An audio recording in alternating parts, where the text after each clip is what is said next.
No audio on the YouTube stream. All right, I'm going to take one step away really quickly. I'm going to make sure, I'm going to go fix that on the YouTube stream. I'll be right back, Mark. Okay, mate. So here we go then. Jim Telfer with his second rack, leading 1-0. And his second rack of 8. Here we go again. Monotonous regularity. He makes that 4-ball and the 8. As we said before, everyone using the same pattern rack, a predetermined one. All right, I am back. I am back. I am back. I am back. Are you back yet, Jim? Nate? Oh, come on. You can't start calling me Jim already. It's all good. Yes, it's the YouTube should be fixed. It's good to go. Shout out to Ed Ladawi, although you don't have share above your name, so shame you, shame. We're shaming you, Ed Ladawi. What a great little post he put on this morning about the league event that you were involved in. Fantastic. Yeah, that was a great article. Yeah, that was an absolute pleasure to be able to be a part of. The inaugural NBL event was an absolute pleasure to be a part of. Ed Ladawi is doing some great things with the NBL. Make sure to check out what he does. He's actually sponsored a couple of my events as well, so check out the NBLUSA.com. He is doing amazing things out there and really helping the sport in the USA, which, in case you haven't seen the Mosconi Cup this year, we need it. So, big deal. I guess he's going to play the combo after this. 5-7. I don't like it. It's tough. I don't either. But there's no other options. You can't come underneath the 6-ball or anything. So just got to bear down and make it. Yeah. Nicely done. Beautiful. Talking about the Mosconi, I've just put a comment on your profile picture this morning on Facebook. I think it's about I saw that. I saw it. It's 2 years old almost. I know. I saw it. Leave me alone. I'm trying to live in the glory days. I'm that guy that sits at the bar drinking Pabst Blue Ribbon and talking about how good he was once at one point in time in his life. I'm not far away from there. I'll join you. So nice angle then on the 6 ball. Just stun up for the 9. I think it's just a little bit straighter. Maybe I think he'd like to be above the 6, but when you're using a bridge, I guess he just had anywhere over to that right rail. About the 3rd diamond looks pretty good, I guess. Yeah. That's a great shot. Get off bounce, little bounce. Get off there. That's lovely. Lovely little stun Do here. you think this guy cares? No.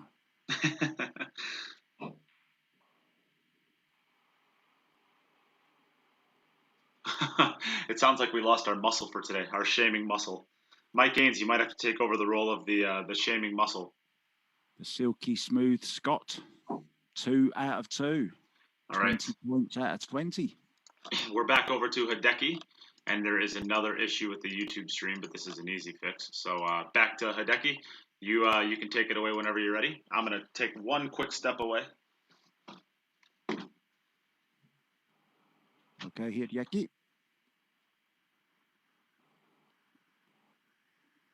So his 2nd rack of 8. Looks a lovely club, that, doesn't it? I love them chairs to the side. Beautiful. Looks like an Apple store.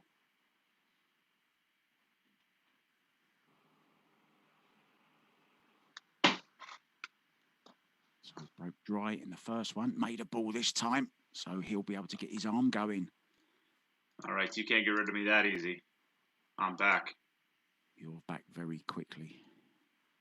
And we have the issue, well, closest thing to an issue we had with the YouTube stream, so it is all good to go. Thank you so much to Lil Chris. He is like a godsend to this. I mean, he wins every single one of my raffles, so I guess it's a pretty profitable relationship that he has with the Queued Up podcast, but we really do appreciate all the things you do for the stream over here and helping us out, Lil Chris, even though you win every single raffle we pretty much have.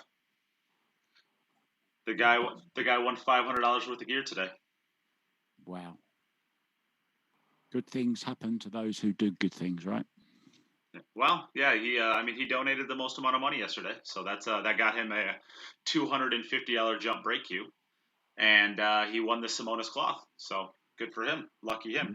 Wow. What a package! Yeah, well, that's there wasn't a lot of entries yesterday, so he actually had about a 1 in 4 chance of winning that cloth, and he did. So that's the thing with way we do raffles here is we don't wait till the end of the event to do all of the raffles. We, of course, do them as we go. So the good thing about that is you can participate only in the raffles that you want to participate in.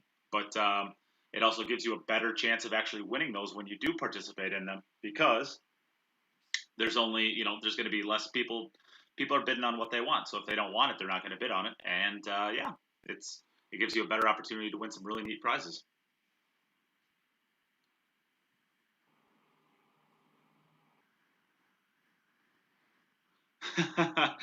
Little Chris says, everything looks good with the YouTube now. So what am I winning today? Oh, that's a really good question. So what we have today, we are going to do, we're going to try something new. And what we're going to do is we're actually creating a Kamui package, and we're going to have 2 of these, and I think actually one of them has been claimed. We have 3 of these, and 2 of them I believe are already claimed. So if you want this, you need to jump on it and like ASAP. We're also going to do more, but I'll talk about this one for now. We have a Kamui package, and the Kamui package is a Chalk Shark, which is valued at $50. We have what is it, 12 or 0.98 chalk to go with that. That is valued at $30, and then we have a Kamui tip valued at $20. We have a tip protector, which is valued at about $10. Basically, by all this, you're going to end up getting about $130 worth of value from Kamui products and a poison glove and a Queued Up patch for $100. So we have 3 of those. 2 of them have already been claimed, so we have 1 more. If you're interested in about $150 worth of Kamui products, that is available, but is first come, first serve. So there's 1 more. After that, I'll put something else together. It won't be quite as good as this one because, we only have a couple of these Chalk Sharks. On top of that, we are going to raffle off a jump break you. Okay, and Hideaki on the 7 ball here, just 2 rows to get to the 9 ball for his first rack of the day, his first point. Oh, and I guess I should say one more thing on top of that. We're going to do the poison jump break you as the raffle, but of course, all of your entries still go into the raffle for the $1,500 beautiful Jacoby custom cue. So that is also going to be given away as well. So lots of great prizes that you can still win. So 10 ball to take his first rack, and in it goes. So 1 and 10 for Hideaki. And he gives the fist pump too. Fist pump. He's back. He's in the race. So Jim setting those lovely black balls up, the black set. Yes. To answer your question, little Chris, is it another poison jump break you? If so, what color? Yes, it will be a poison jump break you, and it will be a red one, which is, I think, by far the most beautiful. They're really, really, really, really sharp cues. So that will be the one that we're giving away tomorrow, is a red one. There again, the 4 and the 8. The wing balls into the side pocket for Jim. Breaking lovely this afternoon. Normally he's down for. I don't want to give it the commentator's curse, but nice break. So we'll take ball in hand and no problems here, Nate. No clusters. So yeah, looking good. I think the 2 to the 3 shouldn't be too bad. He just doesn't want to overrun and get hooked on the 5 or the 6 ball. It looks like... yeah, I think that's most of the work that has to be done on this rack, is just getting onto that 3 ball well enough to be able to hold easily for the 5. Yeah, and then back down the business end to finish off the rack and take his 3rd point. Yeah, he's kind of he got a little bit lucky with the break as far as all of the. He doesn't have to make any up and downs really. He has to go up table once for the 3 ball and then back table back after the 7 ball for the 9 ball, and that's all the movement he really has to do either way. So pretty good. And Neil Soloway is actually one of the people who claimed that the Kamui package, but he doesn't have share above his name. So we're going to shame him anyways, even though he is one of the people who claimed the prize. And that's what he was talking about. He's okay. Well judged, Jim. Yes, very nice. And I guess that didn't last very long. The last one has been claimed, so now I got to come up with something new. I got to put a new package together. Anybody out there who is possibly interested in donating today and is looking for a package, give me some numbers out there as far as, do you want a $50 package, a $25 package, $100 package? As much as I could, I guess I could go up to a $200 or even $300 or $400 package if you wanted to, and just put some really, really, really cool stuff in there. Let us know out there if you're interested in donating to the stream, what kind of package you would like to see. $1 million package. All right, $1 million package. You get 3 dates with Mark White, and he'll even pay for dinner. How does that sound? Sounds fantastic. I'm single, so. Good afternoon to Ivan Maluto, by the way. Great player, Ivan. Sure it won't be long before we see him in one of these events. Have you heard of Ivan, Nate? Filipino guy playing in Abu Dhabi? I do not think that I have. I'm sure you'll see him soon. This is a little bit of a test here for the 9 ball. He's got to stroke this one really well to stay above the 10 ball. I think he'll probably go over to the right cushion and back with enough draw to get back over to the left side of the 10, I think. He's going round at least 2 rails here. And he's missed it. Loads of inside English there he used. Yeah, that was always going to be a really tough shot. Yeah, I mean, I don't want to disagree with somebody who's better than me, but I thought that was the wrong shot, to be honest. But all right, you are up, Hideaki. Opening the door just slightly for Hideaki to get back into this. Of course, Jim did have the first break. 2 and 8, 2 and 28 then. Yep, 2 and 28 I got. Just... Okay, so I have one person for 25. I have 2 people for 25. So I think it sounds like a $25 package is. It's a scratch. It's a 0. No. Just as he had the chance to come back in it as well. So he will remain 1 and 10. So Jim still with the advantage. And several games coming up today, of course, when we have the world champion. Yes, we have the current world 9-ball champion that is going to be playing, and I believe he's going to be playing in the third match of the day. Yes, Yep. we have, after this match, we have Can Salim and Hideaki Arita, and then we have Fedor Gorst and Hideaki Arita. Hideaki Arita is playing 3 times in a row today because, like I said, he is in Japan, and it is very late there. We need to get him in and out of his room quickly. Yep, you are up, Jim. So he should be able to stay warm then, shouldn't he? It's Hideaki. Breaking up. Good morning to you, Jessica Westbrook. The possibly. Hey, Danielle. Jessica might be the most stringent supporter we have at the Queued Up podcast page. Did you hear what I did just then? I called her Daniela. Do you know why? I got a feeling I'm about to find out. Right, the most famous Westbrook in the UK is an actress called Daniela Westbrook, who played in the EastEnders soap opera. Whenever I hear the name Westbrook, I always think of Daniela. So sorry about that, Jessica. I'm sure she's going to be very upset now. Oh, she'll be all right. She'll get over it. Mike Gaines, you can reach out to me privately. I think I might still have some of those, but this is a predator or a poisoned event. We don't care about that company right now. This is a poison event. And we love poison. We love poison. And we've got the antidote as well. Lots of good prizes. I see what you did there. See what I did there? Jessica Westbrook says she's my sister.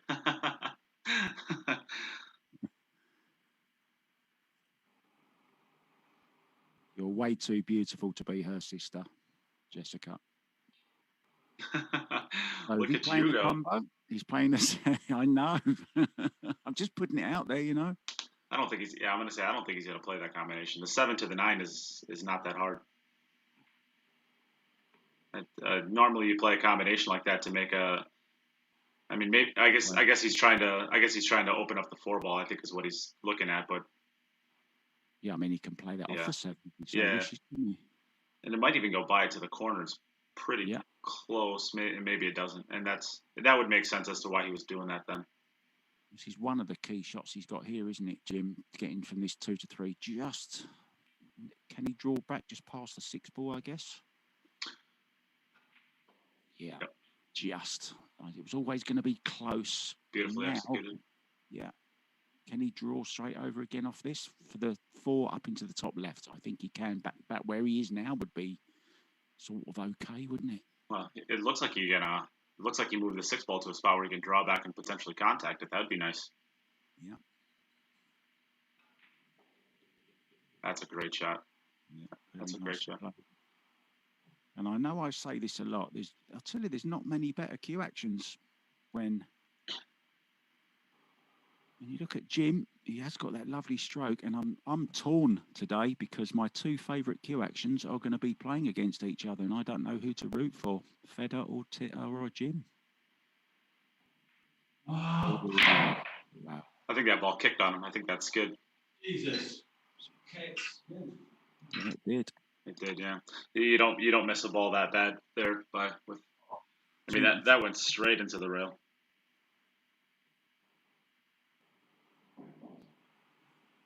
So we're back over to Hideaki. You're good to go, Hideaki?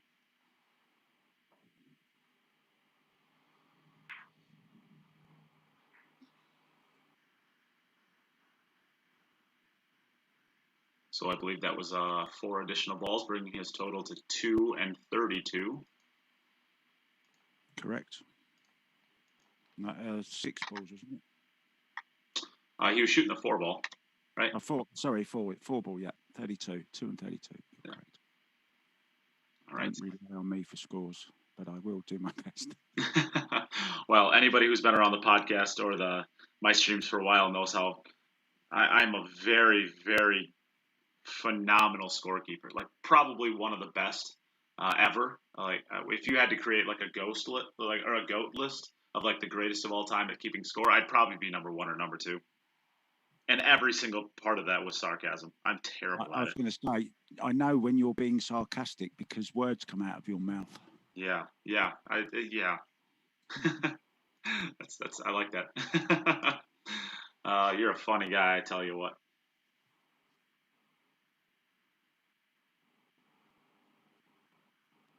3 balls on the break this time. No scratch, of course, scratching the last one. And he is on 1 and 10 at the moment. Chance to go 2 and 20 here. He has a scratch and a dry break. Jim has Yeah. made a ball. I think he's actually made 2 balls every time, at least.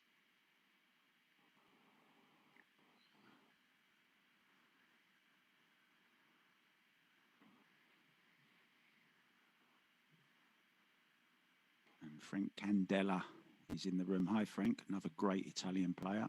Had one last night playing, of course, Stefano Delino. Frank Candela has very quickly become one of my favorite pool players in the world. Yeah, he's great, isn't he? Really nice guy as well. Great for the game. No, Mike Gaines. Fury did not sponsor the VG10. They sponsored the East vs West challenge that we did afterwards between the 3 Co-brothers, Fu Chu and Wei Su Chen versus. Oh, he's lost the cue ball. Yeah, Sorry to interrupt you. He's lost the cue ball. I think he's only, well, I don't know what he can do here. I think we're going to get to see a jump shot is what we're going to get to see. There was the 3 Co-brothers, Fu Chu and Wei Zu Chen. I think he's got a cross on it. Looks like maybe. And then there was Team Europe was Alex Kazakis, Dennis Grave, Wojtek Shevchik, Kelly Fisher, and Chris Melling.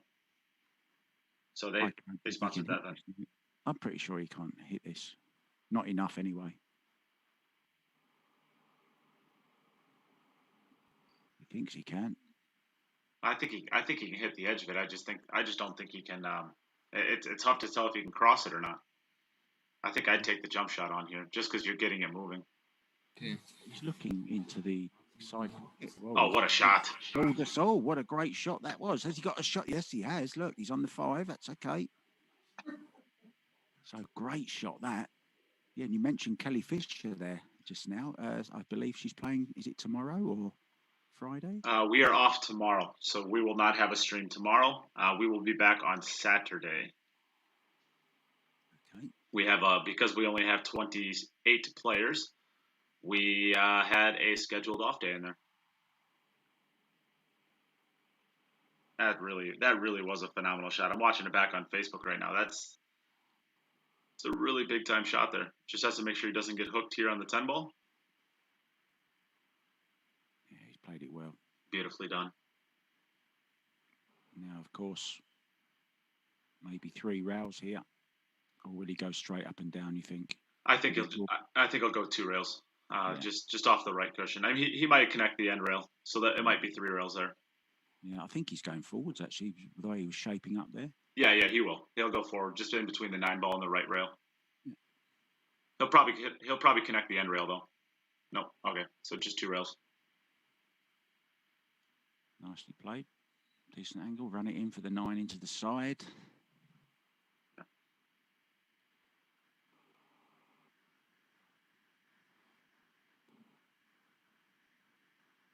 So day 3 then. Arcos 2 day. Steve, don't ask me questions like that. I'm still trying to forget that I have to play. Oh yes. I knew I was looking forward to something else. I am playing next Monday unless I'm able to get rid of my spot. I'm still trying to get rid of my spot.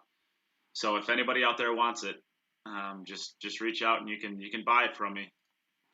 I'm going to be happy to play it, but I would rather run the stream because I'm kind of there's just not a lot of people that I think are going to be able to do it. Although I think my friend Sam might be able to help me out with that. So I'm hoping that he can come through for me and we can try to get that stream set up for him to where he's able to run it. But if I unfortunately cannot run the stream from my friend's house because her internet is just absolutely terrible.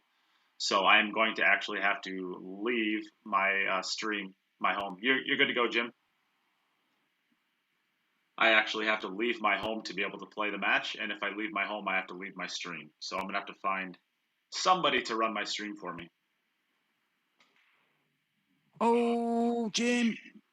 Oh, well, you can't say that's bad luck because he's come across it slightly, I guess. Yeah, I think he hit that one. 32. That one was hit a lot harder than I think his previous breaks. I think he's speeding up his break now just a little bit. So as you can see here, we have Hideaki. I need to come up with another $25 package for the donations today because it seemed like that's what everybody wanted. So what can I do? What can I do? What can I do? $25. We want to do about, what do you think, about 35 to 40 bucks value worth of stuff? Does that seem about right? That seems about right, doesn't it? Yeah, it's a good ratio. Yeah. All right. What do we want to do? How about we do for $25? Okay, Hideaki. Yeah. Yep. You're up, Hideaki. You're up. Yep. Yes. Yeah. Yep. Yeah. Yeah. I had the wrong view on. We could have saw him pointing at himself. All right. So I saw it. here we go. Uh-oh. You're in trouble. Why are you seeing different comments to me, Nate? I can't see the comments you're seeing. I do not know. I'm on the main Queue It Up one. I think I am too. Huh. Who's in trouble? Me? You're in trouble. Jessica Westbrook just said hi, hubby. So I think her husband found out that you were calling her beautiful and came over to stop that out. That's a bit of jealousy going on there. I've brought more marriages back together than anyone.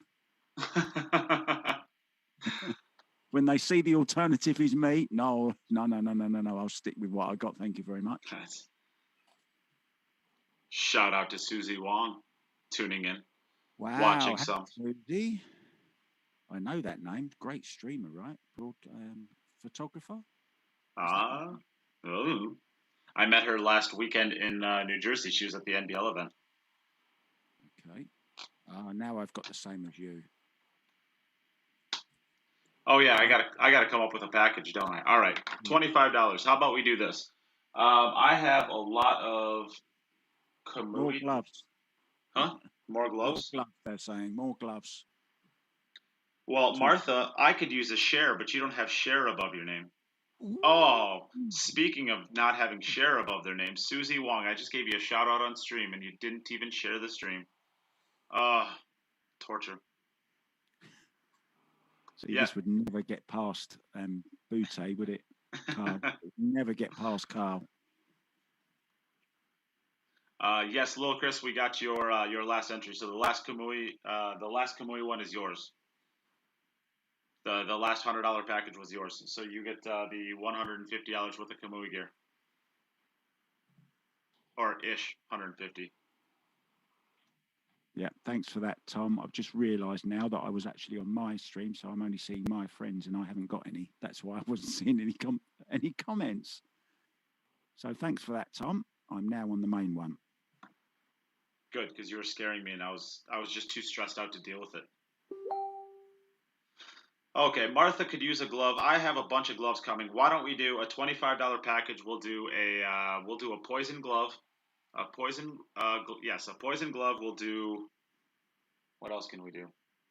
We can do Kamui tip protector. We'll do a Kamui tip protector, and we will do a poison glove, and we will do also a Kamui sticker. And you know what? I'm trying to get rid of my patches. We'll do a Queue It Up patch too. So that is a Kamui patch or a Kamui sticker and a Queue It Up patch. That's about $8. The poison gloves I think are about $12. And then what did I say? The tip protectors are $10. So that is. Is that enough? What is going on here? Why do I hear an echo of myself? Yeah, you just cut out for some reason then. Can you still hear me? Yeah, I can now, yeah. Okay. Fine. I could hear myself echoing. It was gross. I hate hearing it. It's bad enough hearing you once, let alone twice. I know. Wait, what? You're rude. So nicely onto the 7. Okay, so a Kamui or a poison glove is about $12. A tip protector is about $10, so that's $22, and then that's not enough. That's only $30. That's not enough. We need a $25 package to be better than that. Bit of chalk. Predator chalk. Do we want to add a Predator chalk to that? Go on.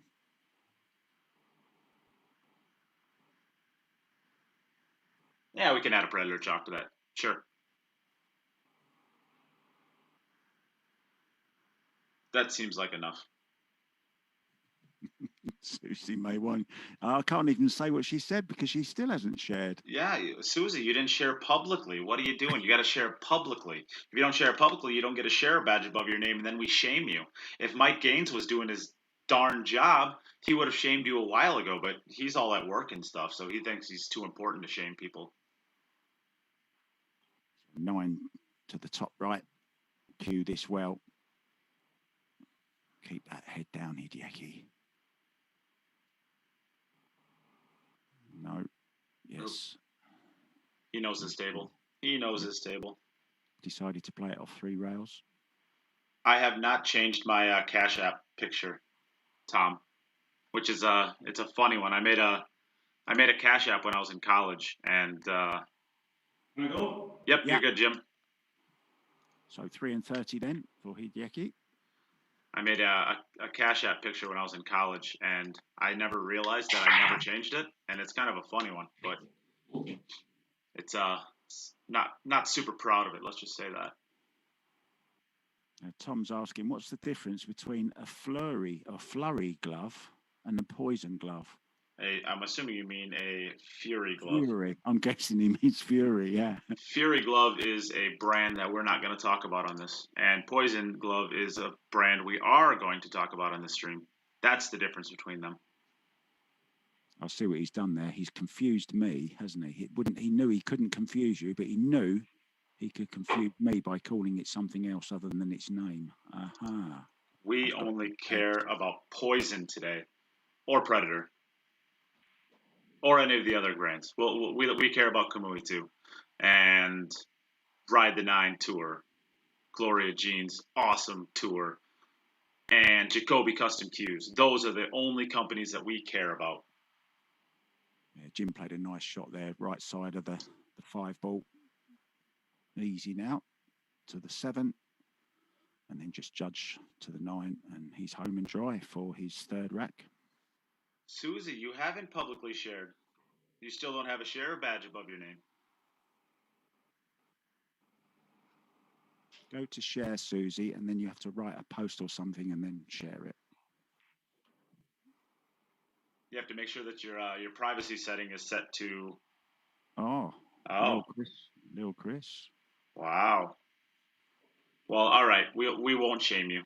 We I'm will going to get on the phone to Mr. Zuckerberg straight away and find out what's going on. And it goes. Great run out. Nice, Jim. So nice and easy there. 42. He broke the balls really wide open, made him look easy.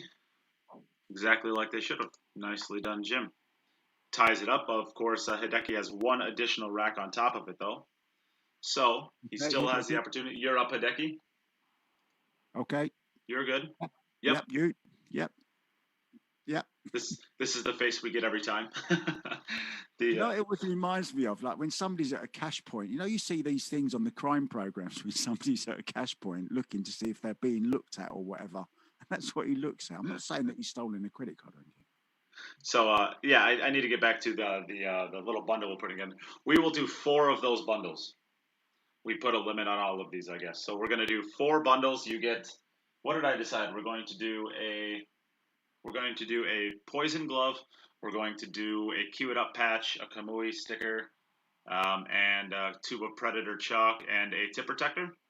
Yep, right? Exactly. So I think that comes out to be about $30, $38, or $39 worth of gear, something like that for $25, and we're going to do 4 of those. So the next 4 people that want to donate $25 to the stream are going to get that bundle.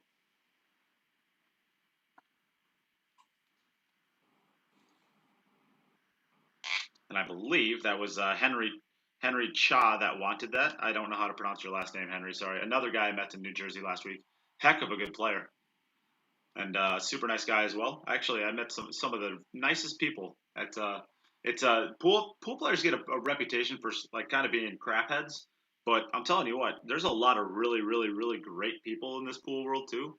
And I met quite a few of them last week. It was an absolute pleasure to get to hang out with Henry and Susie. And Ed, of course, and Jennifer, and I got to meet Thorsten Holman. That guy's super nice. Like really, really, really nice. Great guy. Jason Really, Shaw really Jason Shaw hosted me at his room in Connecticut. You definitely are going to want to check out that room. That room is wow, holy buckets! Is that place amazing? Okay, we have one of the four $25 claimed. So there are 3 spots left for that. One of the reasons I got involved in, I used to be into snooker, of course. So the reason I got involved with pool was because of the pool community. The people in pool always seemed so much more friendly. I mean, snooker's quite a snobby kind of sport, or it certainly was. So I preferred the rougher side of Q Sports, shall I say? But it's turned out to be the much nicer side of Q Sports, and I love the pool community. So hello, everyone, and I hope to come around America sometimes and meet a few of you. Well, if you make it anywhere near Wisconsin, you have a place to stay. You have all the gin you can drink, and we'll take care of you first class as best we can, buddy. Well, you've just made yourself my first stop in the States, and probably my last by the sounds of it. Well, you have nowhere else to go. All the gin you can drink's already here. Where do you need to go anywhere else for? I don't think I'll be able to go anywhere else. Or I want to, yeah, exactly. Tom, I did not make it to East Ridge Billiards. In fact, I'm not even sure what that is or where that's at. I was not really able to go anywhere besides I swung through Skyline Billiards to say hi to Jennifer Beretta and Thorsten Holman, and then we did where did we go? Then we did, of course, Sandcastle because that's where the event was, and then we made it over to US1 Billiards, Jason's room. That's a great shot. It's not easy to jack over the 6-ball like that. It was a horrible shot that was to have to play. Great, played it really, really well. I've got a question for you, Mike. What's cow tipping? We just read that comment at the same time. Oh, Mike, you're funny. Cow tipping is so at night. So cows sleep standing up. Yeah. They sleep on they don't always, but they have the ability to sleep on their feet. Right. So cow tipping is when you go out in the middle of the night and you literally push cows over when they're asleep. Oh, is that like the same thing as making a milkshake? Jesus. Jeez. Oh, Mark. What? Yes, that's of course everybody knows that. That's such a terrible. It's so funny. There's a question. Brett Snowden said, "What is in the bundle again, Nate?" I came in at the end. You talking about the bundle it's a $25 bundle, and it is going to include a poison glove. It is going to include a tube of Predator chalk, a Cue It Up patch, a Kamui patch, and a set of Kamui tip protectors. And right as we say that, the second one and there's only going to be 4 of them. 2 of them are now claimed. So there are 2 of them left. And then after that, maybe I'll come up with one more package for the day. And then maybe be done. Yeah, keep them coming. So nicely on the 8-ball here. Shout out. Sorry, go ahead. No, that's okay. I was just going to say, just draw it back slightly, or will he play it down to the end? He might just play it down the end anyway. Yeah, I think if he could play it to the side, he'll play it to the side just because he's able to control his cue. Yeah, he's playing it to the side for sure. So just knock this in, just roll it in, and he's guaranteed on the 10. So he will be 4 and 40. We will give a shout out to the $100 were Neil Soloway and Lil Chris. So shout out to you guys for the $100 packages. We will also give a shout out to Nathan Johnson and Edward Carter for the $25 packages. Those are the 2 people that have claimed 2 of those 4. And I suppose I really have to check CashApp a lot now. CashApp I do not get emails for. I get emails for Venmo and PayPal. So I'll have to check that now that we're doing a certain amount of them. All right. So Hideaki then 4 and 40, Jim 3 and 42. So, Jim. Yep, go ahead, Jim. Donation made by J.R. Carter. Thanks for that. Morning to you as well, J.R.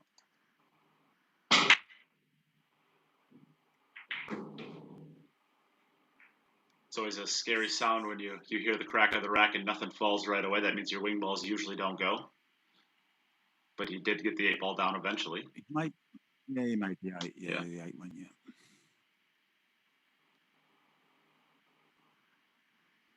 well, I don't know yet. Depends how much gin I drink, I guess, Jessica. She says, "Oh, you're going cow tipping?" Well, maybe I will. You might not have a choice. No, I wouldn't do that. If you get enough alcohol in you, you'll do anything crazy. You know that Nate, did you know? You probably do know this actually. Maybe it's led to the odd embarrassing moment. Did you know that cows can go upstairs, but they can't go downstairs? Well, that would make sense. They're able. So they're able to climb stairs, but not go downstairs. Yeah. Yeah, I suppose that would make sense. I want to know. I want to meet the first person that ever found that out. Yeah, it's yeah, that would make sense. All right, there is one more. There is only one $25 package left. So Brett Snowden just claimed the third $25 package. There is still one additional one remaining. After that, so probably mine. Sorry, go on. Yeah, I was going to say normally the you get a glove for $100 donation and you get a tube of Predator chalk for $50 donation. So the fact that we're giving both of them away for a $25 donation is a pretty decent deal. $40 for a $25 donation is pretty decent. I like this shot Jim's played. That's a great shot. If it gets up, keep there, going. Go. Great shot, Jim. Nice shot. That really was very nicely played. That. And I think he's got a shallow enough angle on this that he could play. He can kind of hold the cue ball for the 6 into the corner now too. He doesn't have to worry about playing it by the 7. Nicely done. I almost feel guilty about interrupting you and talking about the pool sometimes, Nate. I'm really sorry. I do interrupt people a lot. Oh, look, Rolly Barron's in the house. Hello, Rolly. How you doing, mate? You'd never have to worry about that, pal. This is a pool tournament after all. It's just the commentary. Of course, we probably should be talking more about pool, but when you stream for 7, I think yesterday we were live for about 7.5 hours. And the day before that, we were live for about 5.5 or 6 hours. So, of course, when you do seven days of about 6 hours each, it's you can only talk so much shot by shot calling of the racks. So we try to make things interesting by getting Jim to sing and talking about others, Moscone Cup stuff like that. Things happen in the pool world. When are you going to ask me to sing? That's what I want to know. I mean, come on, I'm a proper singer. Well, Jim doesn't even want to have to sing. Jim just sings because people paid him money to do so. So maybe if you're a proper singer, that means we could probably we might be able to get people to sing for you too. You're up, Hideaki. Yeah. Yep, you're good. Yeah. So that Jim. I'm nodding to him, Nate. Like my camera's on. I'm just nodding to him. And he can't see me anyway. So this at least keeps the pressure on Hideaki. This ties it up again. Of course, Jim did go first. So because Jim went first, Hideaki will have one more opportunity to match him here.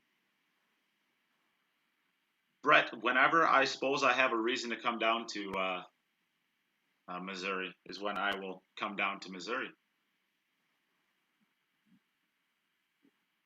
Oh, it's dry. I think it's dry. One ball. No, it's apart not going to get there. Cue ball. Oh, apart from the cue ball, look. Oh, and the 6. Oh, it didn't get there either. So this opens the door up for Jim. This is now we're at a tie. Yeah, last rack. So as Jim likes to say, this is for more or less all intents and purposes, this is the start of sudden death. Yeah.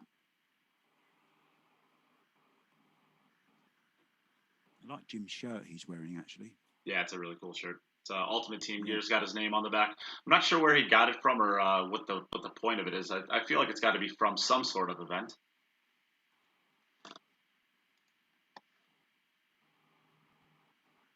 It's very slimming as well. Oh, yeah, he looks real good in it. He looks like he hasn't drank 3 bottles of wine last night. See, until he turns around, you'd think he was an athlete. There he is. Yeah, it is you. Yes, he broke dry. Yeah. Sorry, I didn't realise. What happened?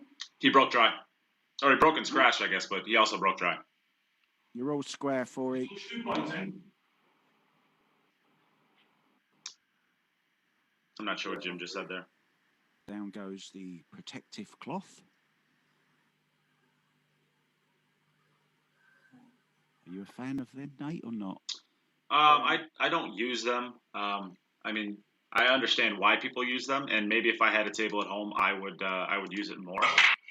But because I don't have a table at home that I'm trying to protect, I guess I don't really use them. I probably should for my pool halls. I suppose it's as I'm saying.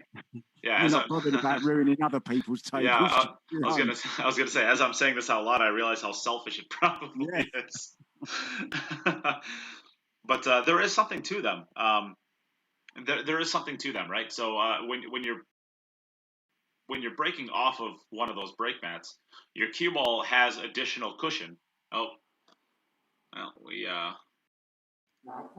need to stop that one. It's not the same height, is it? And I always think that the cue ball isn't flat on the table, of course, so it's rising all the time. I just don't like them.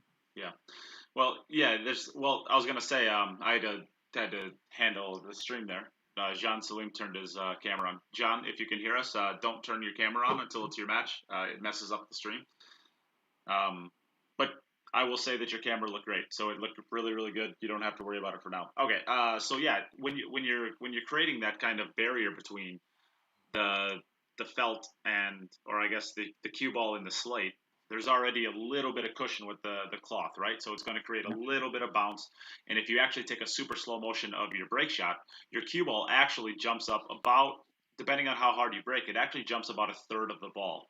And if you don't believe me, I invite you, take 6 quarters if you're in the U.S. or I don't know what you guys call them, probably quarters still, euros. And just set them on the table and just stack them one at a time. 1 and then 2 and then 3 and break each time and see if you continue clearing those. Usually what I find for my break speed is between 4 and 5 quarters is about where I'm at, where I can comfortably clear that. And then the 6th one usually starts, I might bump that one. So wow. The idea is if you actually do that, it's super slow motion. You can see how much your cue ball actually bounces off of the table. Now, if you add an additional level of cloth protector, it's going to bounce more because it's kind of like being on a trampoline, right? You're giving it just a little bit more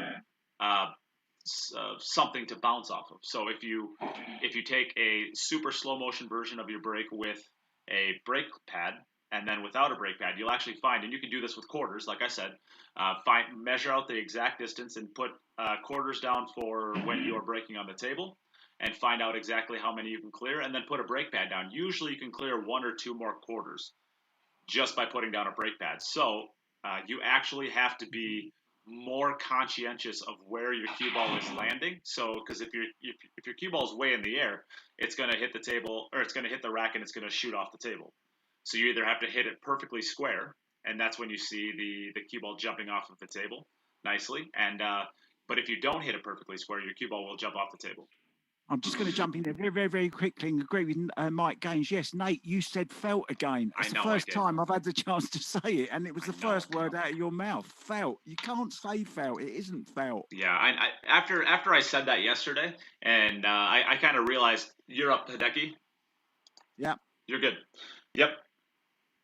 I realized that I actually do use it more than I thought I did.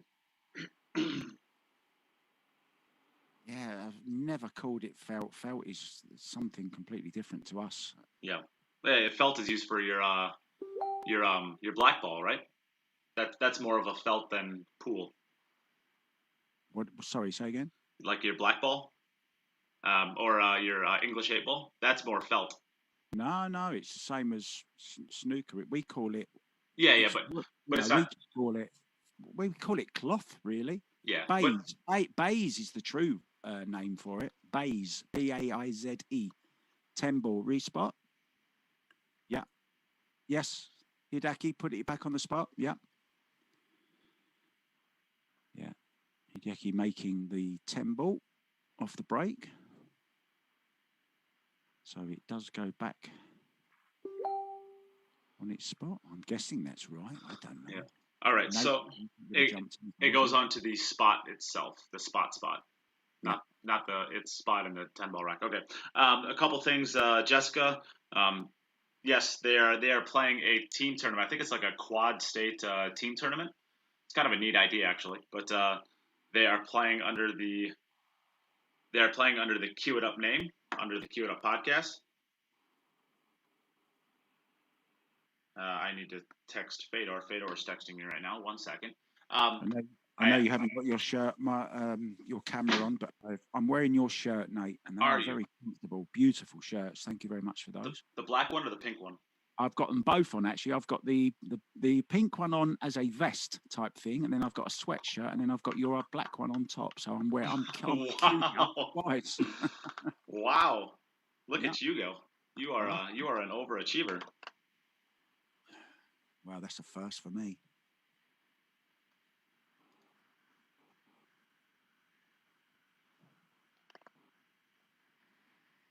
All right. So, yes, Jessica is playing. Jessica's husband, I guess, is playing under the Cue It Up name.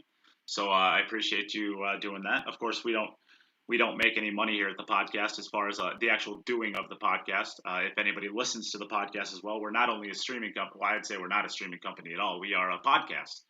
And the podcast is absolutely free. You never have to pay for that at all. So we don't really make a lot of money off the podcast. So I can't really have a marketing platform to really, pay or buy shirts and stuff for teams. So they covered the. Oh no, that's okay. Well, that gives Jim the win for the match. Oh, he missed the two. I'm looking at the cue ball. Yeah, he missed. He missed. He missed it. He hung the. Yeah. So he wins. He's played faultless the whole match. So I was just getting ready to break again after I saw that he made one on the break. Yeah, that's a tough one there. All right, so Hideaki, that brings the that gives Jim the first point. Jim wins this one 5-4. Well played, Jim. Hideaki will be playing again, so we're going to take one small break here. We'll get the Jim. Yeah, Jim, that's you missed a couple more balls in him. Like he said, it's he played pretty close to flawless, and you missed a couple of balls there, but you got the win anyway. So you grinded through that one. Congratulations. I got lucky that his break failed him a couple of times. He got lucky with scratches. I mean, I missed the 9-ball. I missed in the third rack. I got off to a good start. Missing the 9-ball, that was just stupid. And then I got a massive kick on the 4-ball, and I never get a kick here playing with the chalk that I use and everything. So a massive kick on the 4-ball, and then a scratch at the break. But after that, I played good again. So I'm surprised that I won the way he was playing, but I'll take it. Happy days. Well played, mate. Unlucky the break. Yeah, and Hideaki, if you would like to talk, you'll have to unmute yourself, I believe. Your Hideaki speaks a little bit of English, so maybe he'll want to say some things. Just very quickly, Jim. Yeah. I thought you cued really well today, mate, and straight from the start, I thought you kicked in really, really quickly. So well played. Good to see you. Thanks. I was happy with the way the break worked. I'm giving myself chances to run it. I just need to. That one scratch was frustration from the previous racks before. Did you hit that one slightly harder, Jim, that break? Yeah, I was frustrated. I was still frustrated that I got a kick on the 4-ball in the rack. Yeah. And I hit it a little bit too hard, and I lost control of the white. Good lesson there. Not letting your previous stroke affect the next one, right? I'm lucky to get the win, and I'll be back later on for another go. Brilliant. Looking forward to it, mate. Yeah. All right. So we'll take a small step away. We got to get the next stream set up. It's going to be between Hideaki Arita and Can Salim. So don't go away. You can take this as an opportunity to share the stream, get it out there to your local pool groups, your Facebook page, tag a friend, do what you need to do, help us get this out there to more people. And on top of that, we have some things we're going to give away for donations. We still have one more $25 package. The $25 package has a Kamui patch, a Cue It Up patch, as well as a poison glove, a predator chalk, and a Kamui tip protector. So it comes out to be about $39 in value that you get for $25 donation to the stream, as well as that package. You also get entered into the drawing for a $1,500 pool cue at the end of the qualifiers, and we are going to be giving away a red Poison Jump Break Cue valued at about $250 tomorrow. So the $25 gets you that package, plus it gets you entered into all those drawings. So if you'd like to donate to the stream, we have only one of those $25 packages left. After that, they will be gone, and maybe we'll do something different. We'll see. But yes, we'll leave it there. Please share the stream. Share it to your local pool groups. Share it to your personal page, and we'll be back in just a second. Jim, go ahead. Share, share, share. Donate, donate, donate. Yeah. All right. Okay. When next?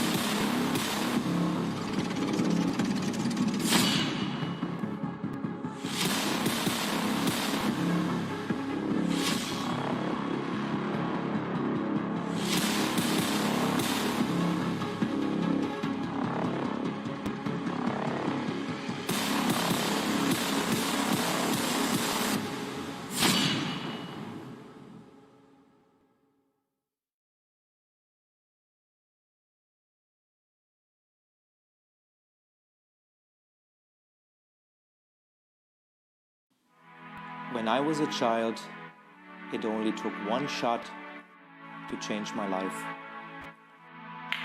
I wanted to be the best. Looking back, my journey started from that moment.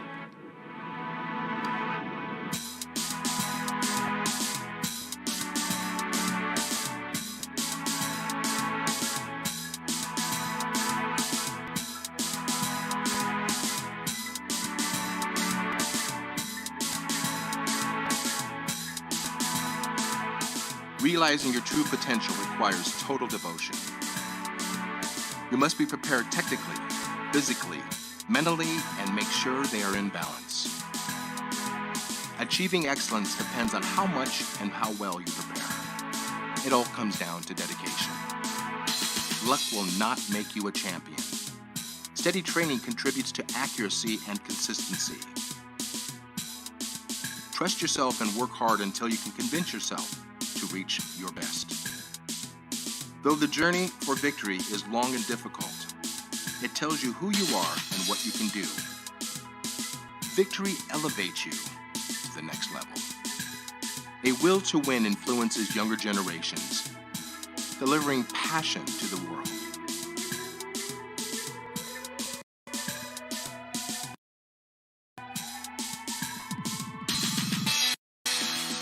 Of your intuition.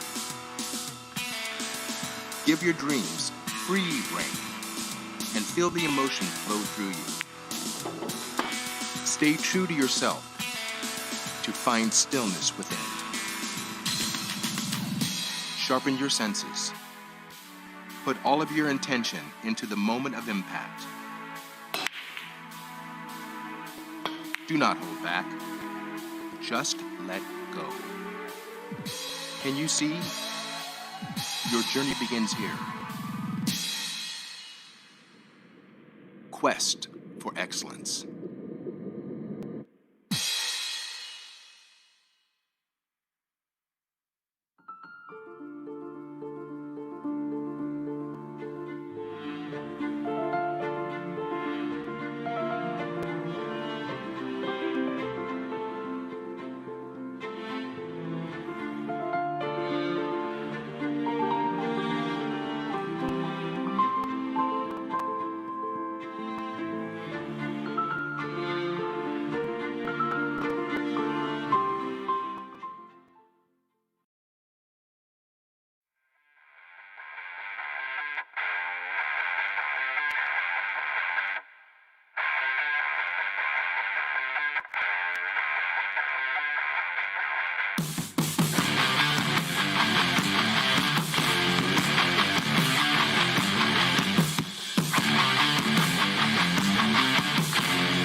When I was a child, it only took one shot to change my life.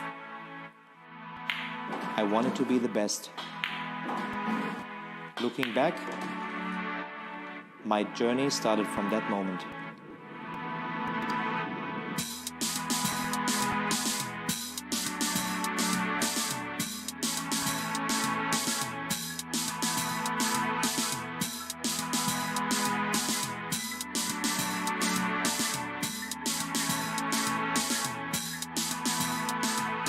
Realizing your true potential requires total devotion.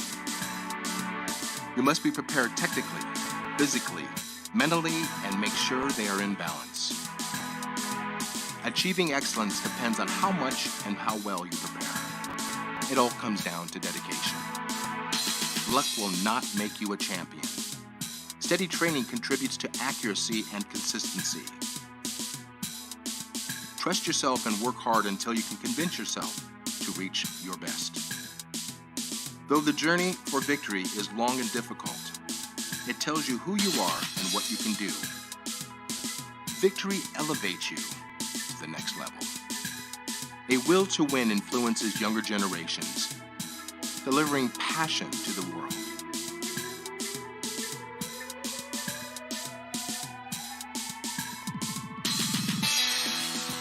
Believe in the potential of your intuition. Give your dreams free rein and feel the emotion flow through you. Stay true to yourself to find stillness within. Sharpen your senses. Put all of your intention into the moment of impact. Do not hold back.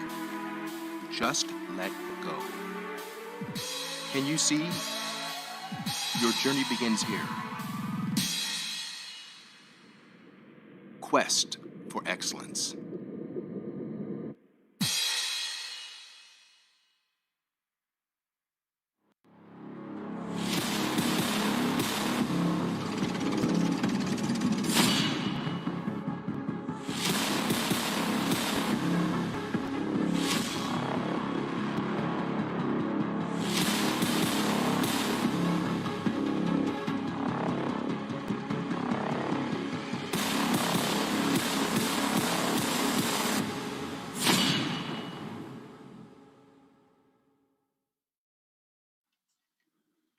Alrighty then, we are back. We have our second match of the day. It is going to be between Can Salim and Hideaki Arita. Hideaki and Can, both players ready? Yes. Yes, already. Yes, perfect. Okay, Can, we will give you the coin flip since this is your first match. Would you like to call heads or tails?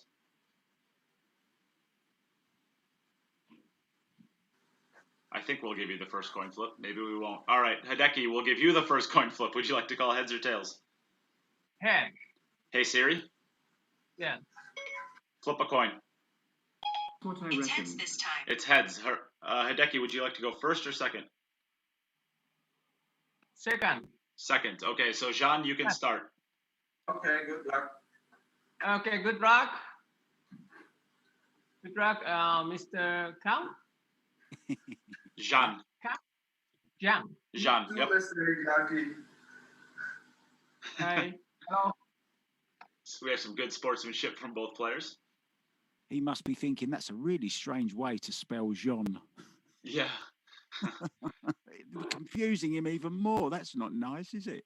Yeah, I think the pronunciations is it's a German pronunciation, of course. It's CAN, so English you want to say it's can, but yeah, it's pronounced Jean, I believe, is the proper pronunciation for it.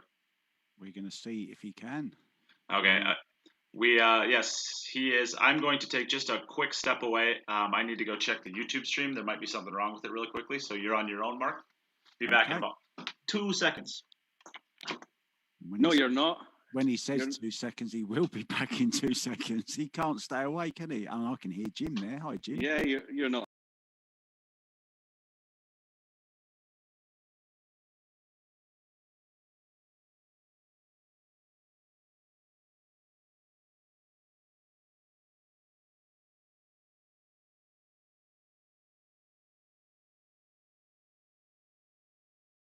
See on the 2, bit bright that camera, isn't it? He needs some sunglasses on it. He needs a Jason Shaw quick fix. Oh, he's broken well. Yeah. The voice of Jim Telfer just won his first match. Congratulations, Jim. Thanks, man. Thank you. Didn't think I was going to get it at one stage, but got a bit lucky in the end. You started really well, and then he came back at you, and then he lost his break a couple of times. Yeah, I got 3 zeros in a row with a miss, a kick, and a scratch on the break, and all of a sudden the match was kind of in his hands. But fortunately, he didn't get out on his last 2 racks, so I'll take the win, deserved or not. Well, I think deserved. You don't win racks at this, mate, if you don't deserve it. And unlucky not to win a couple more, I thought. At least I should have had one more at least. Yeah. The kick on the 4-5, was it 5 ball? No, the kick on the 4. I still had a lot of work to do in the rack. The missed 9 ball. I should have been out there. I played a bad 7 ball for position on the 9. So, all right, I am back. Nicely done. I get to watch the last ball fall in for Jean. And we are over to Hideaki for his first opportunity. And I should say, if you guys don't mind me jumping in here, the last $25 package has been claimed. So shout out to Stephen Hall for claiming the last one. Now, do I want to do another one? Should I do a $50 package? Okay, Hideaki. Okay, you can start. Hideaki, you can start. Yeah. Smack him, kid.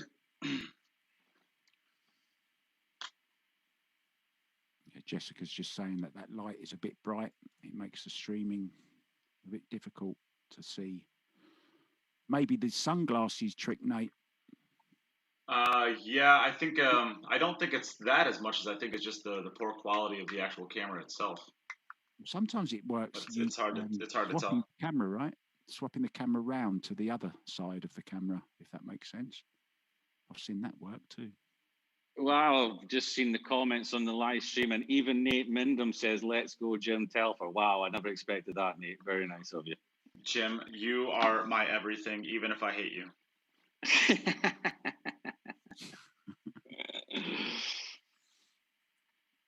All right, so Eric Croft, yeah, the video quality is not great, but we're not going to talk about you because you don't have share badge above your name. We're going to shame you. Aha. We shame people that don't have a sharer badge. Is Kyle sharing? Kyle apparently got he hung one on last night, and he was out till bar close. So he's recovering nicely at home in his bed. It sounds like that's what Mike Gaines says. Mike Gaines is supposed to take over as the muscle today, but apparently he thinks work is more important than this stream. So bummer. The video quality may not be great, but the share quality is even worse, I think we can say. Eric.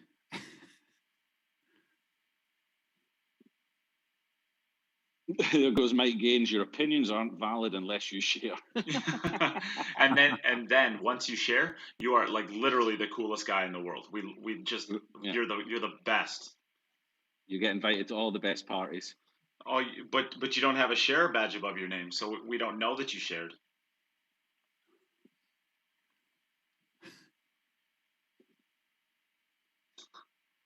Of course, we're all just having a little bit of fun. We don't mean anything personal by it. We're just having fun. Plus, it works. It works very well. It does. People tend to do it. Nobody really ignores it and says, "No, I'm still not going to share." Well, yeah. The only one that did it was Pigeon, I suppose. Yeah. Yeah, Pidge, but he's a different kind of bird. Him. Yeah. He's a something, isn't he? All right. He's a funny flapper. Different type of bird. I see what you've done there. Yeah. Here comes my daughter. Hi, Pumpkin. Ah, Kissy's coming. Here comes the sloppiest kisses you've ever heard. And you leave pizza. Okay. Hey, this is an American stream, and we only speak American on it. Jim, I don't think Jim cared to that, Mark. Oh, what was that? Nicely on the 7, perfect here. And I'm really impressed with this guy. I like the way he plays. Yeah, he just plays good, solid pool.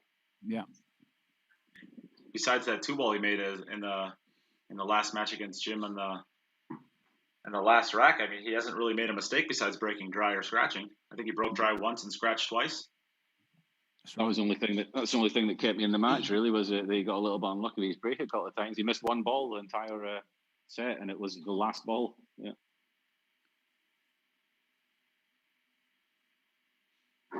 Nicely done there. All right, so back over to Jean for his second opportunity. Jean, you can go whenever you're ready. Yeah, and I'm going to put my sunglasses on this time. I'm going to have a look on his side view. And Guess who just became the coolest guy in the room? Eric Croft. He has share badge now. Oh, and this is I want to go back to the conversation. Oh, let me switch over cameras. Don't mention his before I get spelling. yelled at. Don't mention his spelling. So we're going to. I want to go back to the conversation we had last time about the break shots, and I was saying like when the balls jump off the table. Yes. Quarters. Yes, there was a who was it? It was Neil, I believe. Neil said that you can actually do it if you have a level queue. Neil, I invite you to do exactly what I said. Try it out, because I'm telling you, it jumps off the table way more than you'll ever know.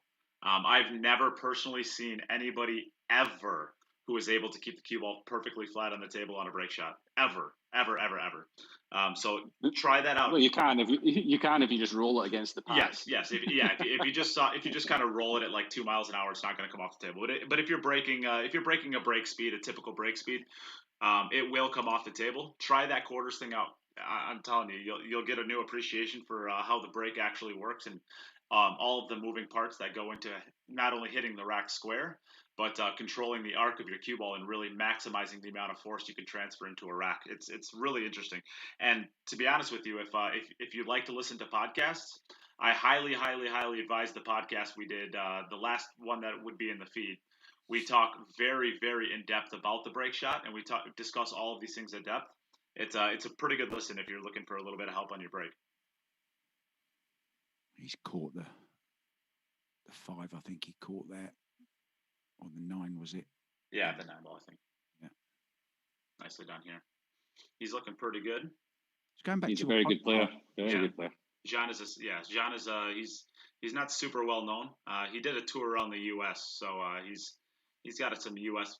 fans or people that know him. But I don't think he's nearly as well known as many of the European players. But he really does play very, very well. He's a very good money player. Yes. Yeah, one of the few Europeans that are probably money specialists. Yeah, very active. Yeah. Different game, isn't it? Little Chris wants to know why weren't you dancing when you were playing, Jim? Was I supposed to? He says so. Oh. Can you dance as well as you can sing? Yeah, both equally poorly. Yeah.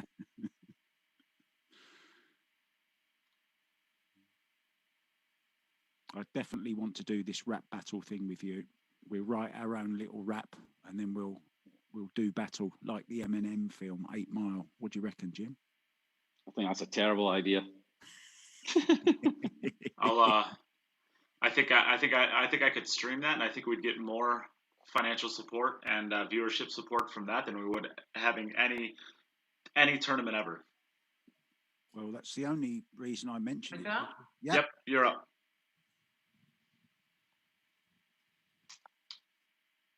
So a strong start to this match. 2-1 for Sean.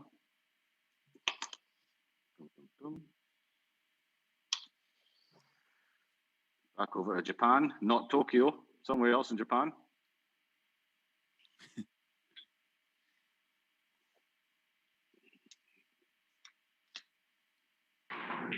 Wow.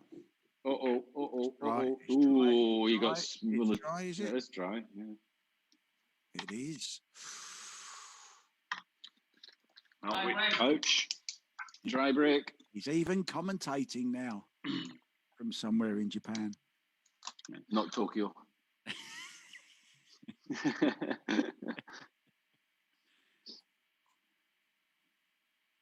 So quicker than he thought, maybe. So I think, well, we've used up all of the $125 packages. Does anybody interested in some sort of package, like a $50 package? If we have enough interest for one more, then I will do another one. As far as the stream donations, so if anybody would like those, we have 4. We had 4 of the 25s. It was just filled up with the last person. Steve Hall jumped in and got the last spot available for that. So if I have enough people that are interested in it, and of course the YouTube people, I know that we're not really active over there as far as the chat room, but if Lil Chris transfers over all the good comments. So if you're over there and you want to ask a question, or you want to discuss anything or you want us to discuss anything along the way, you can always make your comment. Lil Chris is like the absolute best at transferring all those over to the Facebook side of things. So if anybody over on the YouTube side of things would like to partake in any of the donations, we can get you guys in as well. Yeah, lovely break meanwhile there from Jean. Yeah. Lovely open table. He's got a lovely flow about his game, hasn't he, Jim? Yeah, he's a nice quick player. Yeah. Really nice. But smooth as well. He's fast but smooth. Yeah. Jessica said she won a set of Arcos 2 balls from Fedor. Fedor, you ran a raffle for Arcos. What are you doing? Why didn't you let me win? I wanted to win it. He's actually. Were you in it? Were you in it? No, but I wanted to win it anyways. It's all take with you, isn't it? Yeah, mostly. Every now and then. Oh, he's fine. Did we measure these pockets? Wow. We did. So 3-30, looking good, isn't he? It's back over to Hideaki. Somewhere in Japan. Somewhere in Japan, not Tokyo. We asked him where he was playing out of, and Mark, you suggested up Tokyo, and he said no, not Tokyo, but he never told you. But he never actually said where. No. It's in an unmarked, undisclosed location. Is this another driver? How did I get involved in that conversation? I didn't even ask him. You did. I don't know. Not me that asked him, I think. Yeah, don't let facts get in the way of a good story. I'll tell it how I want. I was going to say, have you ever thought of being a journalist? It's like I can remember years back. There was a guy that worked in the local bar that I used to go to all the time, and he was a really, really nice guy, but he wasn't the sharpest tool in the shed.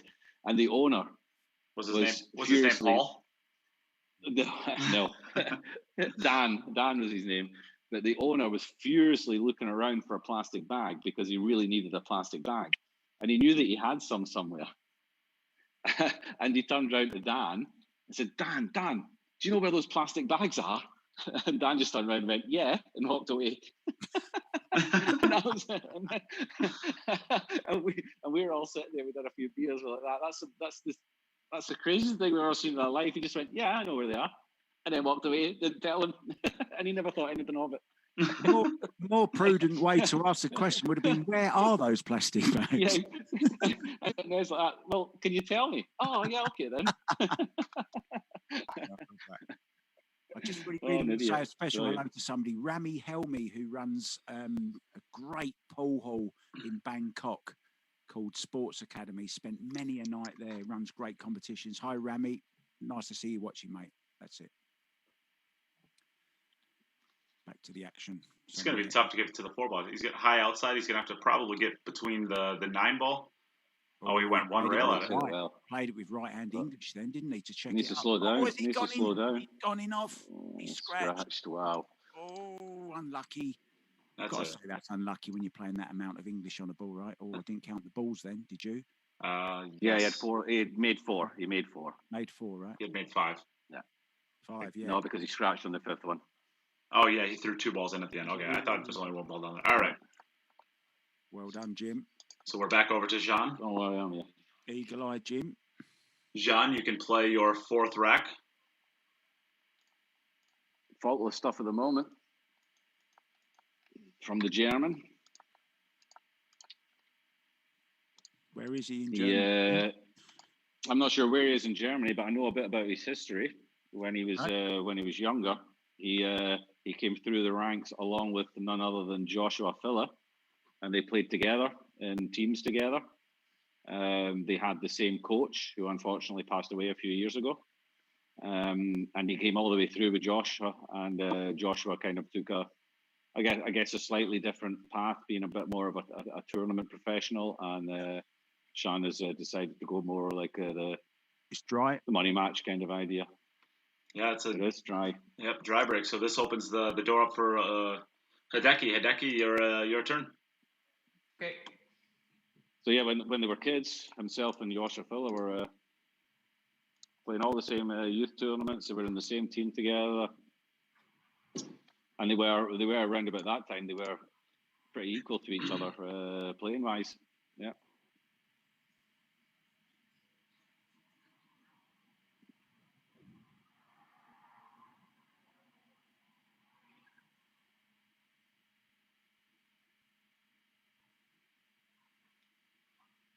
All right, looking for the wing balls, the 4 and the 8 ball into the side pockets. 8 ball is going in. 4 ball got kicked. 3 balls in. 3 ball, 5 ball, 6 ball. 6 ball. Oh. Yeah. Yeah, he would have liked the 6 to drop there. That's a tougher position now from the 6 to the 7 than it would have been from the 4 to the 7, or the 5 even. It's up there as well, isn't it? Yeah, and you'd like to be able. The 5 or the 1? No, that's the 9, isn't it? Or is it the 1? No, I think the 1. I think the 1 ball is up in the top left corner. It's the 1. He just has to float across for the 4 ball into the side. No, he's got the 2 ball. Oh no, the 2 ball. Yeah. Is that the 2 ball there or the 6? Yeah, it's a 2 ball. Oh, I don't know. I think that's the 2 ball. It's not often I've got the worst eyes in the room. Yeah, no. The thing is, I'm looking through my camera stand. I don't have my setup the way I normally have it because I've got the camera in the way. But let's just say he's got 7 balls to get a point. The order he takes, we don't know. Welcome to the stream today, Nada. You have a German. You have a fellow German playing the match today, Can Salim, and you also have apparently a fellow German man in me, because I got asked today if I'm from Germany, which was kind of funny. Ooh, didn't that, did he? He didn't stroke that well. His head came up. He quit, didn't he? It just stopped the shot too quick. Jim didn't complete it, did he? He's still I'm not sure if he can cut it. I mean, the good thing is where the 6 is, he's cross banking it. Where the 6 is, he only has to make it. No, it's very unfortunate not to on it. I think he cuts it into the top left. Yeah, exactly. I think he cross banks it. I think he'll cut it $1. To the corner. Yeah, $1. Banking it. $1. I'm going cross bank. Oh, he is crossing it. Dang it! All right, you got it. We were gonna bet it. Jim is the only player amongst us, Nate. Remember? Hey, I'm a player. But you're up $1, I guess. He's missed it, which is unfortunate. But on the plus side, woohoo! I'm $1 richer.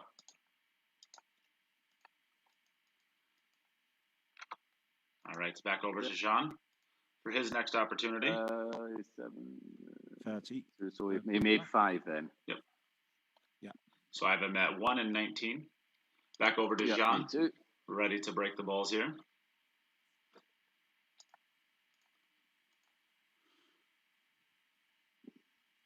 You did miss Jim playing in the first match.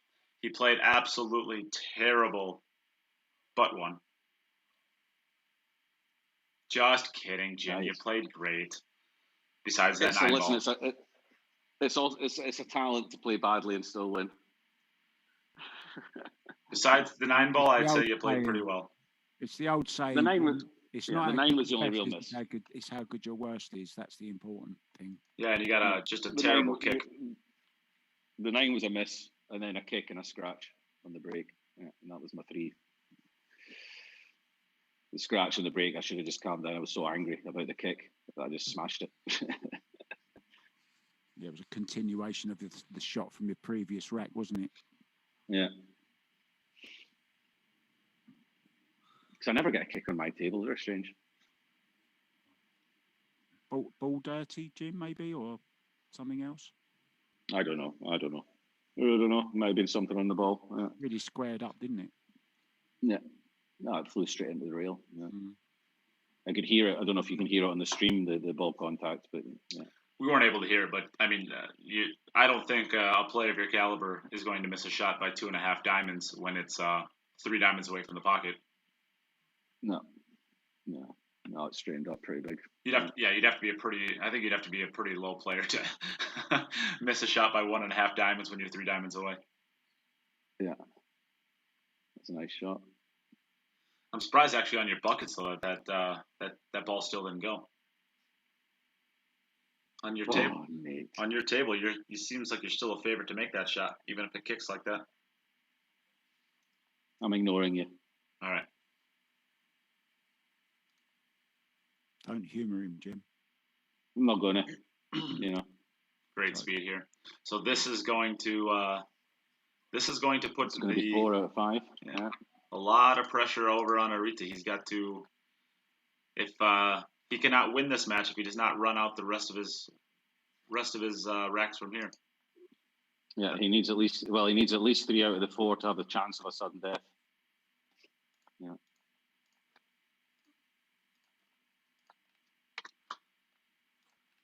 We are 4-1 after, and this will be Arita's 5th. John has had 5, so he needs to get out here really.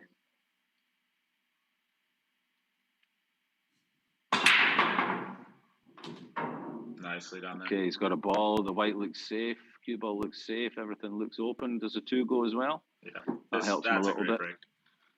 The 6 does not pass the 7. He can, if he wanted to here, it looks like he can play the 6 ball or the 1 ball off of the 7 ball to open up the pocket for this 5 or the 6 ball. Getting from the 5 to the 6 is pretty tough, but if you can play it off that and open up the pocket, that might help out.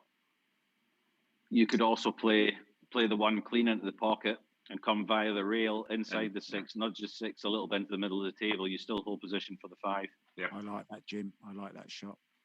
And you can, but to be honest, you can also play the combination 6-7. It's not difficult. I don't think the 7 ball is very far from the corner.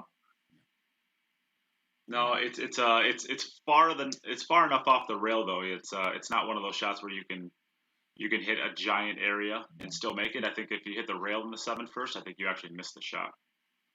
He's going off the 1 rail. But to be honest, if he does choose a combi, he should be directly behind it when you look at where the 5 is.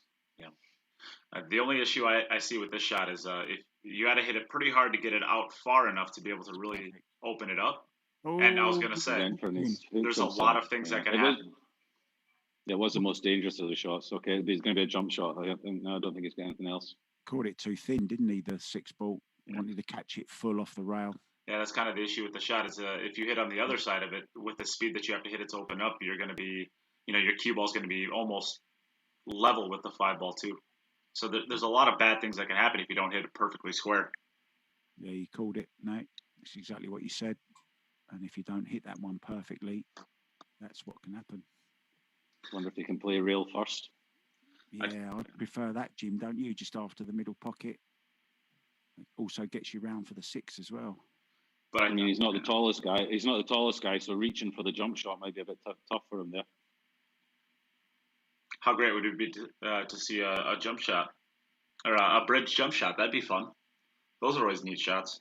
Yeah, that's what I like. The shot pointing at now. Real first. Yeah. Little hint for you, for any of you amateurs or any of you people that don't know it yet. If you take the space between the 5 ball and the rail and measure that amount on the other side of the rail and then aim for that spot, you're going to be pretty close to making it. Yep, just a touch of inside. Yeah. You want whatever it is you want, just a touch of inside spin, and that gets you exactly on the line that Jim's talking about. Not much, like about a quarter of a tip, and that gets you onto the line that Jim's talking about. because and it depends on if you've got a new cloth. Obviously, you want to aim a little bit higher on the rail because it's going to skid off the rail a little bit. But on most tables that are playing pretty standard, then you split the difference with the rail and aim for that spot.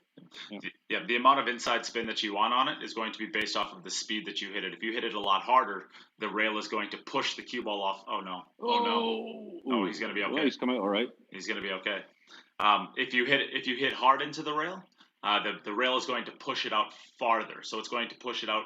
Let's say on the shot that he had there, it's going to push it out harder, so it's going to push it out more straight. The left-hand spin then is basically taking what that rail is doing and pushing it straight out and kind of pushing it up table towards the ball. So that's the point of the left-hand spin on those. So the harder you hit it, the more left-hand spin you want to have on it. It's a really cool shot to practice at home and kind of learn how much left-hand you need based off of the different speeds. You'll find out if you hit it very, very soft, you don't really need any left-hand spin at all. But if you start getting it just a little bit of, like how he hit it, for example, he probably had a little bit of spin. Or you could just you could aim based off of that too. You don't have to have the inside spin. You can always hit center ball, but adjust your aiming based off of it. And it's always a useful shot to know because how many times have you got a ball that's just like an inch off the rail and you come straight on it and you think, I want to play rail first. It's a very easy way to measure it, and the majority of the time you're going to make it. Correct. Yeah. A lot of people play the rail first shots and they hit it way too thick or way too thin. If you know how to measure it, then it's a pretty simple shot, really. All right, so we're back over to Jean for his next opportunity, his sixth rack here. What a rack that is for Arita to get out in, by the way. Yeah, that kick shot was shot was pretty special. That's a pretty great shot. It's probably the shot of the day thus far. Yeah.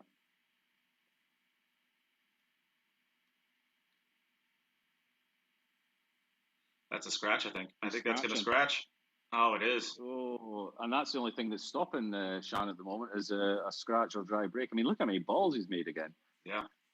He's got a little bit of congestion, though. That would have been a tough run out, even if he didn't scratch. I mean, there's a lot of balls kind of down by the spot area. So we got a little open the door a little bit for Hideaki. Yeah. We got a little bit of time here. Let's try to come up with another package. We'll do a $50 package for this one. Let's do a Kamui tip. So that's you're up, Hideaki. You're up. Hideaki. Yep, you're up. He's scratched. You scratched? Yes, your turn. Okay, so for a $50 package, let's do a Kamui tip. We have lots of those. We will do a Kamui tip. We will do how about a Roku chalk? Roku chalk? Yeah, that Roku chalk, that's good. So those two right there are $50 alone. On top of that, let's add a poison glove. So that's a $60 value, about $62 value, and then we'll add some patches in. So we'll add a queued up patch and add a Kamui sticker. So that's about a $70 value for a $50 donation. Plus, of course, on top of all that, you're going to get entered into winning a jump break queue, a $250 jump break queue, and all of your donations also go into winning a $1,500 Jacoby custom queue. So lots of good stuff there. All the ways to donate are in the pinned comments, and you're going to get all of these bonus things on top of it. So let's do a $50 package now, and we'll do a max of 4 of them, maybe. Yeah, looking at the amount of chalk I have left, we'll do a maximum of 4 of those. So the $100 one that we did lasted about 12 seconds. The $4 $25 we did for the package, the 4 spots there lasted about 35 minutes or so. So these don't last very long. If you're interested in any of these packages, I suggest you want to jump on them right away. Although maybe they'll last forever. Who knows? But we'll do the next one as a $50 package, Kamui tip, Roku chalk, poison glove, queued up patch, and a Kamui sticker. Does that sound right? Yeah, that sounds right. All right, about a $70 value for $50. This hasn't gone according to plan. Overrun now, I think. I think it passes the 10 ball. Yeah, it's just the position onto the 3. I was thinking. What a stroke. No, what a stroke. Slow down. No, I think he's good. Yeah, it's a thin one. He's got perfect, isn't he? I'm not sure if the middle bag, I'm not sure if the centre pocket's in his way. Well, I think, I was going to say, I think he's got to draw it out. I think he's got to try to draw it to the left of this 5-ball, or to the right of this 5-ball now if he can. I don't think he wants to try to go to the rail, because if he gets to that rail, he has to go to the rail. Maybe he has to go to the rail. I don't think he can get enough into it to avoid the rail. Yeah, it's really hard to tell, isn't it? But if he ends up hitting down by anywhere past that third diamond, he's going to run into the 6-ball. He might not get a shot. It's one of these. You just got to, if you need to, just avoid the middle pocket and just concentrate on. Don't make an angle that you need, and end up missing the 3. Oh, he did scratch. Nice scratched. But he overcut it. So if he'd have made it, he would have been okay. So that means that Hideaki cannot win this match outright. He is going to have to win it through a sudden death at best. And he needs help from Sean as well to do that. So it was a scratch on the last break from Sean. So let's see what we got here. Let's see. Here we are. Oh, nope, I want this one. All right, so he's checking the rack. Yeah, Carly, we agree. We're going to hope to try to fix this a little bit for the next match, but for right now, this is really all we have available, I guess. And Mike Gaines, I need you to do your job. She does not have a share badge above her name. We got to shame her. Shame. Did he make a ball? He must have made one ball, I think. Yeah, he did, Jim, yeah. It's unlike Carly McGee not to share, isn't it? I know. She always shares. Yeah, sort yourself out, Carly.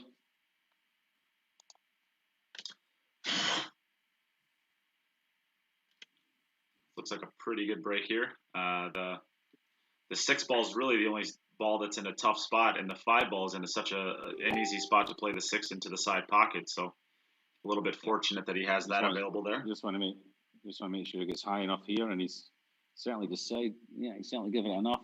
He's found a nice gap there. Get his hand in. There shouldn't really be any issues here. The 4-ball obviously was a ball that was made. So up for the 5, come forward a little bit for the 6. 7 is in a nice line as well. 7 to the 8. Yeah, not a lot that can go wrong, really. He didn't want to come up short there. I think he can still draw above the 8-ball, but he does not want to have to go forward, because if he goes forward, I think he's going to bump the edge of the 8-ball, which actually may be okay. Okay, he's able to put enough inside to check it off. Nicely done. All right, we have one of the packages for the $50 is gone. So we have 3 additional ones. So Mike Gaines, shout out to Mike Gaines. He is one of the $50 ones. He's also our muscle for today. Jessica, I was talking about the women's virtual event yesterday. We are going to be doing a women's VG9 event.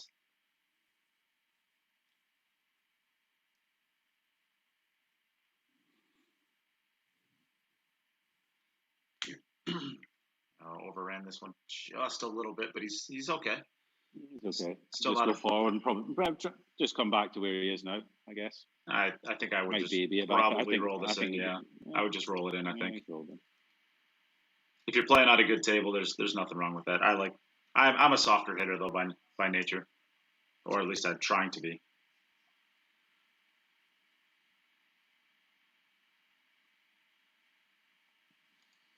Okay, so that means the match for John. Jessica, yes, we will require this to be on 9-foot tables. So if you're interested in playing, because you are the amazing supporter of what we do over here that you are, we will absolutely let you in. We would love to have you. That gives the win to Can Salim for this. So unfortunately for Hideaki, this is going to eliminate him from not only the win in this match, but from the playoffs, I believe. Oh no, I guess there's still a situation where he could. There's still a situation where he can get the number 2 seed, but it's going to be pretty tough from here.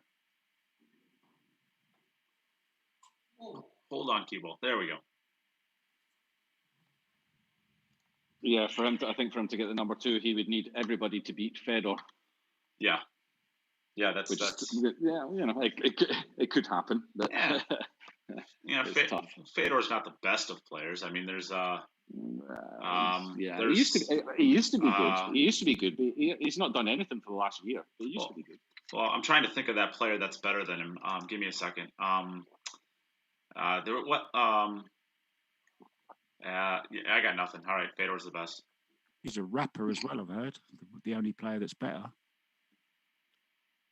was saying earlier, Jim, my two favourite queuists are going to be going head-to-head this afternoon, and I'm in a right quandary. I don't know who to support this afternoon, I'm afraid. Support the underdog. What, Fedor? No. The under. The disrespect. The disrespect. Pat Desbians, you don't have a share badge above your name. What's going on with that? You got to share the stream. Help us out.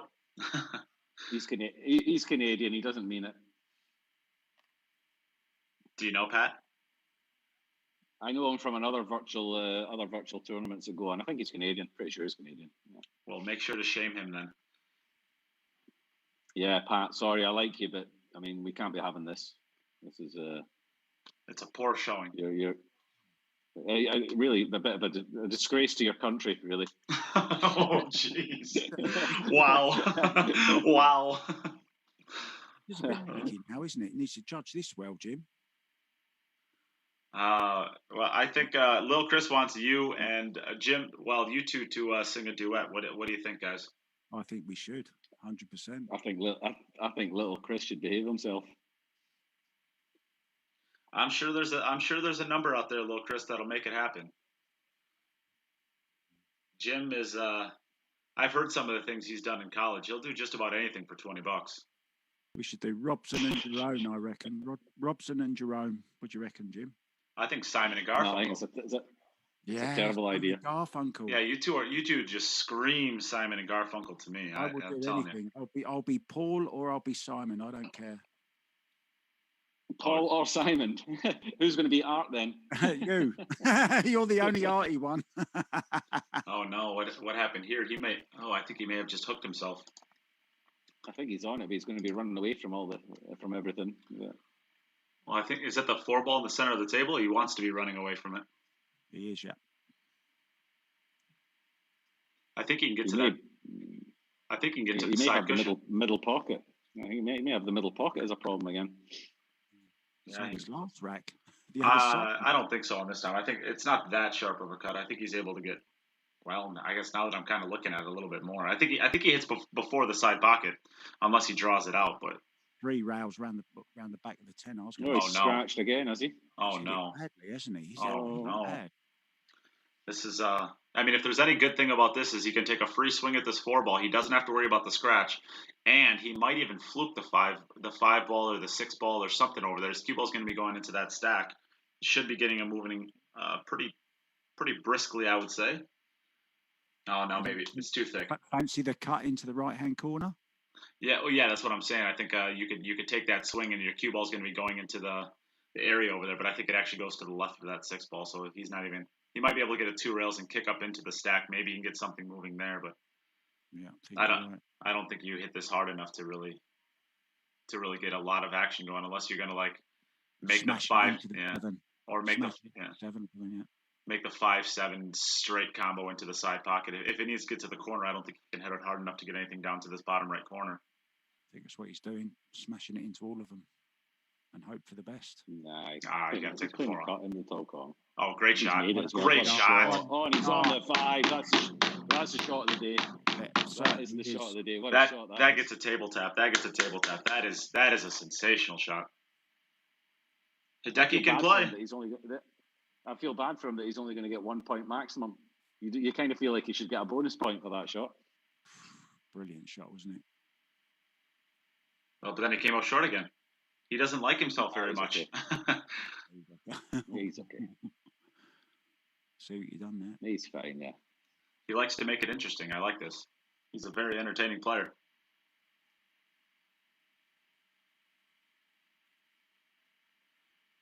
Slow up. He's got a good angle there, I think, to be able to draw back for this 9-ball. I think he does. Oh, is he top rail left? Oh, is he switching hands? Left-handed. Yeah. Oh my he goodness! Doesn't look completely comfortable left-handed. He's done it twice. He's 3 times he switched. He's dancing. I play a league left-handed now. My wife wanted to learn how to play pool, and so we're playing in this really. I shouldn't. Well, I'll be disrespectful. It's just a really bad league. It's just for players who are just kind of like want to get out on a Wednesday night and have fun with their friends. And just basically, it's a casual social pool. and I'm playing in this league, but I'm playing left-handed, and every time I play in this league, I feel like a baby giraffe taking its first steps. You know, it kind of looks like awkward. It doesn't really know what it's doing, but it's trying really hard, and you can know it really wants to just be able to walk. That's how I feel when I'm playing left-handed in this league. It's a lot of fun. Have you actually told I can't them even you're hold my right-handed, or are you just they think you're just really bad anyway, or what? Well, there's it was funny actually because one of the weeks there's like a guy that was like giving my wife some advice and like kind of teaching her. Oh, that's a dry break. That's a dry break. We're done for Sean. Yep. Yeah. I mean, obviously, it was kind of funny just like watching this guy give advice to my wife as if like, and he's just a bar player. He's just just a guy trying to sound really smart and hit on a pretty girl basically. And it was kind of funny. So some of the players in the league know me. Most of them don't. But I got at the end of the night, I always like to just switch around right-handed and just shoot a couple balls around, just to let everybody know I don't completely suck all the time. You often hear somebody say, "What's the best piece of advice you could ever give to a pool player?" Right? Take 2 weeks off and quit. What is the worst piece of advice? You probably just touching on what you just said there about the guy trying to teach your wife. What would the worst piece of advice you could ever give to a pool player be? The worst advice: take 2 weeks off, then start again. That's the worst advice. Well, yeah. The best advice is take 2 weeks off, then quit. Oh, okay. A joke, of course. The worst bit of advice, I don't know. I guess don't listen to better players. Mm-hmm. Although I, as being an instructor or a quote unquote instructor, there's a lot of really good players who really just fundamentally do not understand how to play the game of pool. They're just. You can go. You can go, Hideaki. Yep, you're good. You play. Yeah, you go. Yeah, play. Play. Go, play. Expression. Your turn. Okay. Yes, you. Yes. Yep. Yes. There's a lot of people who just fundamentally do not understand the way the game is played, and it's just a product of bashing your head off of a wall for 30 years hitting balls around a pool table. You can get very, very, very good at that. I just want to say Tere Pavast to Dennis Grabe. That means good afternoon, good day to you in Estonian. Hi, Dennis. Oh, is this going to be a dry break? No, he's got it well. Carly McGee, you're a lefty. Does that mean that can you play right-handed? I think it's there's of course people that are ambidextrous that are able to play lefty and righty just as well. And there's a lot of people who learn how to play lefty or righty very well. I, however, did not learn how to do that, and I do not have a natural talent towards playing lefty. I'm hopeless left-handed. I can't even hold the cue right. But if you want to go for the worst piece of advice, Yeah, I was going to ask you, Jim. Yeah. The worst piece of advice: if you are unable to run 3 balls, then go ahead and buy a $3,000 cue because it will do all the work for you. There is a magic pill.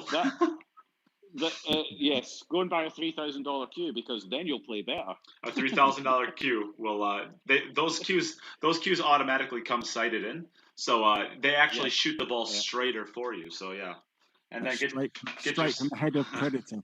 That piece of advice. Get yourself a nice an $800 BK rush or something, and get yourself a $500 jump break cue. That's it. Go and load your get about $5,000 worth of equipment with a bag and everything. Cover yourself in patches, and then when you get to the tournament, trust me, you're still going to suck. Yeah. All right, leave me alone, will you? Do you know I'm actually really, really bad left-handed, but the sad fact is I actually am left-handed. The worst advice I can give is make sure to iron all of your APA patches onto your playing jersey. Oh, you're going to love this shot. Look. Oh, he drills it. What He a drills shot. it. What a Get shot. down. Oh, Whoa, whoa, whoa. That's I'm, okay. he likes his rail first shots, doesn't he? Yeah. I need to update. Hideaki has 3 racks now into this, right? 3 and 43. He has 3 for 43. Yeah. Yeah. Okay. I didn't update his last round. John finished on 5 for 50. Yep. So that's going to set up a big matchup coming up next. Well, I guess the first match after that. Shot. Jean. So we're going to see Fedor for the first time, aren't we? Next. Yeah. Yep. Fedor and Hideaki. Lil Chris says he's ambidextrous at this game. So am I. I can't play with both hands. Yeah, I play equally well both ways.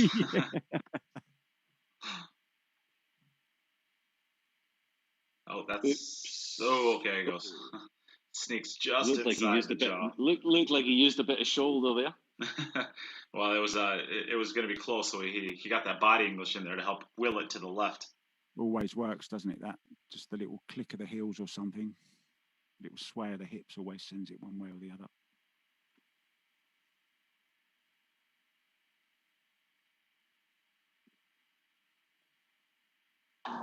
Uh-oh.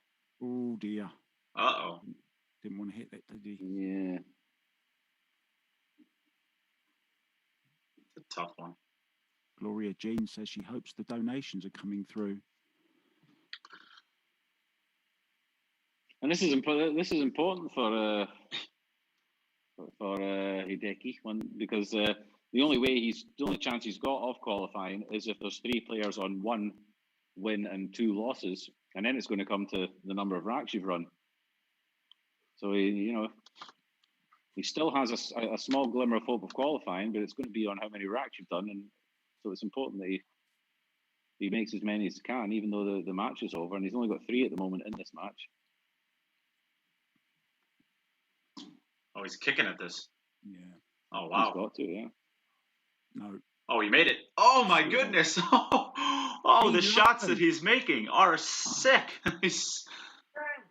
3 out of 3, exactly. 3 out of 3.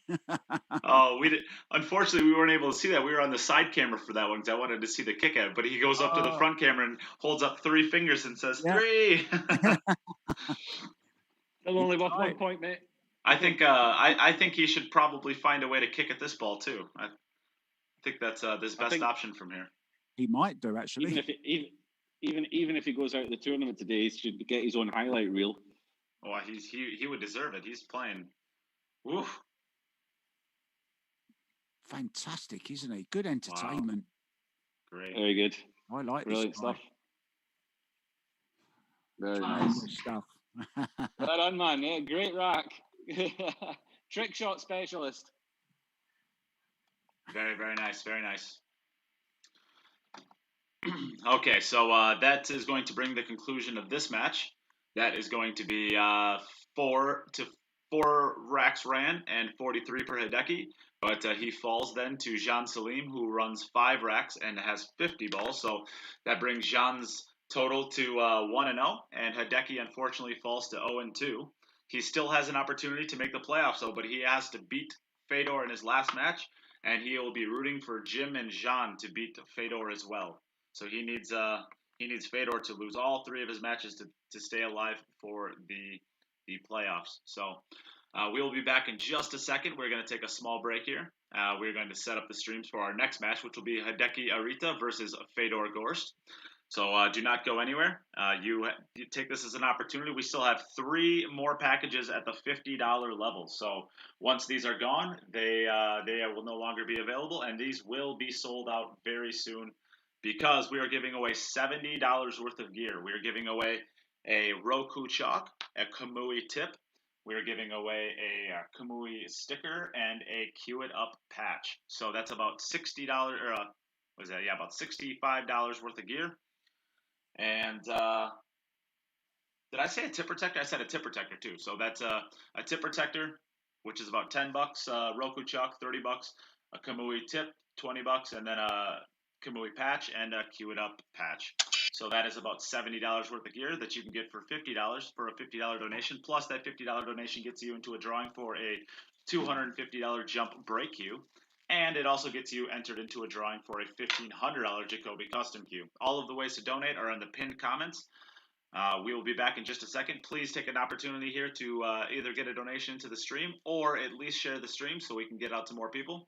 It's a free stream. We're having fun here, so please help it out by supporting it or by sharing it. All right, we'll be back in just a second with our next match.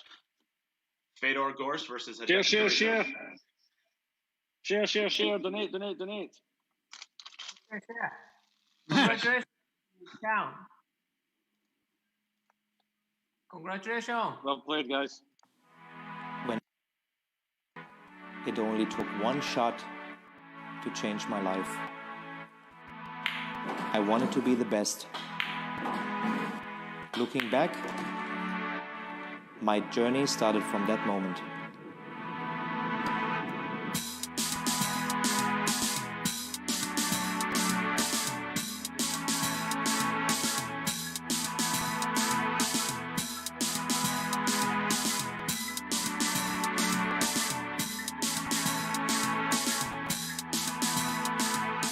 Realizing your true potential requires total devotion.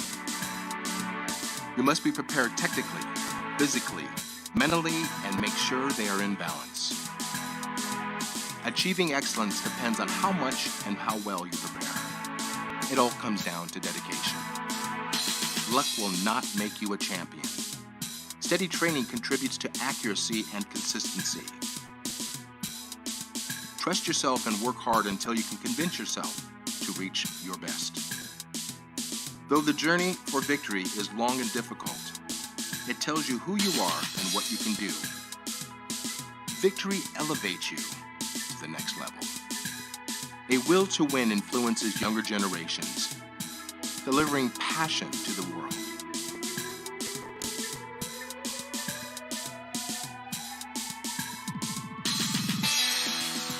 Believe in the potential of your intuition. Give your dreams free rein and feel the emotion flow through you. Stay true to yourself to find stillness within. Sharpen your senses. Put all of your intention into the moment of impact. Do not hold back. Just let go. Can you see? Your journey begins here. Quest for excellence.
Hey, nice to meet you.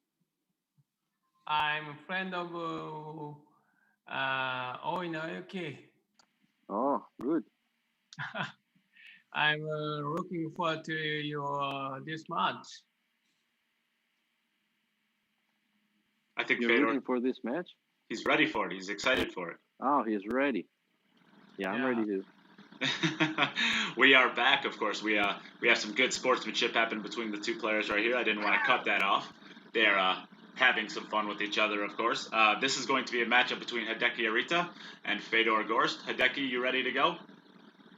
Yeah. Feeling good, Ready. feeling strong? Oh, good. Yeah. And Fedor, you ready? You ready to go for your first match? Yeah.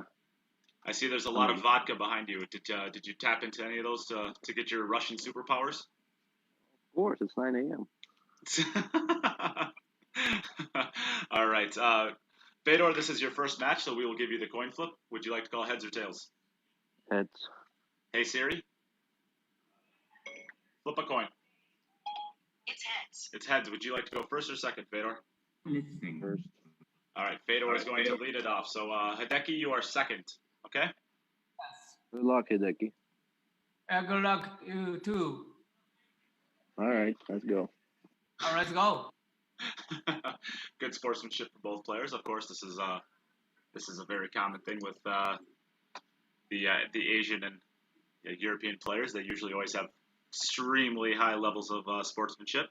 I am still joined in the booth, I believe, by Mark White, though I think Jim is taking a break. So, Mark, you're still with me, right? I am always with you. You should know that, Nate. Always with me. Thanks, buddy. Oh, no, cue ball. Okay, he's okay. Almost scratches to the side pocket. So we have one more of the $50 packages that are gone now. Carly McGee has got one of the packages, so there is only two of those left. Once those are gone, they are gone for good. So if you're interested in getting one of the last two, I'll tell you, they will not make it to the end of this match. I suspect there's $70 in gear that you are getting for free just by making a $50 donation. So.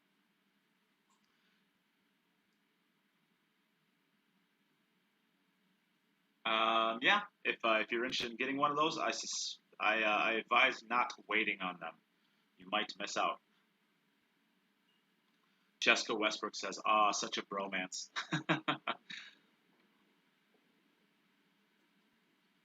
Of course it is. Both are top-notch players and both are top-notch people. This is my first time meeting or talking to Hideaki, but he seems to be a very, very, very good person. Seems to love the game quite a bit, and he plays the game at a very high level. Yeah, I warmed to him the second I met him. Yes, he's So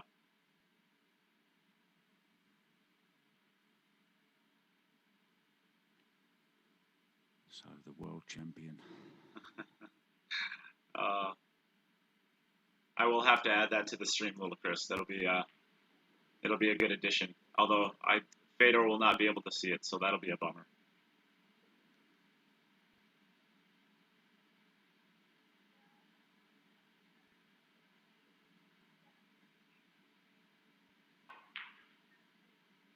Oh no, that one's not gonna fall. Oh dear. Yeah, that was an unforced error. So 5 points, yeah. Yep, 5 points. He's swinging the cue, getting warmed up. All right, Hideaki. See, maybe just a little. Of course, he did say it's 9 a.m. You're up, Hideaki. It's 9 a.m. there, so it's he's I believe he's starting his big matchup tomorrow against Jeffrey DeLuna. That is going to be streamed by Rackham TV. You are not going to want to miss that one. So head over to Rackham TV. They do a great job in the pool world. Support their stream. I believe it's going to be about $30, I think is what it is. Fedor, I'm not sure if you are keeping your volume on or not. You can let us know if that's wrong. But yes, it's a race to 100 over 3 days, so there's going to be a lot of amazing pool. And I mean, I stream these ghost events, so I'm not trying to denigrate them, but I don't think anybody in the world is going to prefer a ghost event to real quote unquote real pool.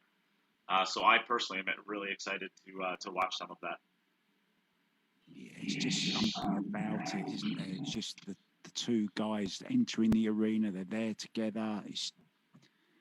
It's totally different. I mean, you can't compare the two animals, can you? I mean, they're both exciting in their own way, but we all Correct, like yeah. to see a bit of reality, don't we? Yeah. And so then I miss the safety game as well, you know? Exactly. Yeah, that's a lot of it. Yeah.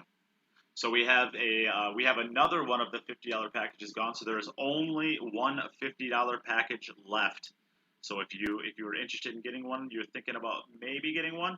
You have What's in it, mate? What's in it, Nate? What's in the package? What is in the package? Well, what is in the package is a Kamui tip, a Kamui patch, and a Kamui tip protector, as well as a poison glove and a Cue It Up patch. So it turns out to be about $70 worth of gear that you're getting just for supporting the stream with a donation. So $70 worth of gear. Thank you to Martha Levine. Hopefully I pronounced that right. You claimed the third package. Oh, And thanks. and of course, if you're sending these things, or if you're claiming one of these, make sure that I get your address because I got to be able to send them somewhere. So if you have not done so yet, reach out to me with your address personally, or if you can, just put it right in the memo of the PayPal donation, and we will get it there. Oh, thanks for that, Carly McGee. She says, Nate, Mark and Jim, a great team to have in the box. Thank you very much for that. Always nice to feel appreciated, isn't it? Yes, Nate? it is. Yes, it is. They get me through long days. These are very long days. I was in bed about 1 o'clock last night, between 12 and 1 o'clock, and I was up this morning at 5 a.m. So these can be some pretty long days. It's always nice to know that that people are appreciating what we're putting out there and they're enjoying the product. Yeah, I always say my payment is other people's appreciation of what you do. Yeah, Mark does more commentary for the pool world than probably anybody else in the world. I said this before, and you got a good chuckle and a good giggle out of it. Mark White is the premier voice in pool over the lockdown. Thanks, mate. I love it. I wouldn't want to be doing anything else, to be honest. Just to let you know, my record for commentary is actually 48 hours in 72 in 3 days. 48 hours of commentary. Wow. For these events, I suppose I do about 7 hours of commentary a day for about a week. So that's not even as much as you did there. That's incredible. Well, yeah. It was in Thailand, and it was. He needs that to go. He doesn't want to be jacked over the. Okay, it's good. Sorry. Go ahead. No, it's okay. I was just saying it was a big tournament in Bangkok in Thailand, and I was there, and it was an amazing event. Some real top players. And talking of top players, we've got them here, haven't we? And more to come over the coming few days as well. Really looking forward to seeing Kelly Fisher playing. She's my favourite. I love her. She's an English icon. And a really nice person as well. Yes, she is. So nice drawback with a bit of right-hand English here for the 9 into the side.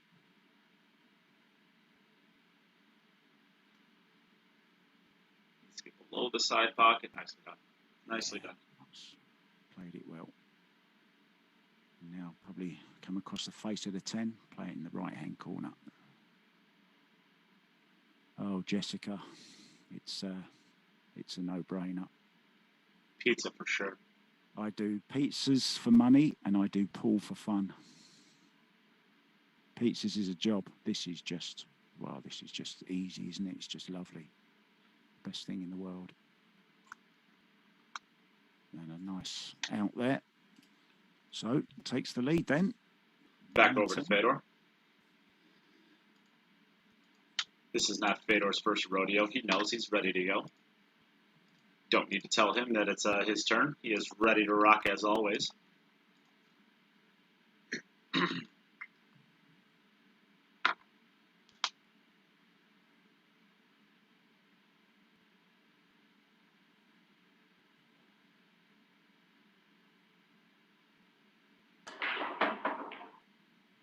back there. It's both of the wing balls. And 1 ball's opening up, 3 balls opening up. Ooh, this is looking pretty good here. Let's take a look at this side view here. I believe everything goes pretty comfortably here. We were having a little chat in commentary before they started this game, and the guys were just setting up their cameras and having a little warm up. And I mentioned Fedor Gorst's cue action, and I honestly think it's the best there is in the world. His fundamental just amazing. His stance is amazing. Just watch this beautiful follow through. Let's get that back just a little bit more. Oh, it's just perfect. It's absolutely perfect. Yeah, he's just, honestly, the guy is a genius. I think the only issue that I could potentially see there being here is does the 5 ball, whoops, wrong one. Does the 5 ball pass that 7? It looks like it does. And if the 5 ball passes the 7, there's no issues at all. He'll just bring this off this rail. Try to get the cue ball right in line with the 3rd diamond there and his 5 ball. Left it just a little bit short and on the rail. So this is going to be a little bit of a tester here. Shooting this by the 7 ball, and he's going to have to get the cue ball back out for the 6 ball. He's going to have to take a thinner cut on it. Yeah, this is a tough shot, isn't it? Does he need a little bit of right-hand English on it as well? I think the right-hand English is unnecessary. You can put it on there just a little bit, but I think just the right-hand English probably actually brings a side pocket into play. Martha, I do not know if I have your address or not. To be honest with you, I don't think I've seen your name in the past before this event here. So I probably do not have your address. If you could send that to me, or either send it to me personally or send it through the podcast page. Both of those would be great, and we can get you. We'll be shipping stuff out, I believe, tomorrow. So you'll get that. I don't have it either, Martha. I don't have it either. Oh, that's brilliant. This is brilliant. Lovely. Yeah, it's a good shot. This is a good shot here.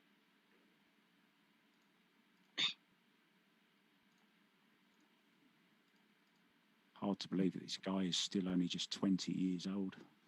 I believe he's 21 now. I think he turned 21. Oh, is he? I think he turned 21. I never got the email. Sorry about that. He must have missed the birthday party though. The birthday party was great. I never get invited to birthday parties. Vodka everywhere. Putin even showed up. They do love their vodka, don't they? Yeah. Oh. Even Putin showed up for the great Fedor Gorst, the world champion. Really? Yeah. No, of course not. But it would be cool if it did. We got Mario He tuning in. Hello, Mario He. Would have loved to have you in this event. That would have been this would have been great to see you play in this one.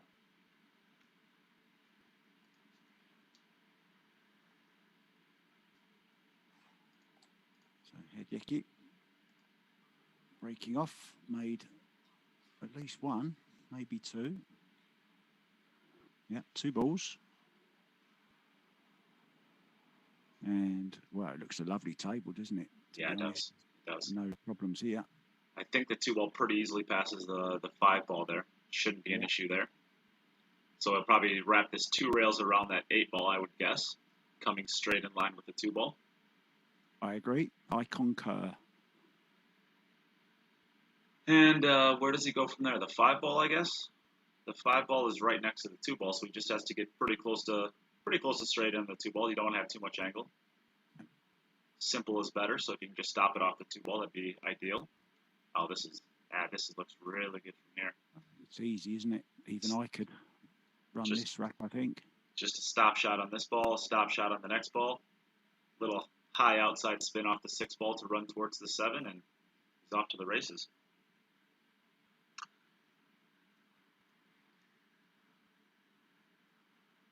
Ivan Maluto, he's I hope I pronounced that right. He's tuning in as well. He is going to be a competitor in this event. We'll be seeing him later on in this tournament.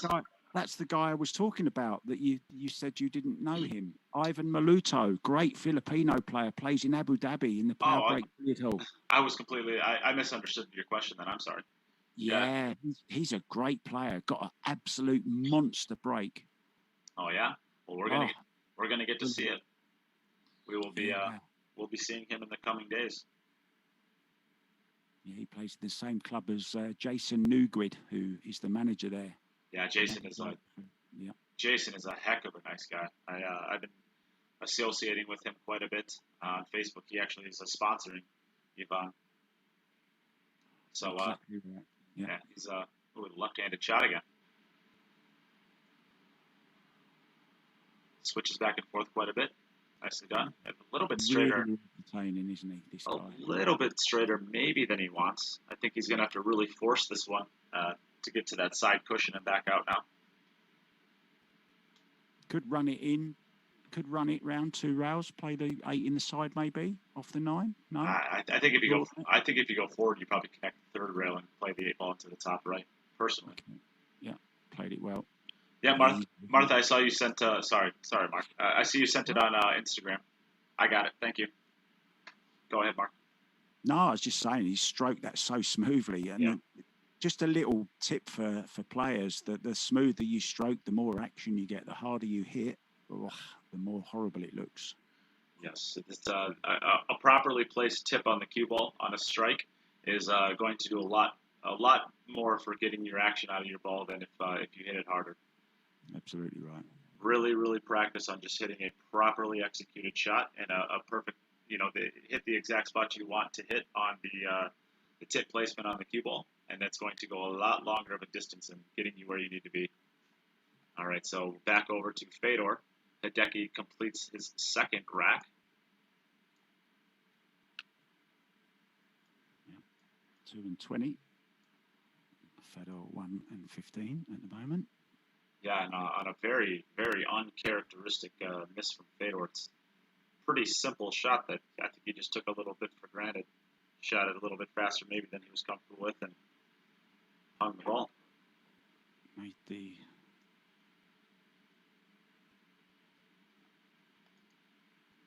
made 1 ball.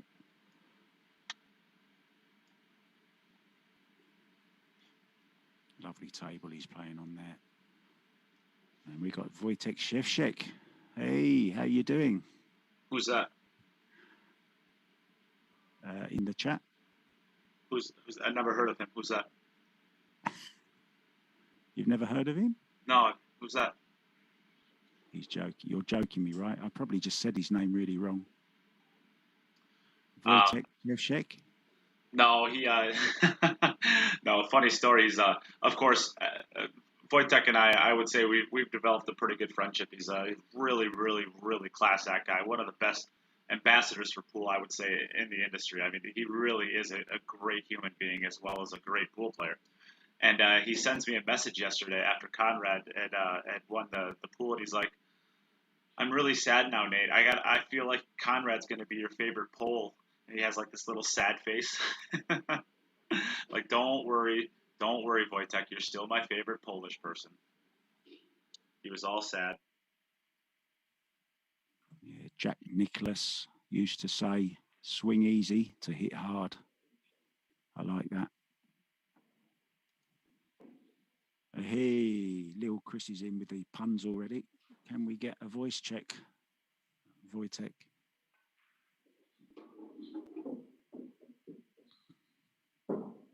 There's a really lovely message for you there, actually, Nate, if you'd like to read it from Notta.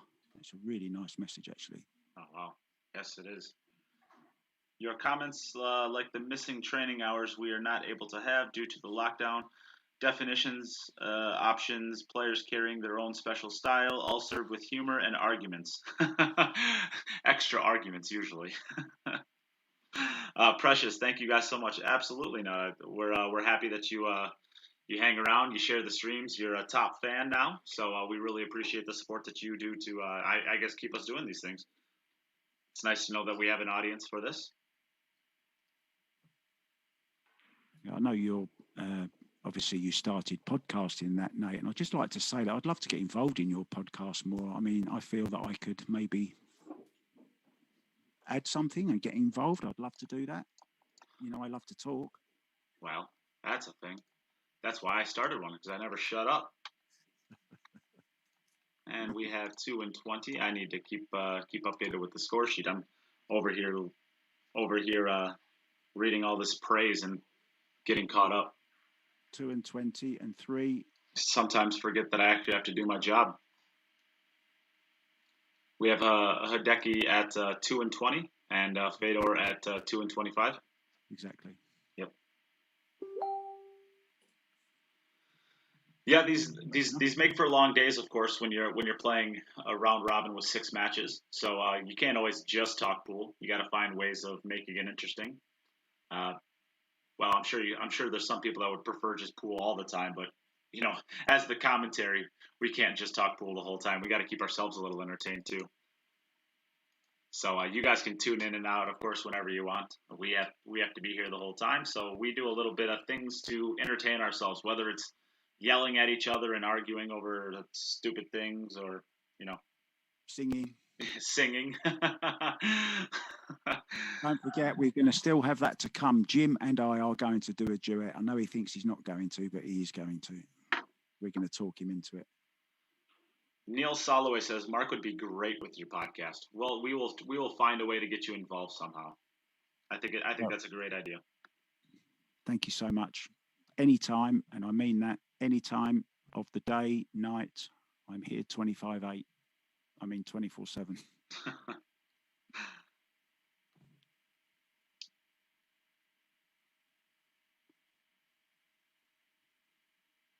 Oh, stop it, little Chris. Oh, that is awful. Yeah. I hope you realize how bad that was. You should be ashamed. You should be more ashamed than the people who don't share. I just want to get rid of that as fast as I can. I'm going to use FedorX to get rid of that very quickly. Let me see. Maybe I can remove this comment. It's so bad that it's awful, isn't it? That is the worst comment I've ever seen. Oh yeah. Neil is definitely a big podcast listener. Neil said Manscaped. Manscaped is they are a sponsor to my podcast. It is I guess there's no real good way of putting this. It is an electric razor for your man area. Ah, okay. Do a bit of landscaping on your manscape. I get it. I like that. Yes, it's they're a sponsor to my podcast. So I guess there's no real great way of putting that. That's pretty funny though.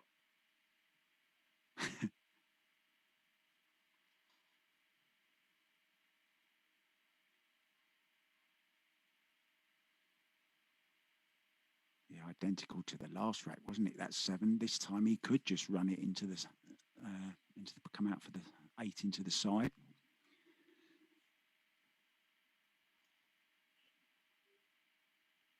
Yeah, I'm a fan of that shot as well. Instead of just dropping it in, rolling it, I always like to see them punched in. Keep the cue action the same. That's the secret. Like a golf swing. Keep the golf swing the same. You're just using a different club. And the club in this instance is the amount you draw the cue back. Simple as that, really. Oh, I got to give a shout out to Ro Reyes. It's the first time I've seen you on the stream. What are you doing? You're supposed to be like here all the time. You were like the #1 commenter last stream. You and Jessica were like the biggest commenters last time. And you're just now tuning in on day 3? Ugh. So disappointed in you, Ro. Just kidding, of course. Back over to Fedor. Hideki's coming out firing, which I'm sure Jean and Jim are very happy to see. Yeah, I mean, the only way he can qualify is if Fedor loses all 3, right? Yes. So he's certainly Hideaki, the only way that Hideaki can qualify. Yeah, that's what I mean. Yeah. So he's helping his own cause here. But if Fedor starts off 0-1, that obviously helps Jean and Jim's chances of getting the #1 seed.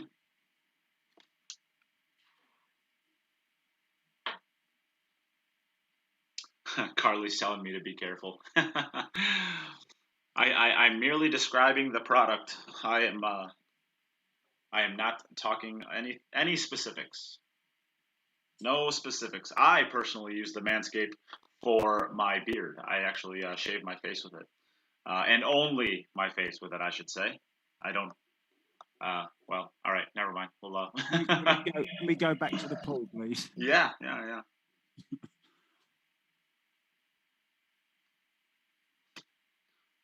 Rose says, I am. Work has been keeping me busy, but very happy for the stream. Well, you at least you are well versed in the ways of the Queue It Up streams. You have share above your name immediately. You know how it's done. We appreciate that, of course. Great shot he just played there to the 2. Nice little stun here now for the 3. And this, we're going to get to look at his cue action from behind here, and this is just lovely. Just what a sight this is to see. Yep. This is pool porn for me. Oh, jeez. Carly, you better watch it. Carly will yell at you.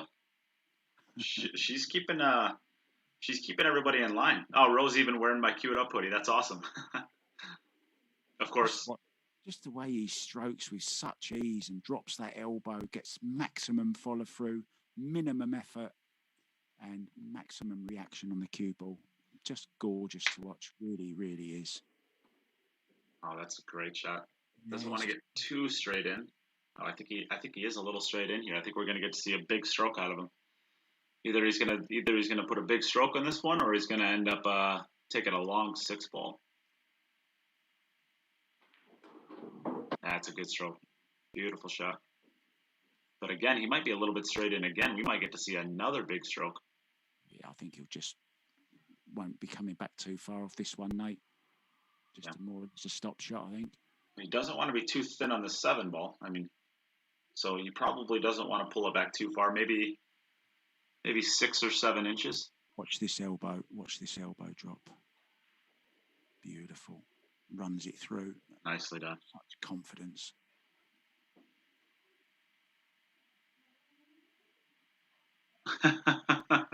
See, Lil Chris, that's a good joke. Lil Chris, more like Lil Miss with that joke. That's funny.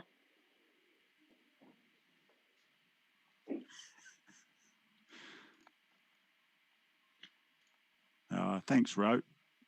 I knew I recognised that name from somewhere, Ro Reyes. Yes, he's from Chicago, I believe, Chicago area. There's another lady called Ro Turner who always makes me laugh. I don't know whether you're familiar with her or not. I am not. Okay. All right, so after the uncharacteristic miss from Fedor in the first rack, he is playing some pretty flawless pool now.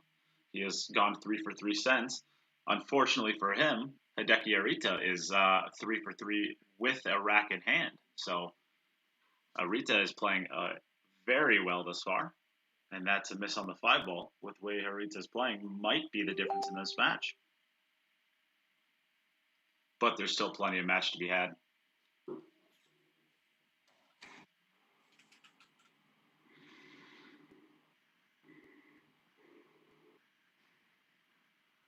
Great cue ball there. I think he's going to get the 3 ball. Yep, 3 ball's going to go. So he's got a ball down. It looks like, the 1 ball looks tied up. I don't know if the 1 ball goes anywhere, Mark. I think it goes top right. Might even go top left as well. Definitely goes top right.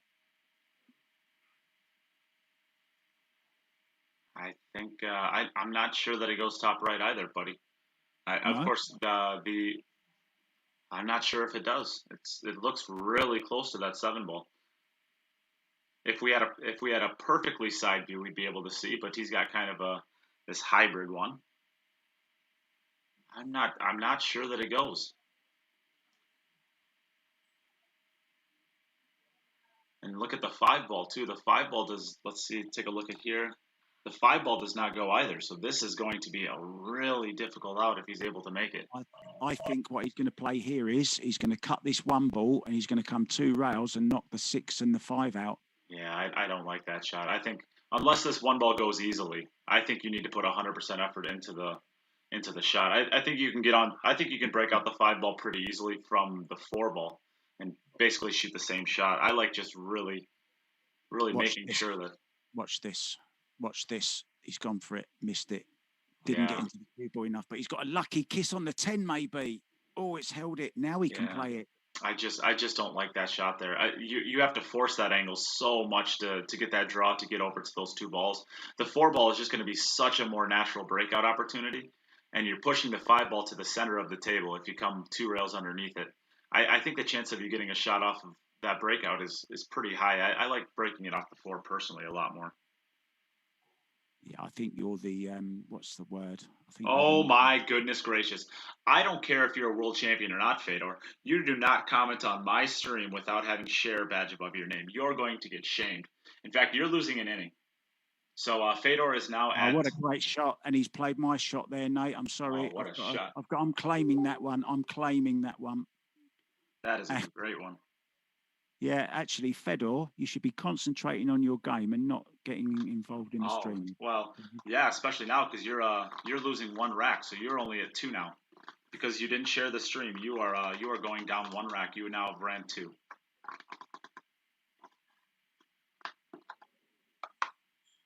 I don't care if you're a world champion. Nobody's above shaming at the Cue It Up podcast. Ain't that right? Absolutely right. Yeah. That is a funny comment, though. Does this guy know how to miss? Oh, great shot. Great shot. Yeah, and just remember those tremendous kick shots he played. Yes. Last match, unbelievable. 3 for 3. Thought he was down and out. 3, yeah. If Mike, yeah, it's just great. If Mike Gaines was doing his job properly, he'd be shaming Fedor right now. Come on, Mike, do your job. I don't care if he's a world champion. We got to shame him.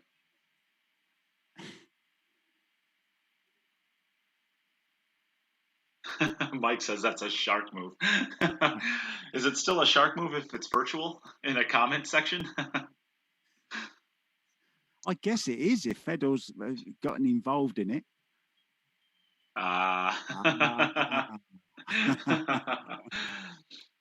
Yeah, that's what we thought, Fedor. What are you doing? He's as entertaining in the chat as he is on the table, isn't he? I'm a shark. Just hope he doesn't hit too many jaws. Oh, I see what you did there. See what I've done there? I see what you did there. That was okay. Much better effort than Lil Chris. Much better. I think Lil Chris should be on like pun timeout for like a day for how bad that one was. Yeah, he should actually be banned from the stream for 24. He should go to Cue It Up jail for 24 hours. Yeah. I don't even know what he was trying to do.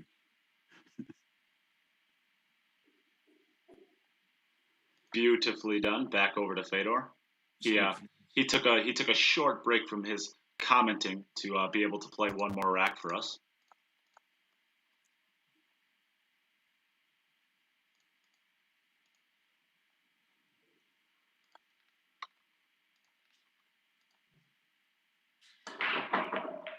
Oh, he got saved. Yes. Scratch. And look at the 2 ball. It looks pretty okay, though. 1 to the 2, 2 to the 3, and then plain sailing, I would have thought. Yeah, it's world champion. I think it's just basically just the 1 to the 2. I think if you're onto the 2, I don't think you can help but to get onto the 3.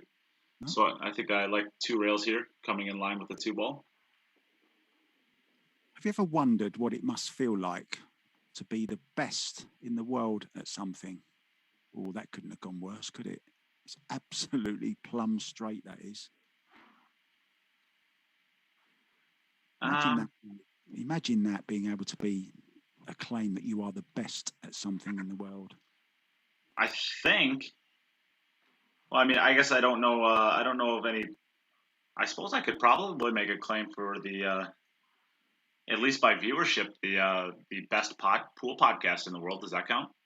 Of course, it counts. Well, then, it's. I would like to say it's incredibly humbling, but it's. I don't know.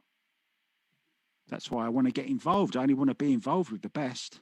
I'm pretty sure. I don't think there might be some like like a Filipino or an Asian podcast that I've just never heard of that has higher numbers. But as far as I know, I don't think there's anyone out there with higher numbers.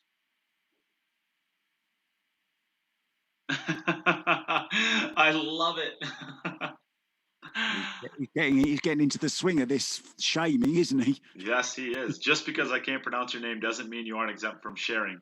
What a shot Fedor's just played there. He has. That was sensational. Close to the rail as well. Just tremendous cueing. Mike Gaines is just torching him. Oh, little Chris. Not really. He's saying you are not the best pizza maker in the world. That's rude. That's rude. No, are you not the best pizza maker? That means am I? Oh, yeah. Well, he doesn't have a question mark, so I didn't think he was saying a question. I think he's making a declarative statement there. I think he's telling you you're not the best pizza maker in the world. Yeah. It's amazing how question marks are very important for the meaning of a statement or question, I suppose. I was, but then other pizza companies came along, and the more they sold, the less I did. I guess you call it the domino effect. I just kept falling down and down and down the rankings. So nicely on the 10 then. Beautifully done here. But 45. But unfortunately, because Fedor did not share the stream right away, that only brings him to 3 now. Totally just kidding. You just made me look at my notes then. So 4 to 45, but Hideaki Arita has a 1 rack advantage since Fedor did go first. So technically right now, they are tied by score, but Arita has 1 additional rack. Stuck the cue ball nicely. He's got the 4 ball down to the Where's the cue ball going? Where's the cue ball? It's in. Oh, no. He did stick it, too. It got kicked into the corner. Oh no. Fedor's happy as a newborn baby goat. But Arita is sad. He is very sad. I told you, he's very sad. All you can say is yes. You, Fedor. Yep, you're up, Fedor. All you can say is it wasn't a kick, it was a breaking error, I guess. Ball into the pocket. Dina Copeland says, Fedor shared. How do you think I got here? Well, we had to shame him into sharing, which is what we're going to attempt to do to you too, because you do not have a share badge above your name. Oh, he's fallen for it. Yes, we got him to share. That's what we do here. Is if we don't have a share badge above your name, we shame you into hopefully sharing for us, so that we can get more viewers just like yourself. And we have muscles. We have muscles to help us shame. So that's Mike Gaines' job. He's here to. Oh, look at the 6 ball! Look at the 6 ball! Oh no! But the only redeeming thing there is the 5 ball's near it, so he can draw off and play the carom into the 6-10. I think so too. You could also, with the 9 ball where it's at, you don't want to try to break it off the 2, but you could potentially try to cannon it off the 2 ball. But if the 9 ball wasn't there, I would like the shot just because the 3 ball is so open, and the 3 to the 5 is very easy. Oh, do you know what? I'm wondering he might do it off the 1 here. I wonder. You could. Off the 1 ball onto the 6 and the 10 off the side rail. What do you reckon? I don't like it off. I suppose you have to get down for the 2 ball anyway, so maybe it's not a bad shot. I think it's the shot, and he's played it. It means I could be world champion as well, because I saw that shot as well. Oh, he's hooked himself, and that's why Nate didn't like it. Yeah, that's it. There's a lot of bad rolls that you can get off of that. It's tough. Oh, he just caught it a little bit. I think he played to hit them the other side of the play to hit the 10 and the 10 first, which would have left him a definite shot on the 2. You know that, to be honest with you, the shot that I like there, and if we can take a look at the side view, what I actually like there is I like playing that 1 ball to the side pocket like he did, but I like actually trying to roll down into the 9 ball. So if you can hit that 9 ball square, you actually have a good angle to actually go at that 2 ball and try to break out the 6, and you might move the 9 ball out of the way for the 3 ball. Does that make sense? No. Oh, so if we can, you can see here, I can get my mouse here. If your cue ball was right here, you'd have the perfect angle basically to go at this 2 ball, come over to the side cushion and break out the 6 ball. But if you go into the 9 ball with your cue ball, you'll open up the window to get from the 6 to the 3 ball. We're going airborne with Aeroflot. What Oh, a shot! scratched. Oh, he Oh, scratched no. anyway. So Really control. Hideaki opened the window up for Fedor, and unfortunately, he was not able to walk through it. So he's still going to be they're still going to be tied at 4, but Hideaki, like I said, has that 1 rack in hand. So that is 2 additional balls for Fedor, or 3 additional balls for Fedor, I should say. I love that shot because it was so attacking that he played on the 1. I know maybe in hindsight it wasn't maybe the correct shot, but I would have gone for that as well. I really would have done. I always think use your first opportunity to tackle any future problems. Let's see here. Did I? Dry. Oh no, he's okay. He's okay. He's made the 1. He has made the 1 ball. So Mike Gaines is wondering how many shares the stream has. Well, that's easily verifiable. Let me check. Your cut is I will send you the $50 package that you bought. That's your cut. It's to get the stuff that you ordered. Pretty generous, NathanMindham. Pretty sweet deal, huh? We have 167 shares on the stream. I think we can do better. Let's all collectively as a group share the stream. There's 80 people-ish watching. That would bring us up to 240. How great would that be?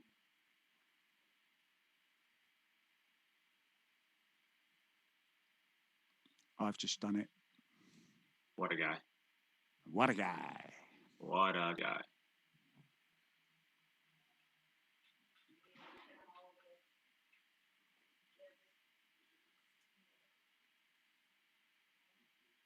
See you later, Tom. Go and do some work, mate. Keep the wheels of industry turning. Thanks for your company. It's been lovely having you with us. So here we go then. 2 in the side. Hideaki.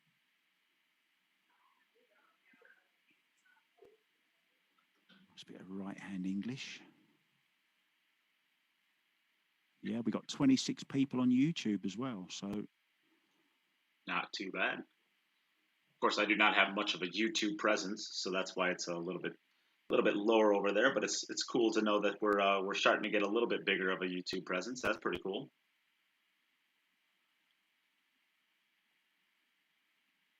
Yeah, and guys like this are really, really important for this sport because he's such a character. This guy plays with a tremendous attitude.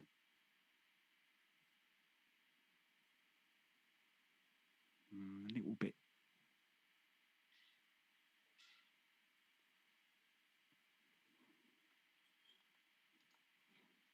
And if ever there's a kicking world championships, I'll tell you what, this guy would be right up there.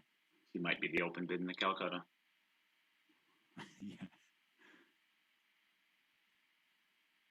So who would you say is the favourite for this particular event then, Nate? Well, I mean, of course, you got to say I would say the 2 favorites are going to be Albin and the defending champion, obviously, and then of course you got to go Fedor because he's got all the tools. He's got a huge break. He's got great cueing power. I mean, I would say that those are the 2 favorites, but there's a lot of really good. I mean, Albin didn't even win his group. Conrad, I'm not even going to try it. Shisheshkin, I think is what it is. I actually wrote it down, yeah. He is, oh no. Oh, is he going to fluke it into the corner? He fluked it, is he? Oh. Yeah, although we're playing 10 ball, of course, we're playing 9 ball rules. So that would have counted had it have gone in. Counted. Yes. So we're back over to Fedor now, who was given some new life here. Fedor asked the question if he ever misses, and he's been lucky enough to see twice him getting opportunities. Just to clarify the rules again quickly, although we're playing 10 ball, it's 9 ball rules, but the only difference is if you do combo the 10, it will come back up again. Yes, there are no short racks. No short racks. 10 ball, last ball. And now, I don't know if she's commented since, but Dina Copeland has shared the stream, so no longer shaming you. Tere, Dennis Grabe, Kurislahab. Just using the full extent of my Estonian once again. I think Dennis is going to get sick of you every time. You say the same thing to him every time. No, I did actually change it slightly. Then I asked him how he was rather than just saying good day.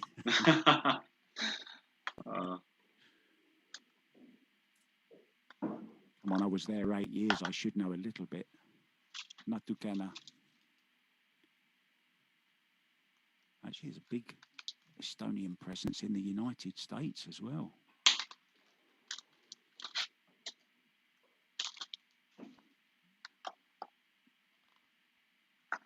Just have a look at this. I think he's got the angle here to just draw down past the 5 and the 9 for the 5 into the left-hand side pocket. He certainly has. Look at the way he cued that. Oh, he hasn't come quite far enough. No, he has not. But I think he can cut it. He's got enough to cut it. But where does his cue ball come off of this 9 ball? I don't think he scratches, but I think he goes. Oh, he might even be able to sneak by this. I mean, looking at this bottom view now, it kind of looks like he has a chance of getting by the 9 ball without clipping it. Certainly not clipping it hard. Yeah, he can draw this with left-hand English and come 2 rails back out for the 6. I'm sure he can. Oh, no, I think he's too thin. I think he's too thin. And he doesn't want to draw because if he does clip off the 9 ball, the draw is going to go. It's going to direct it right at the corner pocket. So he definitely does not want to be drawing this ball. Yeah, you're right. He's going high.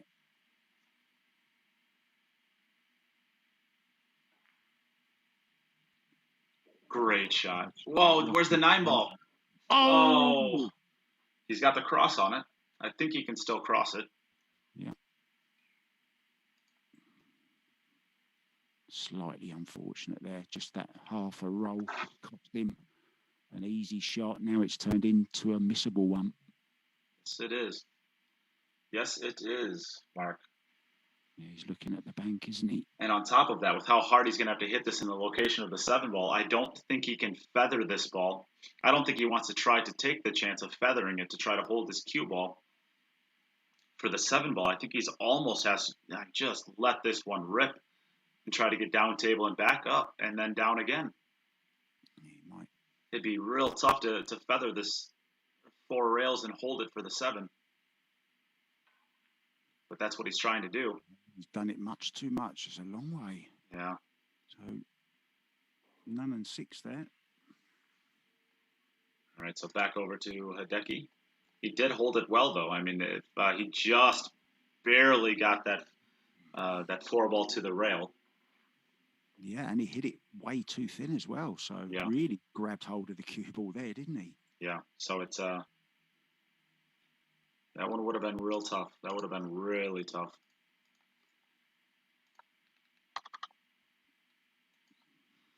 All right, so back over to Hideaki with an opportunity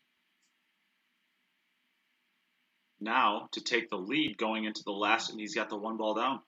He's got the 6 ball down. Where's the 7, the 8 opened up? Yeah. Just for everyone joining the stream for the first time, or maybe you haven't been watching this tournament at all, we are playing with a predetermined rack. Everyone playing with the same rack. I'm sure Nate knows the order. I'm not sure of it. I know where the 1 and the 10 goes, but I'll let Nate tell you where the rest of them go. Have I put you in a spot? You've put me in a big spot, buddy. It is 1, 4, 8, 9, 10, 2. I believe it's 5, 7, 3, 6.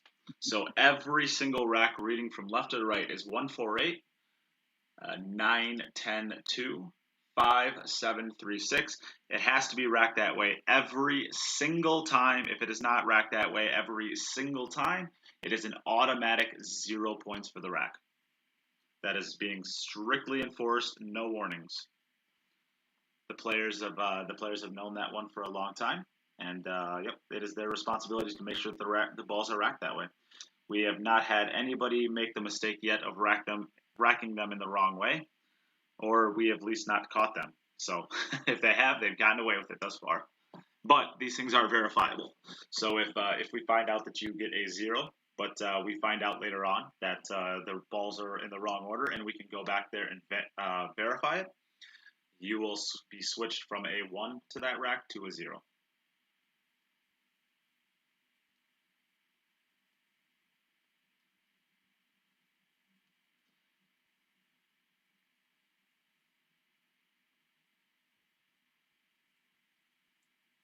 Nicely done there, getting it off nicely off that rail.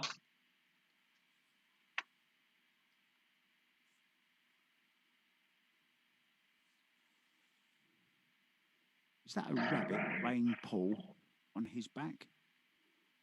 It's a good question. It's like one of those things, that drawings that a psychiatrist shows you and says, "What do you see?" I think that is a rabbit playing pool. So I'm not crazy then. I think it is a rabbit. Well, you're just not crazy for this particular reason. There might be others. Oh, I'm sure there are many. So perfectly then on the 9 here. Nice little stun for the 10. Play this one very well. So this puts a little bit of pressure on Fedor. Fedor now has to get out of this next rack, or he has lost this match. And even if he does, Hideaki still has the opportunity to win the rack on his last one. All right, so back over to Fedor. Little bit of pressure. Let's see how the world champion responds. He's certainly the most laid-back person I've ever seen.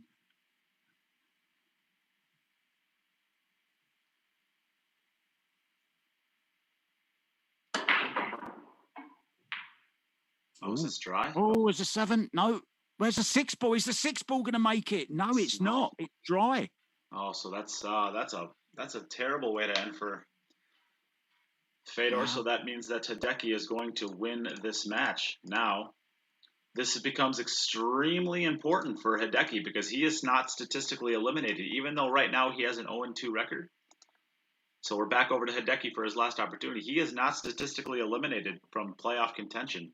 If Jim and Jean both beat Fedor as well, there is a way that there will be a 3-way tie with a 1-2 record. And Hideaki could still make the playoffs with a 1-2 record, having ran more racks than Jean or Jim. Yeah, interesting that.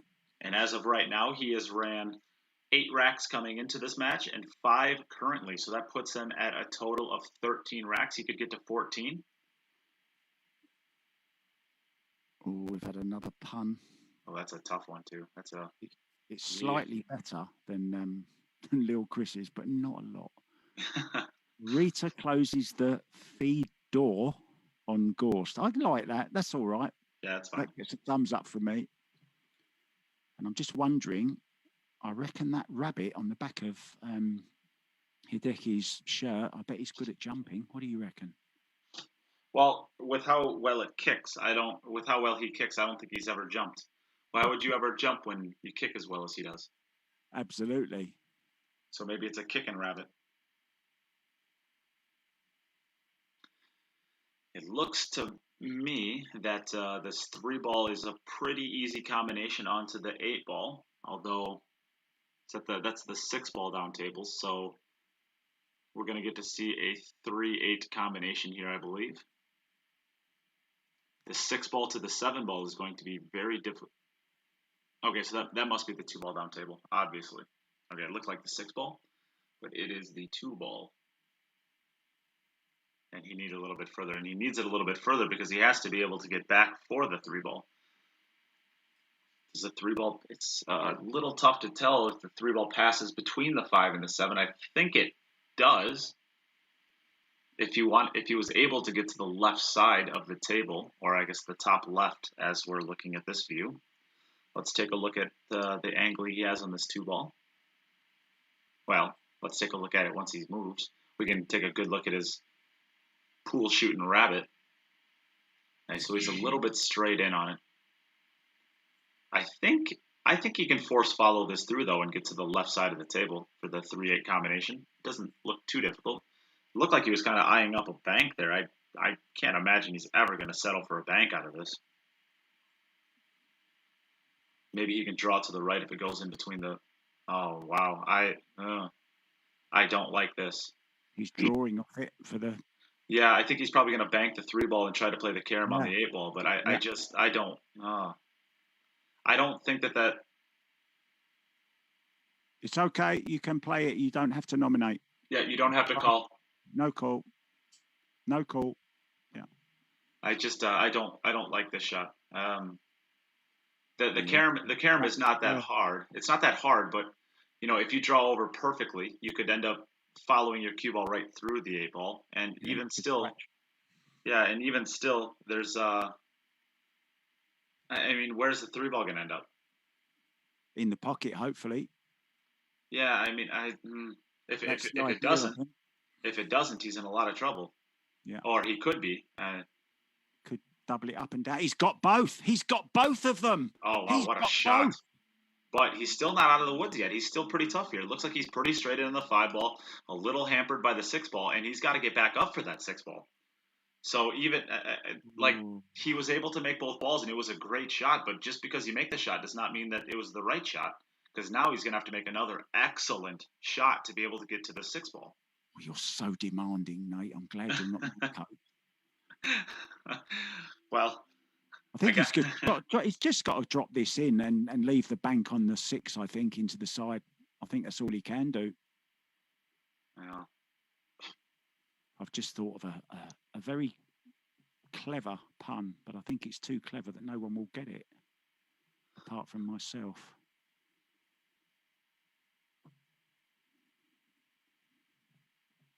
He is not going to get there. So not only does he now have no opportunity at the maybe this ball cuts, but this cue ball is running away from the 7-ball, so he has no chance of getting shape accurately. I mean, he can bank it, I think, into the bottom left, and run his cue ball in between the 9 and the 10 around table 4 rails or 5 rails maybe, but it goes back to that 2-ball. I did not think that he had that bad of an angle to force follow it to the left side of it and play the combination on the 3 and the 8.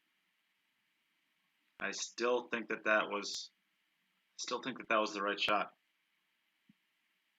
He's banking this. He's got it, and he's on the 7 as well. I tell you what, this guy has pulled out some absolutely amazing shots today, and I so wish he can qualify. I want to see this guy play some more. It's just silly, the exhibition we're getting to watch with this shot making. It's just, oh my, it's so good. It's so good. Tremendous. Oh, talk about never give up. Oh man, and then so good. Hats off to him. How good did he hit all of these shots? Unbelievable. I know I'm getting yelled at. A real doubting Thomas you are, Nate, I tell you. Oh man, this is just so good. What a treat. Look at that, and punches the air as well. Tremendous. Love it. Yeah, he's trying to find his microphone. He wants to say something. Wow. That was incredible. Fedor, were you able to watch that? That was incredible. Yeah, I was a viewer here. Yeah, good shooting, really. That was very impressive. Amazing. Yeah, he's I mean, the shot making that happened in that rack from him was just incredible. Of course, Fedor, there's there is still nothing wrong. You're still you're 0-1, but you still have both matches against Can Salim and Jim Telfer, who are both 1-0. So you control your own destiny. If you beat them both, there is still a pretty good chance that you will get the number 1 seed for the pool. But what you do here is you open up a Hideaki Arita for the opportunity to still potentially make the playoffs as well. So Hideaki, it brings your total to 6-67. You keep yourself alive with a total of 14 racks to be able to make the playoffs still. That was absolutely fantastic shooting. Congratulations. Thanks. Last rugby is very lucky to bounce made. It's a miracle. It wasn't luck. It was good. It was brilliant. Tremendous stuff, Hideaki. Brilliant. We love you. We want more of you. Thank you. You're welcome. You're great entertainment, and you've just made the show reel all on your own. No one else. You get all the best shots. Well done. Yeah, that was good shooting. Very, very special shooting there. That was an absolute pleasure to watch. And Fedor, of course, this is a tough match for you, but there's nothing, you're still controlling your own destiny. You will have your next matchup against Can Salim, so we will be seeing you again right away. Hideaki, it was an absolute pleasure to get you watch you play. I think I think if every shot that you shot at was a bank shot or a kick shot, you'd be the best player in the world. Yeah, only lucky, but I believe my shot, and I very fun to match with Fedor and Jam and Jim, and very fantastic game I make. Yeah. Hideaki, can I just ask you very quickly? We know you're in Japan. We know you are not in Tokyo, but where are you? I'm living Tori Prefer is my hometown, far from Tokyo, because COVID-19. Yes, I lived Tokyo 1 year ago, but I moved this my hometown. Okay. Well, thanks for joining us. It's been a pleasure, and cannot wait to see you play again. I'm giving you a round of applause because you've really entertained me today. Brilliant. Thank you very much. Konnichiwa. Thank you. Arigato. Arigato. All right. Thank you, Hideaki. Phenomenal shooting. Do not go away. We have another great match. We have 3 more great matches still coming up. We have a big matchup coming up next between Fedor Gorst and Can Salim. In the meantime, you can take this as an opportunity while we set up the stream to share the stream, get it out to your local pool group, send it out to, tag a friend, get it to your personal page, help us get this out to a larger amount of people. Of course, you just watched how great that last match was and the excellent shot making abilities. Help everybody see some of this phenomenal shooting we're seeing on display here.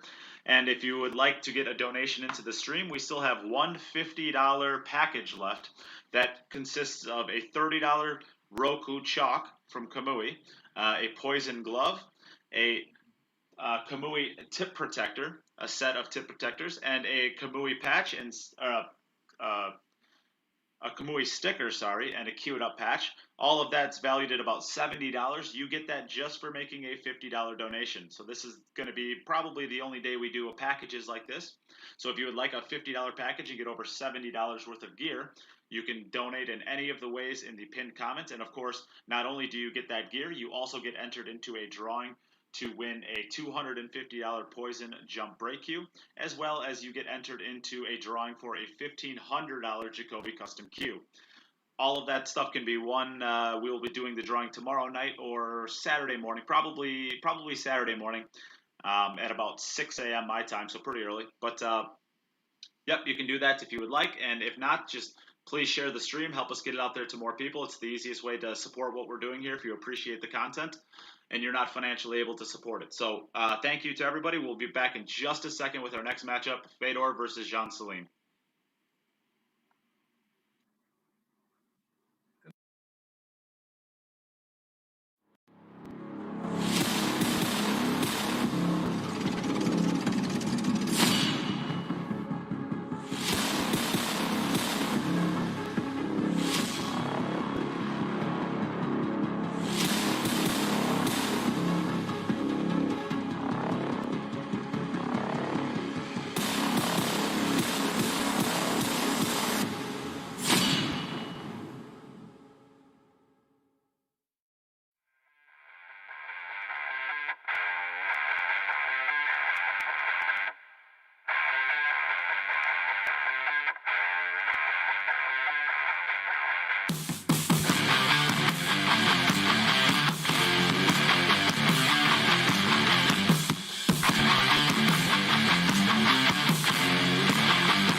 When I was a child, it only took one shot to change my life.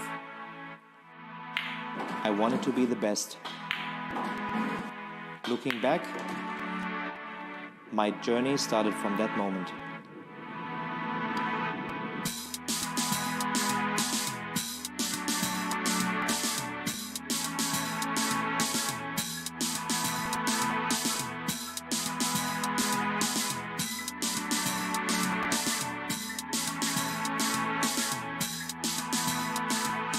Realizing your true potential requires total devotion. You must be prepared technically, physically, mentally, and make sure they are in balance. Achieving excellence depends on how much and how well you prepare. It all comes down to dedication. Luck will not make you a champion. Steady training contributes to accuracy and consistency. Trust yourself and work hard until you can convince yourself to reach your best. Though the journey for victory is long and difficult, it tells you who you are and what you can do. Victory elevates you to the next level. A will to win influences younger generations, delivering passion to the world.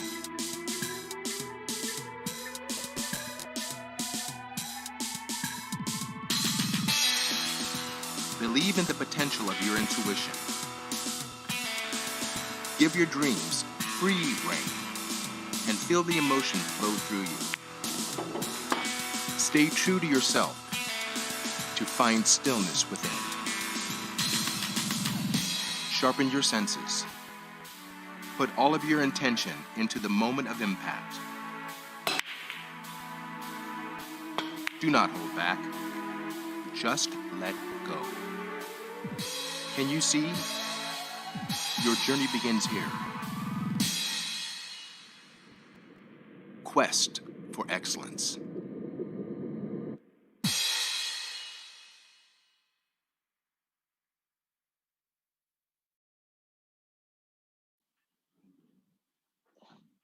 All right, we are back for another match. We are halfway through today's action, but we still have 3 more phenomenal matches, this being one of them. This is going to be a matchup between Can Salim and Fedor Gorst. This is going to be this is going to be a big one. This one's going to go a long ways towards determining the winner for today's action. So, Can, are you ready to go? Yes, I'm ready. Okay, and Fedor, you ready? Mm-hmm. All right. Can will give you the coin flip. Would you like to call heads or tails?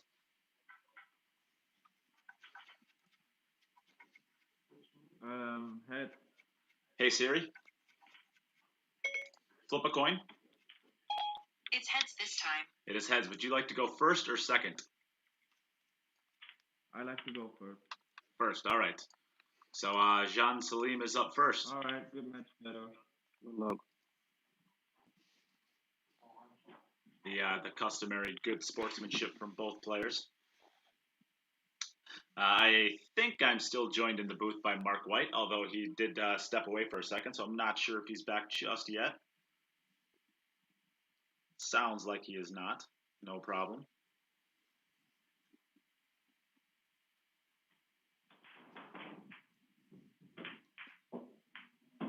He's got plenty of balls down there. 1 ball's off the table. 2 balls down at the bottom of the table. The 3 ball's going to be covered up, it looks like, a little bit from the 4 ball. So he's going to have to get to the top rail. I think I like playing the 2 ball either to the side, the left middle pocket here, or the top left, probably the left middle. Then you can follow it forward. 2 rails underneath the 7 ball and the 4 ball there. Or you can go straight down to the right of the 4 ball. Either one works fine. Nicely done. Wants to get off the rail just a little bit. So now he'll be eyeing up this combination. It looks like it goes pretty easily. And I think he's able to control the 4 ball off of it pretty well as well.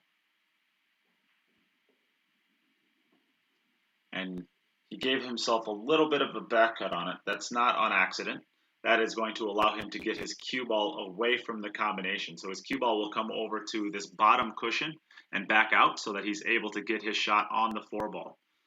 One thing you do not want to do on combinations is get yourself dead straight in on them to the point where you can't actually use the cue ball in a productive way.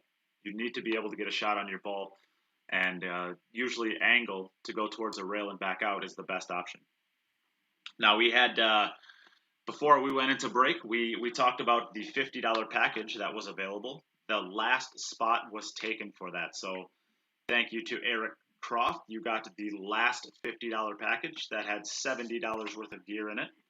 I do not know if I will do another one of those today, but if there's enough desire for another package of some amount, you can let me know, and I can make up another package, whether it's a $25 one, another $50 one, a $100 one, or even more than that theoretically. We have a lot of gear here, so we could make up a pretty big package if we wanted to.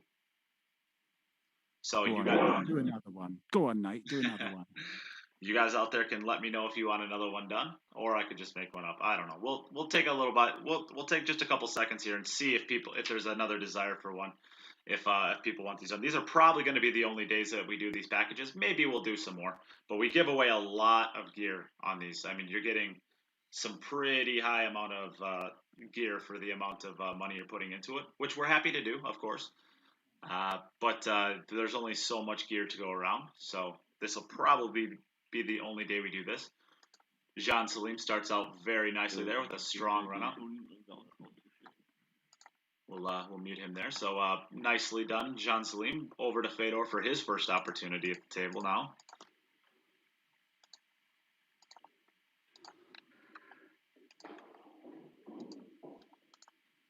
I am back with you. Yes, we welcome back, Mark. Thank you very much. Fedor making a ball.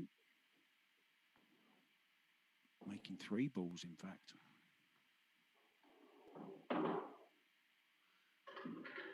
And Eric Croft, you got the last one. Make sure that I have your address.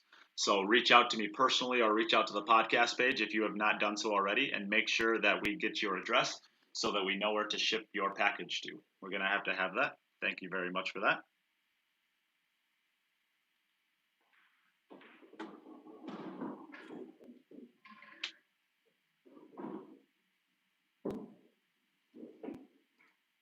Do we still have Lil Chris in the chat? That's a good question. Ask really nicely and he might answer. Are you there, Lil Chris? I have a very, very intellectual pun for you, which I want to use on you. Oh, if it's bad, if it's bad, I'm going to have to mute you. Yeah, if it's bad, you can mute me. If it's bad, you can mute me. I actually think it's brilliant. But then I wouldn't I? Yeah, the trick with puns is everybody who says them thinks they're brilliant until they're received, and then yeah, I know. Perfect then for how he's here. The bar for a pun is a lot higher than the bar for a joke or something like you. Really, yep, Chris is here. The bar is set pretty high for a good pun. It's really got to be good to. Yeah, but the good thing about doing a really intellectual one is if nobody gets it or doesn't think it's good, then obviously they didn't get it because they're not intellectual enough. You think it's the whole comedian bit where if my jokes aren't funny, you're not smart enough to get them. I get it. So great start there from Fedor, and I might as well use it right now then. So world champion right at the moment, Fedor Gorst. What about if he wins 3 in a row? Yeah. Would he then be a Fedora hat trick? Silence. Have I been muted? No, I Fedora hat trick. I'm not following. Fedora is a hat. Yep. Fedora hat trick. Okay. 3 in a row. Come on. Yeah. What do you reckon, Chris? So, Jean, you're up for your second opportunity. I got the hat reference, but I thought like a Fedora hat trick was like some sort of reference to something else. It's winning 3 titles, isn't it, in a row? And I think he's up for it. And It's I hope okay. he can do it. Yes, little Chris, I've got an LOL for it, so that's okay. It's okay. It's fine. Thank you. You're not going to get muted. Although, Mike Gaines, Mike Gaines wants you muted though. Yeah, I saw that. Oh, I need to update. Fedor is playing this match, not Hideaki Arita. What am I doing? So he makes the 3 ball then in the corner.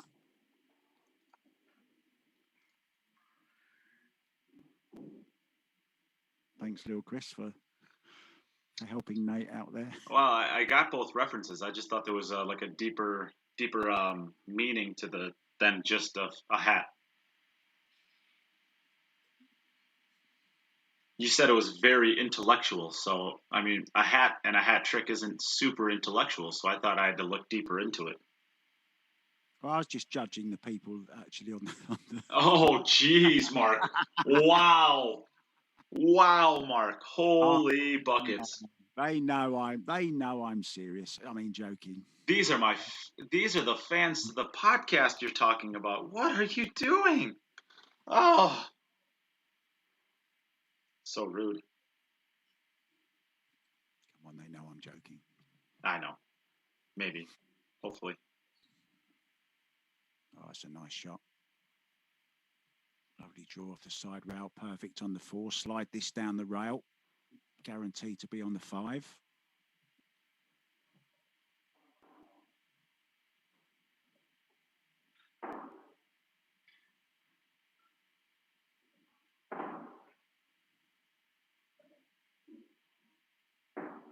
Oh, he snatched that one a little bit. A little bit stabby, but it's okay. Same result. Perfect now on this 5 ball. Draw back for the 6. Just a little punch off that top cushion as we're looking at the camera. Oh, he drew it. Nicely done. Yeah.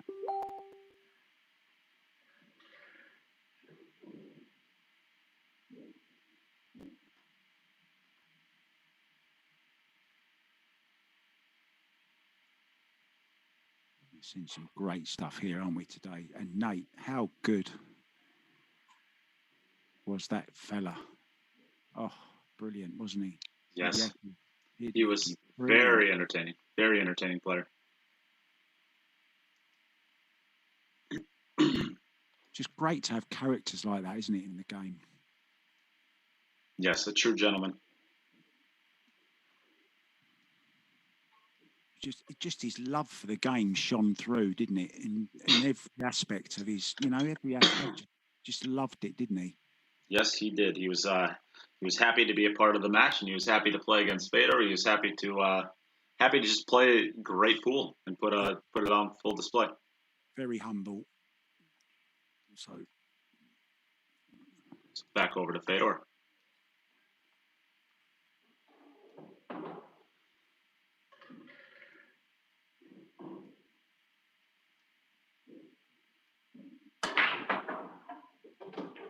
Where's the cue ball? Okay, he's good.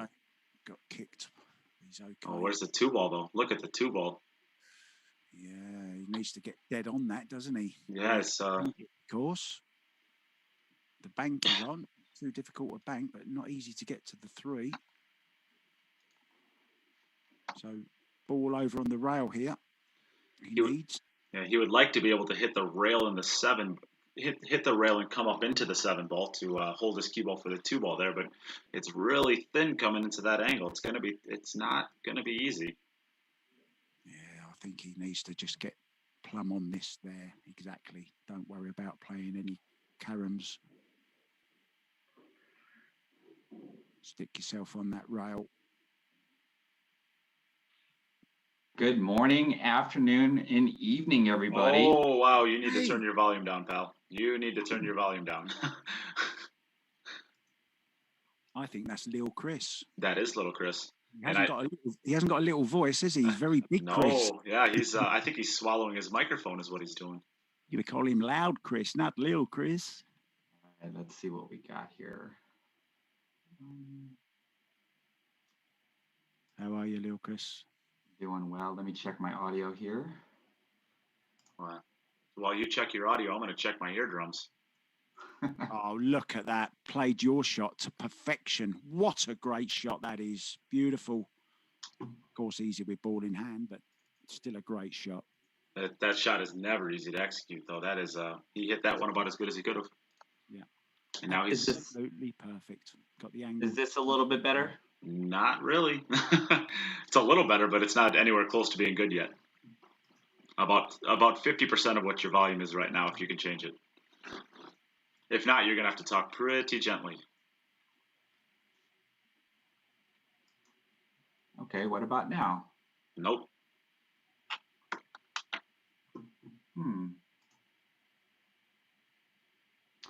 Oh, never mind. To be honest, I think he sounds about the same volume as you do, Nate, to me.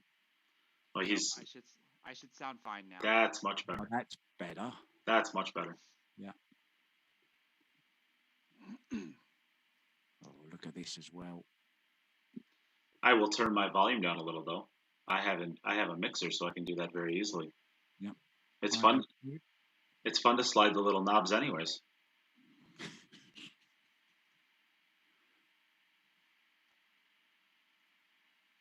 Yeah, that's what I thought, Jessica.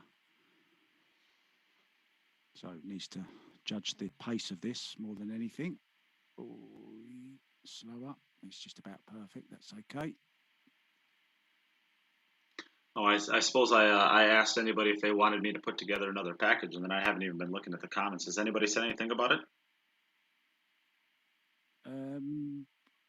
Not really. I haven't seen anything. I think my pun got rid of most of the people on the chat. Yeah, Mike says there's something wrong. I can still hear Mark, so that's pretty funny. Ooh, great shot there. Yeah, he's kicking up another gear, isn't he now? And that's what champions do. Just needs to cinch this ball. Doesn't want to go over too far. Nicely done. Gorgeous. And now he can follow it forward off one cushion, or he can draw just over to the left. I think drawing over to the left of the 10 ball and playing into the same pocket is probably the right shot.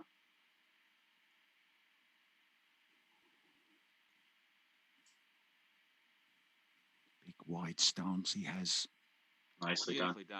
And it goes. What a start to the match we have. And now we go back over to, well, it's very sunny wherever he is. 4 racks played, 4 racks ran. Whoopsie, this one. This is the right one. Got there just in time. In goes the 4 and the 8, as we've seen so many times. 4 ball ends up in an okay spot. 2 ball looks like it passes the 3 ball if he wanted to play it to the side pocket. I think we're going to get to see another pretty good opportunity here for Jean. Yeah, I think the 2 goes in all 6 pockets, Nate, doesn't it? Yeah, it looks like I would agree with that. Doesn't play it to all 6 pockets well, but it, with ball in hand, you could make it to all 6, I suppose. Does anyone else think that Lil Chris's microphone is a little bit quiet? It's a little bit quiet now. You could go up now. It is a little bit quiet, Chris. Oh, now it's too low? Yeah.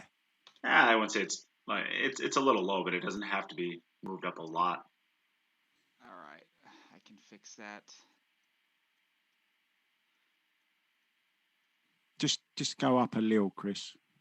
In all reality, Mark and I just don't want you to take up our commentating time, so we're just sending you down trivial tasks to keep you distracted so we could talk more. So let's give that a try. That's fine by me. It's what the spectators want. That's what all that matters, isn't it? Absolutely. A little bit closer to the rail that you want there, so you can go on and off. Back over. Yeah, I think he could even roll it in if he just wanted to. Play the 7 to the top right. I suspect because he's queuing tough, he'll definitely be coming off one rail because you don't want to feather that one. But yeah, I'm a big fan of actually putting a bit more pace into them, aren't you, Nate? So you can get the queue through, keep the queue going through. Well, when the queuing is tough, yes, but if that would have been off, I'm a big fan of rolling balls personally. I like to roll balls as opposed to forcing them around tables. I heard you saying that earlier on, actually. You'll get to see it on Monday, probably. Yeah, well, I really can't wait to, and I'd like to, if I could, put my name forward for commentating on that particular match. Only if you're nice to me. Everybody will be looking forward to that one. I don't think they will be. I think everyone's going to be. We'll probably get our lowest viewer numbers that day. I highly doubt that. I don't think so. We're all tuning in to see how bad you are. Maybe I can get like a couple of my family members to tune in and watch. Maybe they'll want to watch. Uh-oh, is this one dry? Dry. That's a dry break. Wow.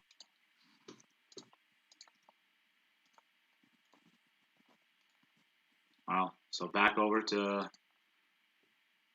Jean. He has somebody racking the balls for him. He's got a caddy, and you can see his phone is you can see the phone on the table right next to the racker, and you can see the actual pattern. So they are making sure that they get the pattern right, and it looks good. Looks right.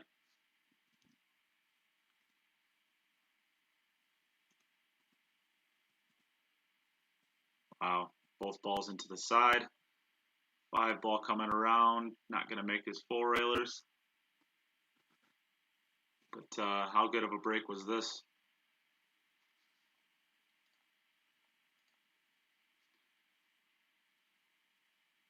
As long as the 1 passes the 7, which it must, because he's setting up for it. That's the 7. It's a little difficult to tell what's what. Yeah, the 2 balls down by the 10 ball. And, he overran this a little bit. Did he overran this. Oh, I think it stopped just in time. It looks like he's okay. It stopped just. He did not want that going any further. But he's a little bit. Well, no, he should be able to draw above this 9 ball pretty easily. Shouldn't be an issue here.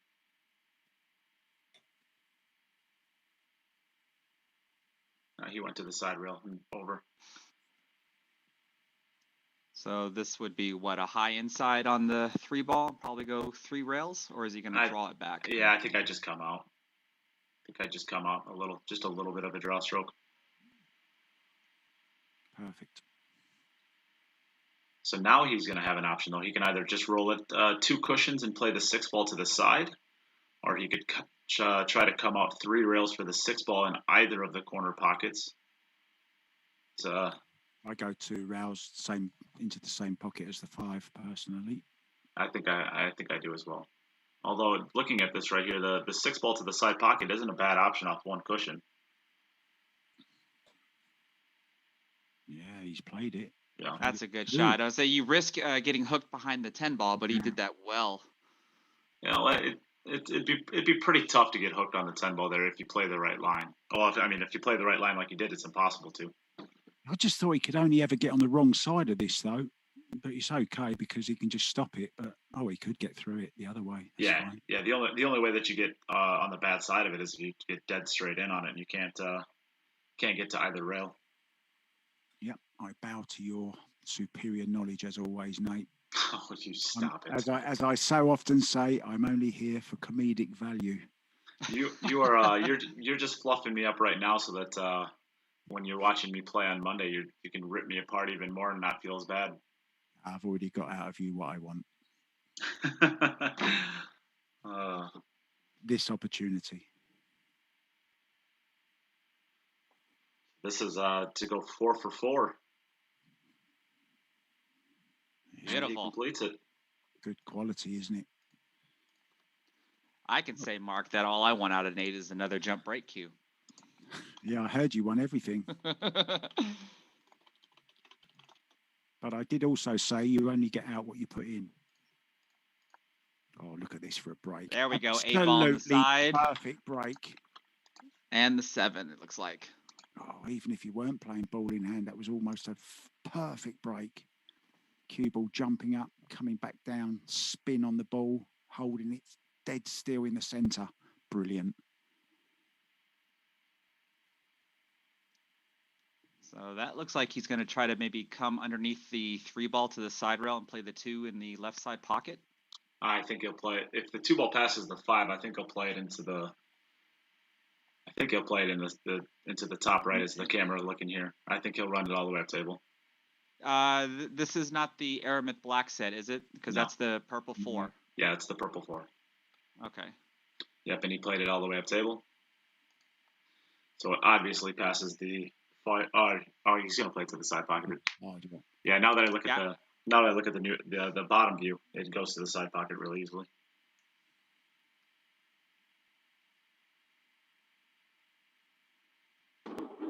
Oh, that cue action. He does get through the ball really well. Oh, it's just, I cannot stress how much I love this guy's cue action. It's the first thing I search for in a player. If I'm judging them, I'm always looking at their cue action, and he's just super smooth. It's just beautiful. That's a nice 2-railer for the 6 in the side. Do you know, that's it, Chris? He just moves the cue ball around so easy. Yeah, everything he does just looks so simple, but it's not, you know, so hard to do. Yeah, I love his discipline with the elbow drop, because the most common thing that can happen with an elbow drop, though, is that your cue comes right off your bridge hand, and he maintains it to where it stays in his bridge hand.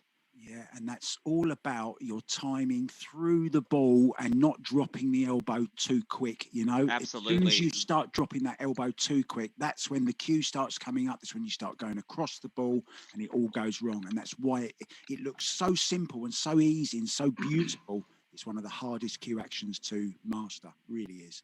Absolutely. They still got the 8 balls. The 4-railer stopped the wing ball on the left side, the 4 ball. And it looks like the 3 ball fell in the top right.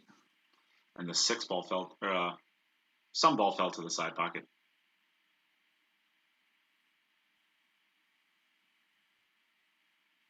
I think it was the 8, wasn't it? Yeah, it must have been the 8 ball. I think it was the 8. Did make 3 balls. So I think the only work really that needs to be done here is getting onto that 4 ball. Taking a look here, it's behind the 6, right? Yeah, the 6 ball covers up a decent amount of it, but the 3 ball's in such a good spot that he should be able to, as we're looking at it here. Yeah, I fancy the carom onto the 7 ball off of this, or at least coming up from behind it. I think just basically a stop shot here. He'll probably bring it back about 6 inches, maybe 5 or 6 inches, but and then just roll 2 rails naturally underneath the 7 ball.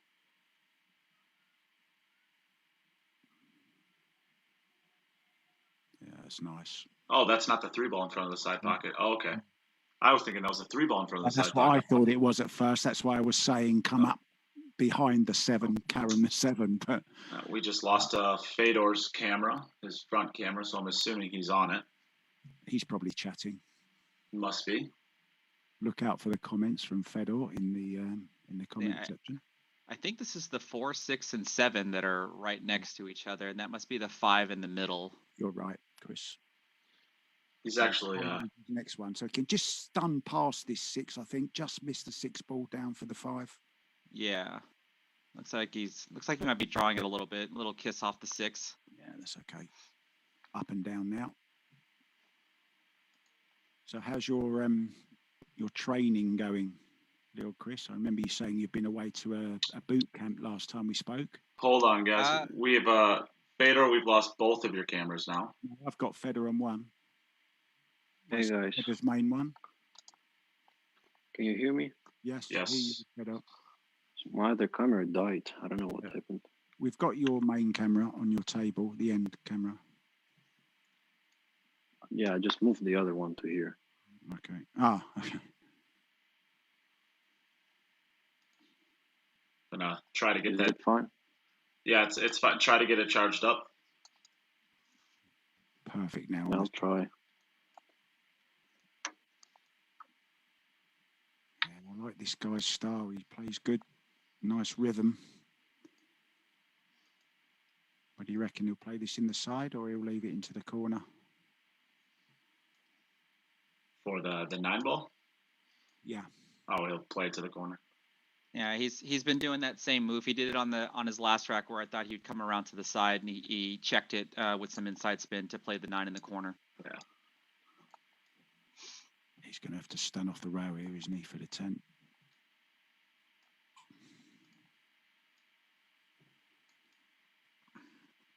Just looks so nonchalant. Did you know I spoke French, Nate? I did not. I didn't even know you spoke English, pal. I don't. I speak rubbish. And in it goes. So that's 5 for 5 for Can Salim now. And we're gonna. There's Fedor. Fedor's lost one of his cameras. Playing on the beautiful diamond there. Look, what a table. Wonder if this is the table he's going to be playing De Luna on. Is it? I'm not sure. They're playing in the same room, right? It's not a virtual. No, challenge. it's in person. Oh, great. 4 ball in the side pocket. So Rackham TV, Fedor Gorst against Jeff De Luna. What a game that's going to be. Oh. Don't give him too much plug though. That's it's taking place over our event. Yeah, but you know, ours is better because we got better commentators. Yeah, we got better commentators. If they'd asked us, you know, they'd have had a better event. But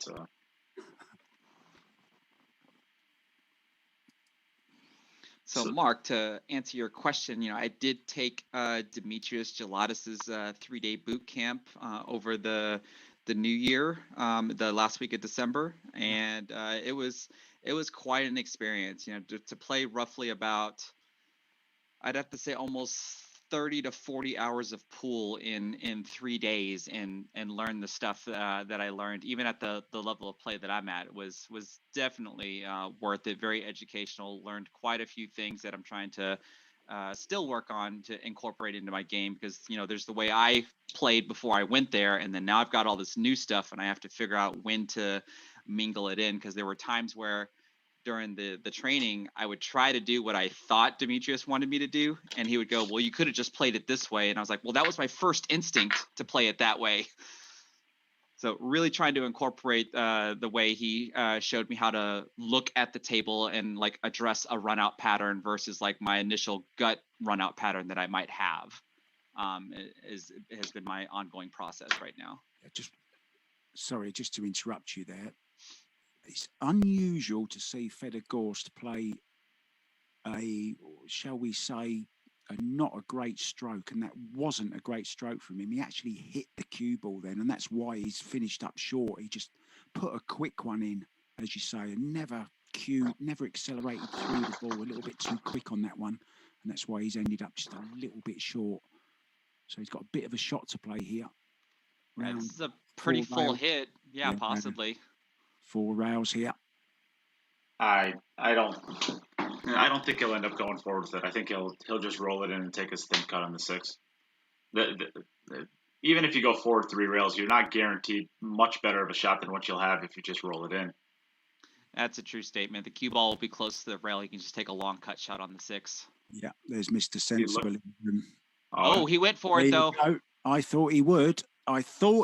Because of the kind of action that he's got. He finished perfect on it. But if you look there, the 5 ball's actually gone. But the 5 balls hit the back of the pocket and come back out again, because he's aiming down on the cue ball, and the cue ball is raising, and it's made the 5 ball jump as well.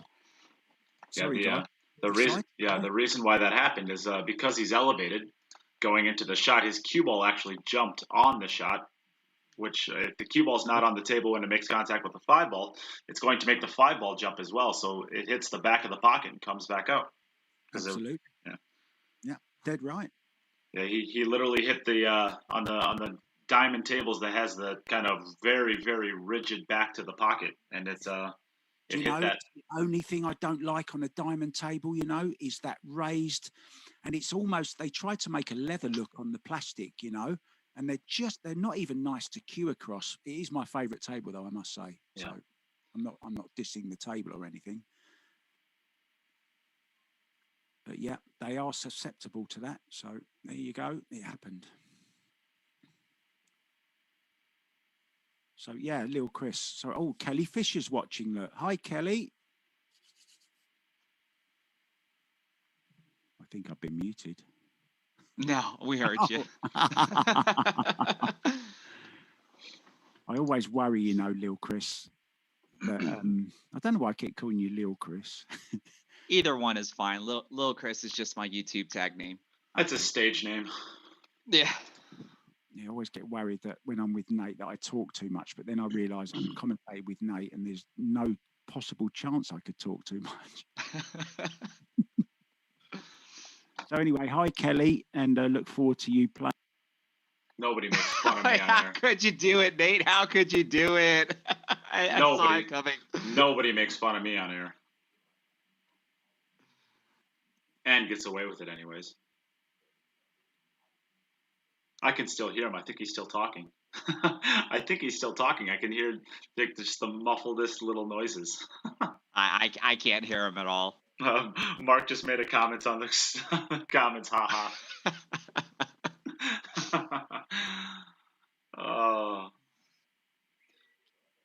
When I mute Jim, he just unmutes himself immediately. When I mute Mark, it takes like 2 to 3 minutes for him to unmute himself sometimes.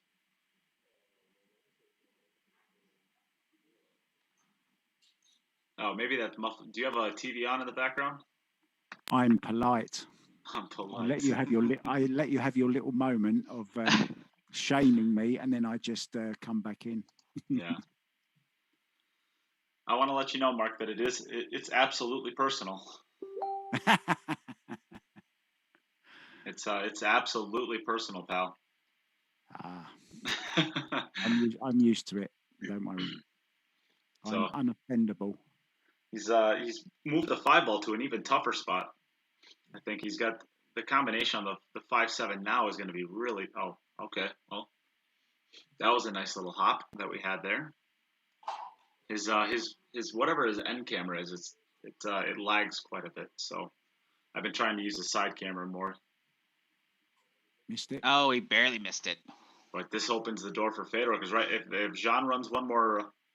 If John runs one more run out, then Fedor cannot win this match. Right now, Fedor has the opportunity still to get a tiebreaker.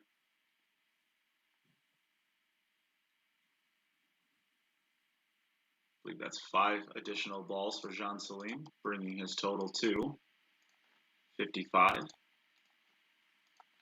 But the balls are only used as a tiebreaker.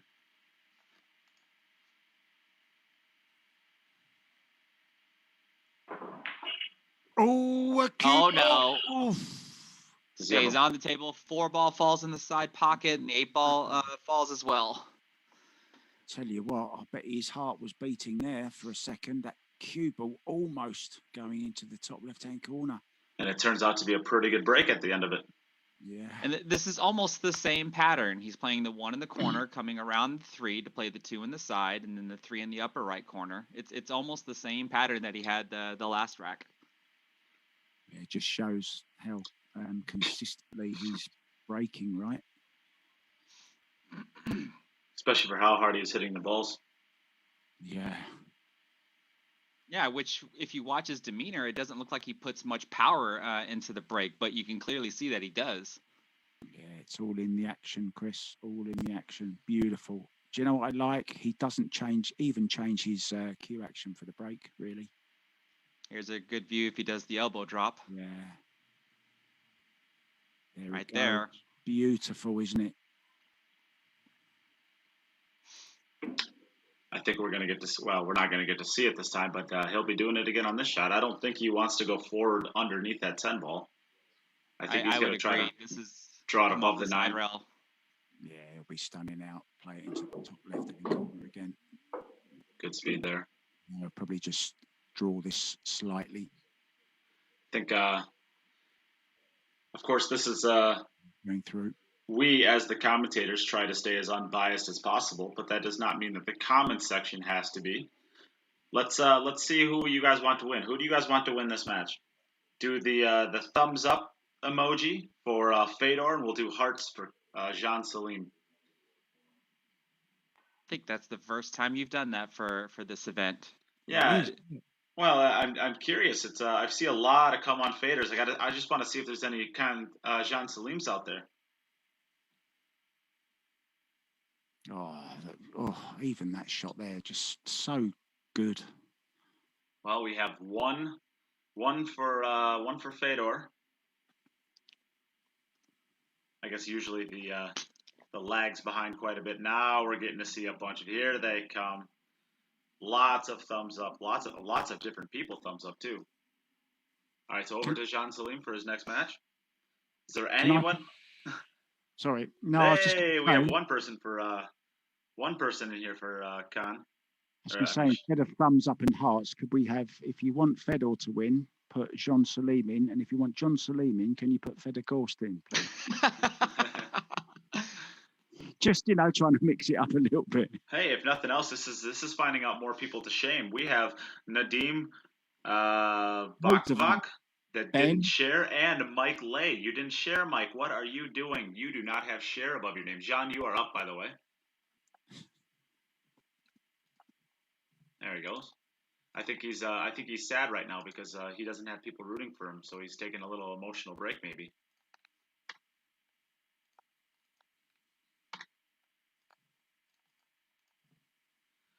So John breaking off then. All right, so Jean can win this match with a break and run here. Cue ball, perfect. Right. He's gonna get the one ball. He's got the one ball down. And the 5. And the 5. It sounded good until it didn't, Mark. Yeah.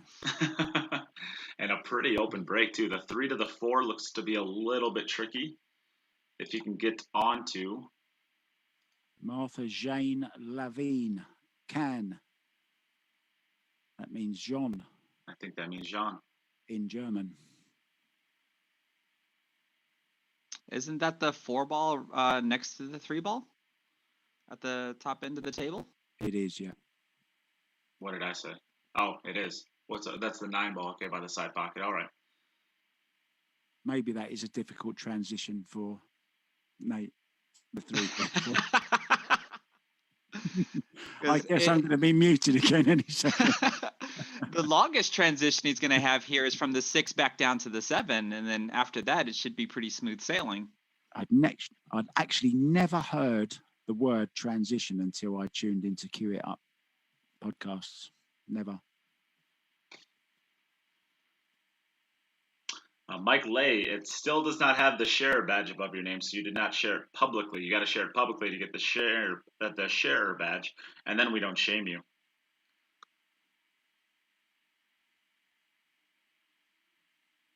So here you come out to the middle of the table. And then where is he going to play the 7? Is this going to be... He'll go forward 3 rails with it, I believe. He'll force it forward. Forward. Yep, top right. Force it forward. 3 rails come just to the right of the side pocket as we're looking at this. Might even draw off this, actually. Draw left-hand English. You could. Those are the 2 options. I was looking at that's that one. I was looking at the... Oh, where's the cue ball, though? I was going to say, I would not draw this ball because then you bring the scratch into play. This opens it up for Fedor. Fedor now has the opportunity to tie this matchup and force sudden death. I was going to say, I would not draw this ball out because that side pocket comes into play if you get into that side rail. Yes. You can't get enough high. How many games do we have left? This is it. One. This is your last one. Oh, and you're down by 1. You're down by 1, right? Oh shit! You're down by 1, so you're down 5 to 4 with 1 opportunity. Yeah, I better run out. I would advise it. Yeah, I would have thought the high inside 3 rails, possibly 4 rails if you want to catch it after you pass the 8 ball was the better play to do. I always play them with just a little bit more English on just to make sure, overcompensate to miss the scratch in the side. Always. Or maybe even just play a little bit more draw. All right, so Fedor has 1 more opportunity to tie this up and force sudden death. It'll be our 2nd one, right, for the event so far? 3rd. Oh, it's the 3rd one. Okay. He's got the 4 ball down to the side pocket.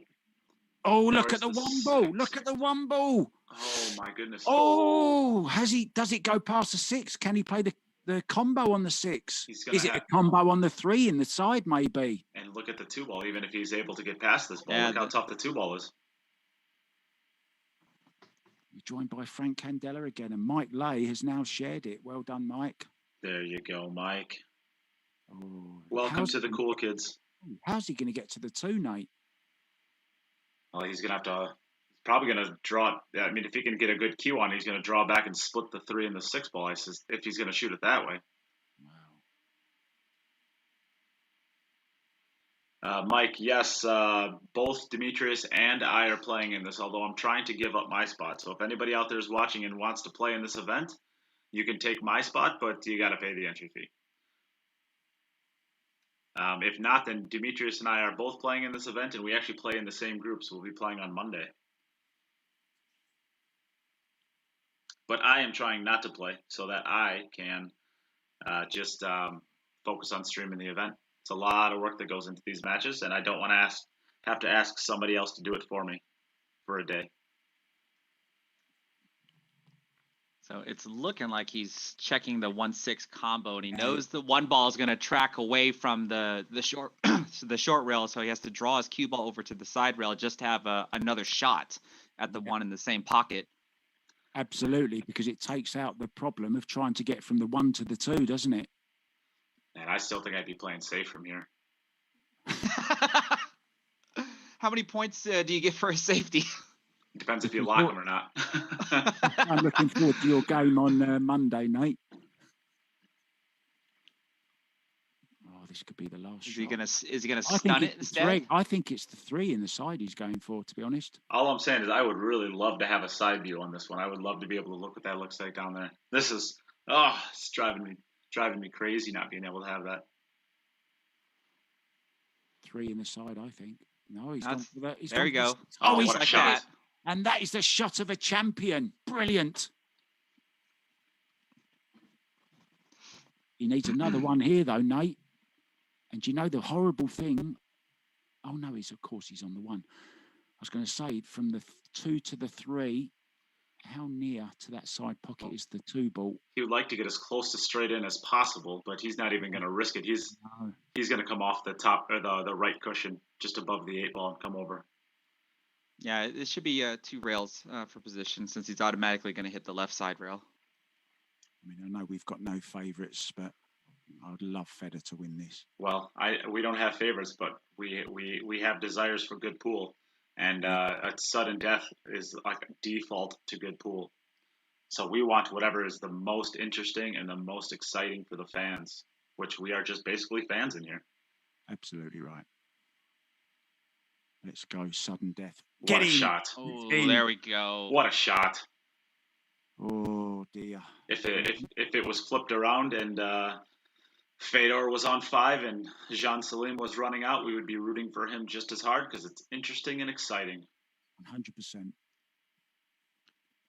it's hard to know if ever Fedor feels pressure because he never shows it. I think it's got to be a pressure situation. Oh, now. no. Look, he caught the 7. We're gonna get to see a shot here. He's either gonna have to force this 2 rails. He's gonna play it into the bottom right and force this around 3 rails for the 7 ball, or he's gonna take a thin cut to the side pocket. I don't think he plays that shot. No. Is this cut angle that much, or is he just going to come off 1 rail? I think he can. It's hard to tell with camera angles. Yeah. Stun over off just past the 8 ball, stun back over for the 7. Maybe he's got enough angle to do that. I thought he was pretty straight. Yeah, see, there it is right there. Okay. I thought he was too straight on it. I thought he was gonna have to force it around. It's hard to. Oh, this is nice. Now he's just got to bear down on this shot, go over and back twice, or I should say off the left cushion, right cushion, back out to the center of the table. You can, if you want to put a little extra on it, you can connect the 3rd rail, no problem.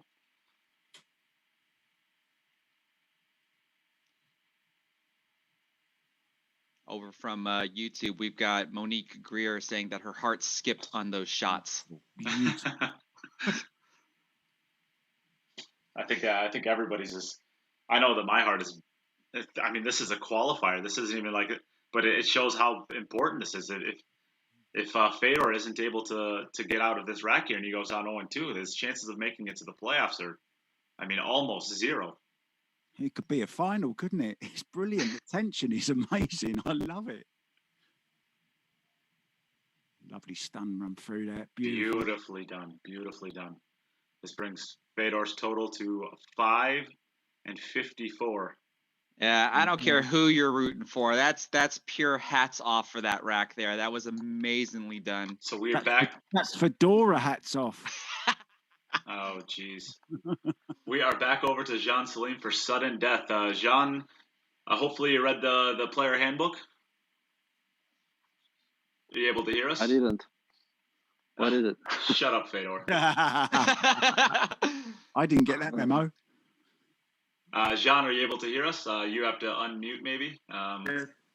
Okay. So this is sudden death. So you both continue playing until somebody breaks and runs uniquely. So if you both break and make a mistake, you continue playing until somebody runs and one player does not. Okay. So you're up first.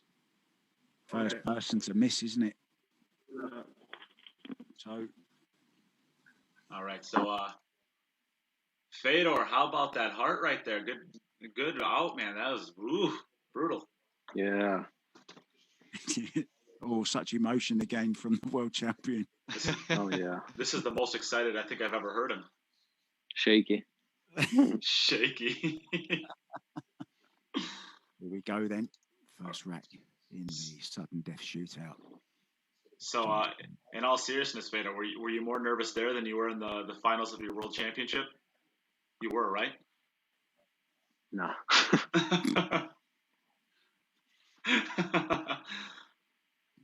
Does he ever get nervous? I do when I can't break. Yeah, it's just the break, isn't it, for you? Yeah, for everybody. Fedor, if I buy you a plane ticket, can you come up to Wisconsin and break for me on Monday? We look basically the same, so I'm sure nobody will notice us switching out. Oh, yeah, I need somebody to break for me now.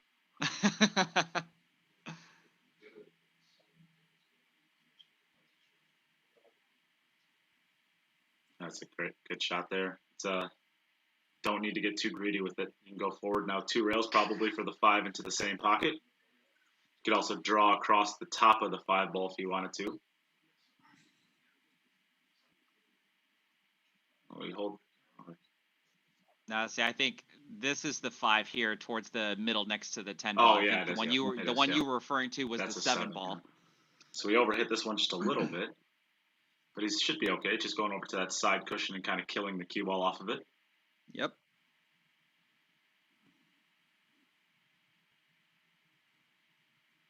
We English call that check side. Beautiful shot. Oh, this is going to be a little bit short. Yeah. Not enough running side. Right-hand English. Just a little bit short. And this is going to make this a little bit more tricky for the 8 ball. He's going to have to come 2 cushions now in between the 8 and the 9 ball. Yep. But he hit it great. Well done. Cushions, Nate. You said cushions. Lovely. What do I normally say? Oh, rails. Rails, yeah. Yeah. I switch back and forth. That's nicely done here.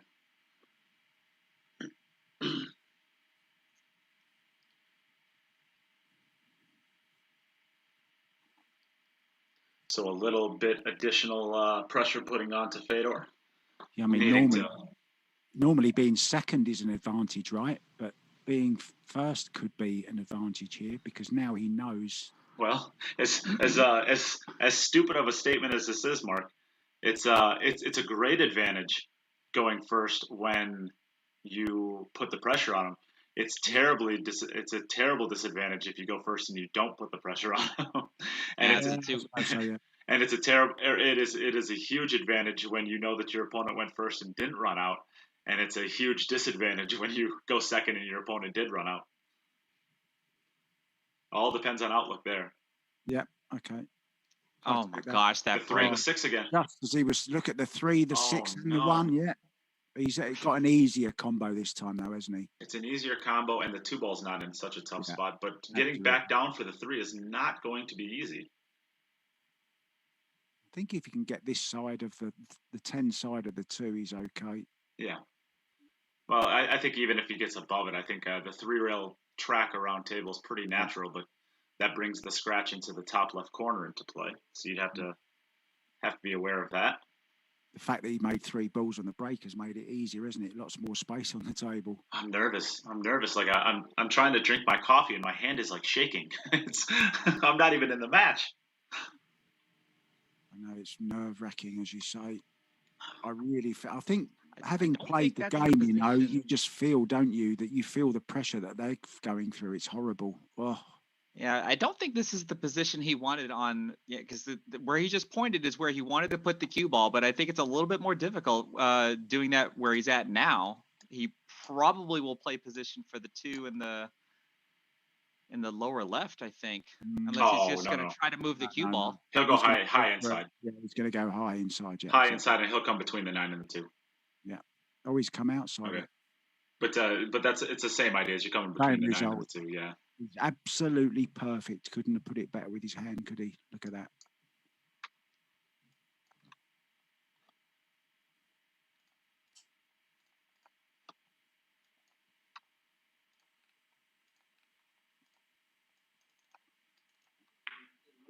Whoever said virtual pool could not be exciting? Well, yeah, this for anybody who was around the first VG10 that we did, if you didn't find the Fedor and Tyler Steyer match one of the most entertaining matches you've ever seen, I don't think you watched it. It was so riveting. If I remember correctly, they were just cracking racks left and right, weren't they? Yes, yeah, they went. At one point in time, they were playing in a race to 11, and at one point in time, Tyler had ran 8 of 9, and Fedor had ran 8 of 9, and then Tyler ran his next 3, and Fedor ran his next 2, and missed 1 shot in the entire match, basically. So between the 2 players, I think 23 racks of pool, and it went into a triple sudden death, which this is now going into double sudden death. Yeah, this is great, isn't it? It makes me wonder, like if he's going to adjust his breaks, because I'm pretty sure he's already getting tired of playing that 1-6 combination. Yeah. Yeah, Jessica Westbrook remembers it. She remembers it. She says it was awesome. That was just a spectacular match. All right, let's see. This is the start of second sudden death. Let's give another vote out there. Now that we're all nervous, we can work out our nerves by slamming some emojis on the stream. Who are we rooting for here? Thumbs up for Fedor and hearts for Jean. Slam those emojis. Yeah, I thought I saw the 4, 8, and the 3 drop. Yep, you did. I think that's the one. I think that's the 1, 2, and the 5 next to the 10. Or no, that's the one in the middle. Never mind. So that's the 9 ball over by the right side pocket. Yep, you got the 2 and the 5, the 10, the 6 is up by the left-hand corner, 1 in the side here. As well as the 7. So and 7 up the top, isn't it? Yeah. Yep. So it looks pretty straightforward, Chris, right? Wow. I would say so. Kyle Boutte, you finally woke up. Congratulations. I heard you had a nice night out at the bar. We had to get Mike to do all your bouncing duties because you weren't here. Is Boutte actually his real name? Yes, Boutte. It's a great name, isn't it? Is it French? Sounds French. Sure sounds French, doesn't it? Yeah. There was a couple. There was quite a few Jean's in there the second time. So I think Jean's got a few more fans in here than we think he does. I think the Fedor still has the small advantage, but I think I think Jean has some fans in here. This looks like a high inside 3-rail position. Nicely done. Good speed. Good speed here. Don't get straight though. Straight in, still okay. Yeah. Just to draw back about 10 centimeters, I would say. Yeah. Might even be able to go off the rail, even. Yeah. Yeah. Worst case scenarios, he can go forward with it. He's okay here. Go off the rail is fine. The one time when going off the rails is a good thing. Same again here.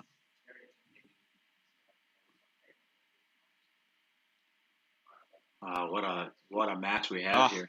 This is getting exciting. Who's gonna fold first? How long's your stream, mate? Currently, we're at 4.5 hours of incredible. Man, it just like these times just go flying by when we're live to these things. It's been 4.5 hours, and there's been a couple people who have been with us since the beginning. Those are like the super fans of pool. And if I remember correctly, you only have 3.5 hours left before you have to restart the stream. We'll be fine. We got plenty of time. That was the original reason for my question, Chris. Believe it or not. Yeah, we'll have plenty of time still. This looks like could be going the distance. Oh, it's dry. It's dry. Six ball. Oh, it's dry. Oh, jeez. That's so torture. Dear. What a way to lose the match. Oh, it's just so gross. Yeah, I'd rather see somebody miss a pot than lose on a dry break. I agree. That's unfortunate. Oh, yeah. So Fedor, that's a terrible way to have to end this match. Yeah, well, still. And that still was playing better. Yeah, that was exactly what you said. You were nervous for your break, and that's I mean, it's just not my table. I'm playing in a pool room. Yeah. But Fedor, I have to ask: did you change your break after having to do the 1-6 combination 2 times in a row? Like, did you let up a little bit, or did you try to add a little bit more? Yeah, I just tried to break a little harder. Yeah. Well, that's a very unfortunate way to end this. Of course, this doesn't mean that you're eliminated. You still are rooting for now Can Salim to beat against Jim Telfer, and then you would have a 1-2 record going into the last matchup against Jim. So if Can Salim beats Jim Telfer, he is then 3-0, wins the bracket, and you and Jim will then be playing, and you all three would have a 1-2 record between you, Hideaki, Jim, and yourself. And then it comes down to whoever ran the most amount of racks. So you are not statistically eliminated still. You are just rooting for the next match, Can to beat Jim. So get your let's go, Jean. get your pom poms out. How many regs did I run? You ran total in the first set you ran 4, and in the second set you ran 5. So you're at 9 currently. Arita ran 14, so you would need to get 5 to tie him, and then it would go to a ball count. If you ran 6, you would beat him outright. Okay. And Jim has in Jim's first match, Jim ran 5. So Jim is also moving along nicely with the amount. So this is going to get very, very close. We could theoretically have a 3-way tie, and it comes down to ball counts on all of them. All right. So we're going to have a lot of very interesting matches, and it can get really, really interesting. Well, it's interesting no matter what, I think. Because even if Jim does end up beating Can Salim, we're going to have a big matchup last to see who gets the pool winner in the second place. So lots of great action coming still. Can Salim, congratulations. That was a great match played. I'm not sure if you can hear us or not. Can you? Yeah, I can hear you. Thank you. Yes, that was. I was also very nervous doing the break. I mean, that's pretty much it. Yeah, especially with how wide open you're breaking the balls. You, I don't know that I've seen you have a cluster yet on the table. Every time you break them, they're pretty wide open if you don't scratch or break dry. I think in the first set there was a situation where it was pretty tough, but this is the table from my friend's place, so I know the table pretty good. Yeah, well, it's been an absolute pleasure to get to watch you play. You've gone 5 racks both sets now, and you have a total of 110 balls, so you are in great position. Of course, you will be the pool winner and be in a great position to make the playoffs if you are able to beat Jim. Fedor is rooting hard for you, and Jim is rooting hard against you. And if I lose the match, then I have to cross my fingers for Fedor, right? Yes. If you lose to Jim, then you can still get the number 1 overall seed. You can still get into the playoffs if Fedor beats Jim in the last set. Then it would come down to you would both have a 2-1 record. And you would be able to, it would come down to the most amount of racks ran. So currently you have 10 racks ran, and Jim has 5 racks ran. So the rakes that I run in the sudden death doesn't add up. Those do not count towards the overall total. Oh, that's too bad. Okay. Just want to say, John, very, very quickly, pleasure to watch you play. I love your style. You have great rhythm. You have a nice cue action, and looking forward to seeing you in the next round. Thank you so much for the entertainment. Brilliant. Thank you. Yep. You're welcome. Thank you. Yes. So we will be right back for our next match. It's going to be a great one between Can Salim and Jim Telfer. Of course, Jim is everybody's favorite commentator on the stream. Sorry, Mark. We everybody just loves Jim more than us. But it's okay. That will be the next match. You can use this as an opportunity to share the stream, get a donation if you would like. All of the donations go into a drawing for a $250 jump break cue that will be given away either tomorrow night or Saturday morning, because we are off on the stream tomorrow. We are not streaming tomorrow. Yes, so all of the donations will also go into a drawing for a $1,500 Jacoby custom cue. So a lot of great prizes can be won. And on top of that, it helps support the things that we're doing here. The added money for this event, $4,000, comes out of the donations. So we are hoping to be able to make that up, so I don't have to tell these players they can't have money. So other than that, we will be back in just a second. Do not go away. Use this as an opportunity to share or donate. Thank you, everybody. Donate, donate, donate. Share, share, share.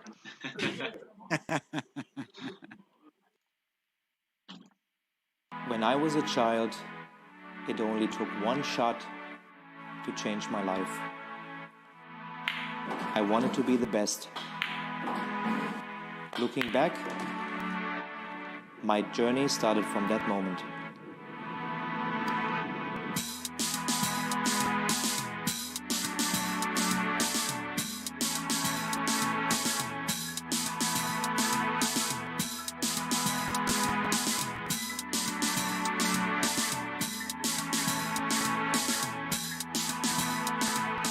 Realizing your true potential requires total devotion. You must be prepared technically, physically, mentally, and make sure they are in balance. Achieving excellence depends on how much and how well you prepare. It all comes down to dedication. Luck will not make you a champion. Steady training contributes to accuracy and consistency.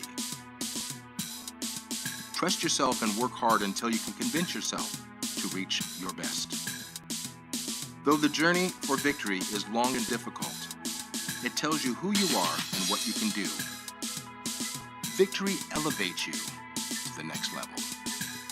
A will to win influences younger generations, delivering passion to the world.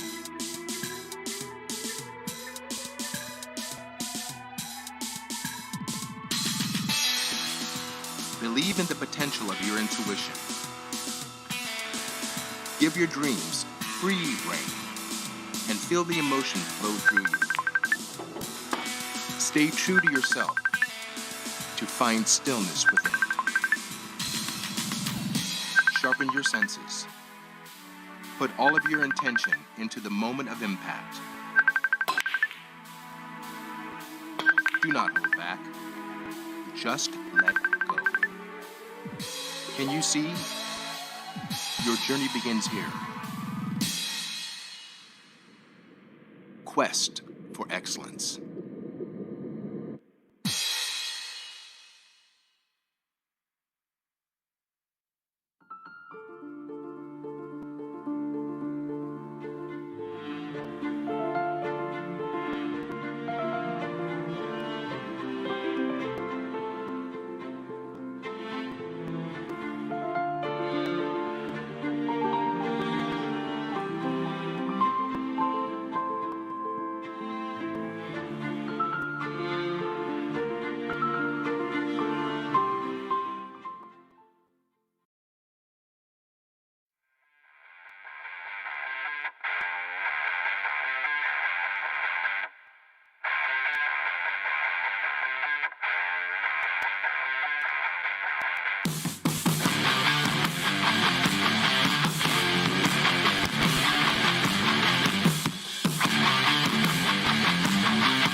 When I was a child, it only took one shot to change my life. I wanted to be the best. Looking back, my journey started from that moment.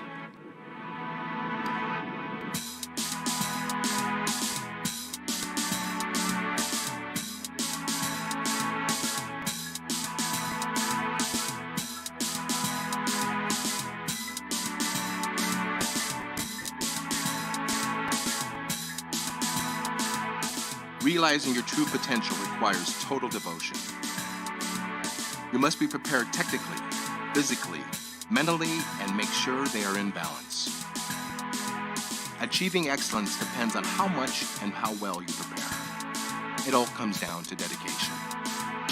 Luck will not make you a champion. Steady training contributes to accuracy and consistency. Trust yourself and work hard until you can convince yourself to reach your best. Though the journey for victory is long and difficult, it tells you who you are and what you can do.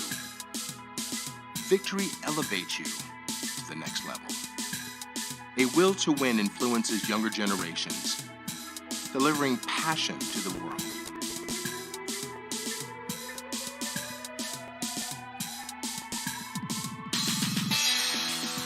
Believe in the potential of your intuition. Give your dreams free rein and feel the emotion flow through you. Stay true to yourself to find stillness within. Sharpen your senses. Put all of your intention into the moment of impact. Do not hold back. Just let go. Can you see? Your journey begins here. Quest for excellence.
All right, we are back. I believe that we made a mistake at some point in time. I believe both players ran 6 out of 8. We are going to go back and verify that. I think Can Salim said that their record said that they were short Iraq, and I believe that is also right. I think that we have that as well. And I think I think I misspoke or did something. I'm not totally sure what I did. But I believe that it is correct that it is 6 racks apiece, and we're going to verify that at the end. But as there is a very complex situation that's happening right now with the way that this is going, so I'm going to take a little bit of time here and I'm going to explain the situation as far as all of the ways of making the playoffs. I'm going to take a little step back, and we have currently Arita is finished for the day. He has a 1-2 record, and he has a total of 14 racks. Now, at this point in time, Can Salim is a 2-0 record, and he has a total of 11 racks. Fedor is in with an 0-2 record, but he has a total of 10 racks. And Jim has a record of 1-0, and he has only 5 racks. He's only played 1 match. Now, if John beats Jim here, he's locked up the first place seed, and then the last match would then be between Fedor and Jim. If Jim wins that match, he would have a 2-1 record, and he would be safely into the 2nd seed, and we'll have to see whether or not that qualifies him for the playoffs. If Fedor beats Jim in the last match, after Jean beats Jim in this match right here, both Arita, Fedor, and Jim would all have a 1-2 record. Meaning it would come down to the overall racks ran that would decide the actual qualifier for who gets the 2nd seed. And of course, it doesn't matter if you have a 1-2 record or a 2-1 record. Once you get to the 2nd seed, the only thing that matters when it comes to the playoffs is how many racks of pool that you ran. So, of course, we're going to see this match. We're going to give him a little extra time. I know Jean wanted a little time to settle down from the last match, and he wanted to figure out the scoring. But as of right now, that is what the playoff situation looks like. If Jim wins this match, that would bring Jim to a 2-1 record or 2-0 record, and that would bring Jean to a 2-1 record where he would finish. And then there's nothing really interesting that happens because even if Jim loses the last one, he would have a 2-1 record, and Jean would have a 2-1 record, and then it would just be between the amount of racks ran as to which player would get the number 1 seed and the number 2 seed. But as of right now, all 4 players are still currently alive to be able to make the playoffs. So I guess with that, the only player that currently has at least a 2nd seed locked up is Jean. So Jean can make the playoffs no matter what if he continues to run racks. It's just whether or not he will be the number 1 or number 2 seed. But the number 2 seed is still up for fight between 3 different players. All right, so with all of that being said, that catches us up. Hopefully that makes sense to everybody, and we can start our match. Jim, you have been sitting out. Would you like to call the coin flip? Okay. Tails. Hey, Siri. There's a black mark on that cue ball, Flip Jim. a coin. It's tails. I see one. It is tails, Jim. Would you like to go first or second? I'll go first. You will go first. All right. So we will see Jim having played the first match and now had off the last 3. So he's been hitting balls, so hopefully the arm's loose again. I've been eating sushi and drinking wine. He's been eating sushi and drinking wine. That is the true test of a champion right there. Yeah. I think, anyways. I'm not totally sure if it is. Good luck, Jim. Good luck, John. Shoot well. Good luck, John.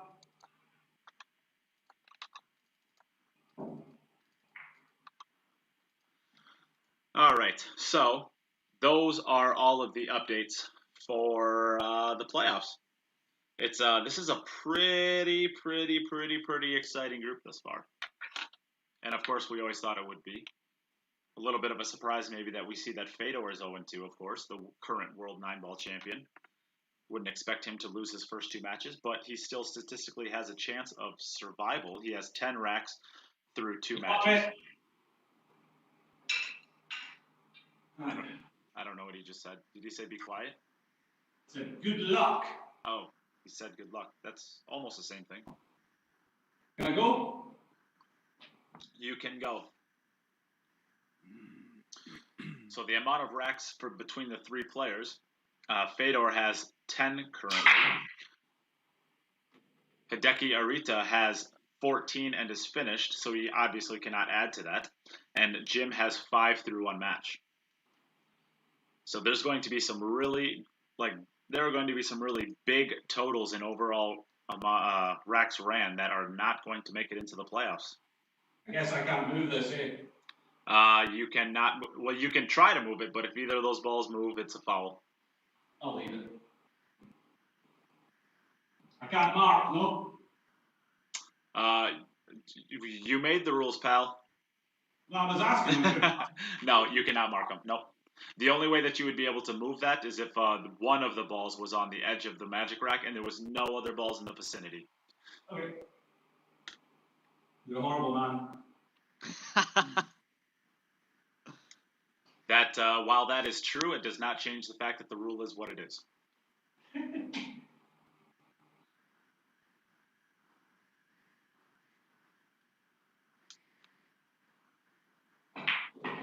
So I can already tell that Mark and Lil Chris are both petrified of talking. They're scared of the wrath of Jim because he can hear us. I might be running solo on the commentary. I'm the only one that has the marbles to face Jim if he misses a ball. I'll find my opportune moments to say something, but you are right. I am patiently allowing him to shoot.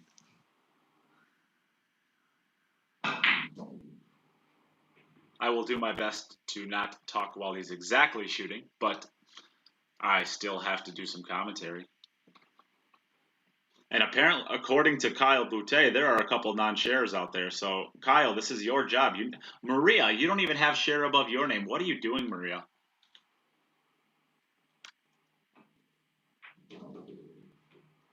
I'm so disappointed in you, Maria.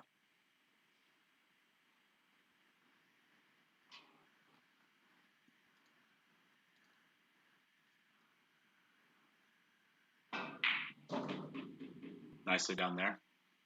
Another quarter of a rotation would have been nice, but he can go off the right cushion now and either play the 7 into the corner, the top left corner, or he can come across and play it into the right side pocket. Can you hear me, Jim? I can hear you, Mark. And he'll be able to hear you. No one can hear me. Maria, you got to share it to your page so you can get the share badge. If you don't get the share badge, we just shame you.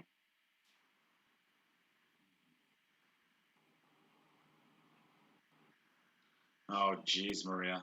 You got to share it to your personal page on public to be able to get the share badge. You know this. Get her, Kyle.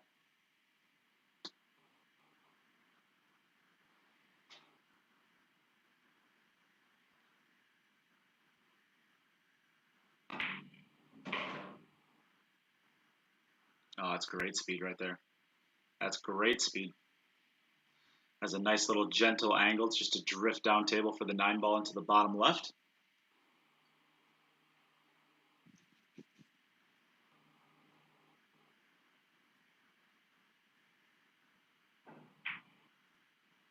Mark, why wouldn't we be on?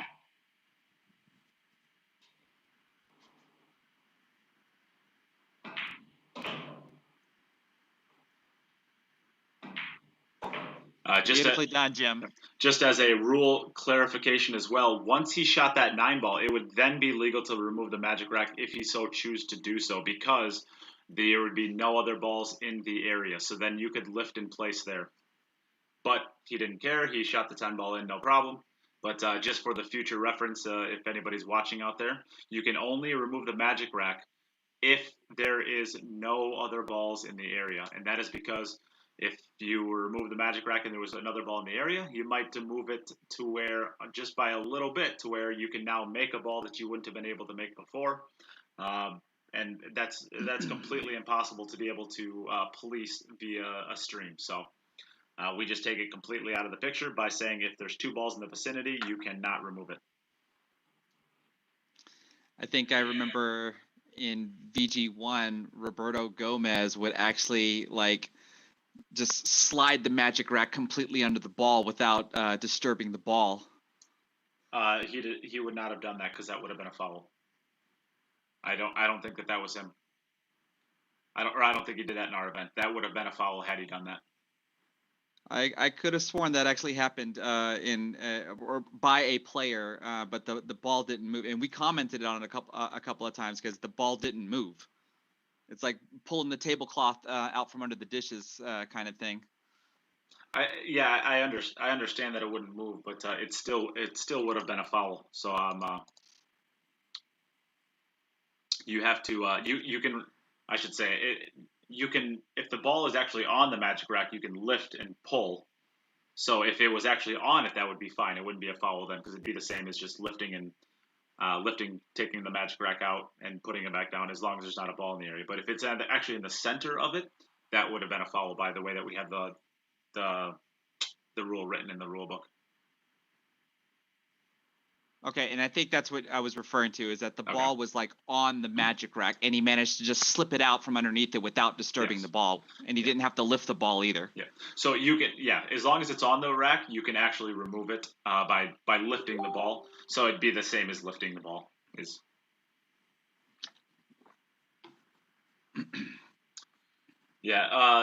Neil, we could always require ball markers, and that could work, but ball markers don't always work virtual. It's really hard to police whether or not, especially when there's two balls really close to each other and you're maybe shooting into a half a pocket anyways. You could wiggle it out to where, maybe you have 3/4 of a pocket, and that might be the difference between you. And you might not even do it on purpose. It might be inadvertent. But because it's just too difficult to police exactly where to pick it up and put it down so that you don't alter the rack in any sort of way, we just decided to remove it completely.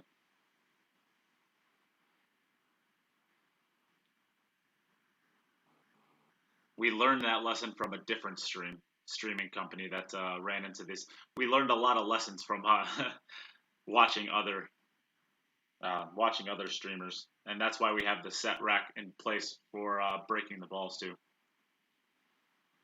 It's too easy to pattern rack, and if you say anybody can pattern rack, then I think it's a lot more boring, because you're just basically putting the balls where you need them and soft breaking balls into the side pocket. It just becomes really boring.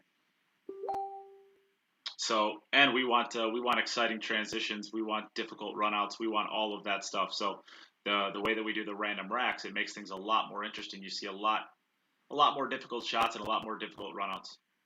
Speaking of different shots, see that draw shot? Wow! Hit that one pretty good. Got to a pretty good spot here. I think you can just draw above the face of the 10 ball for the 10 in the same pocket.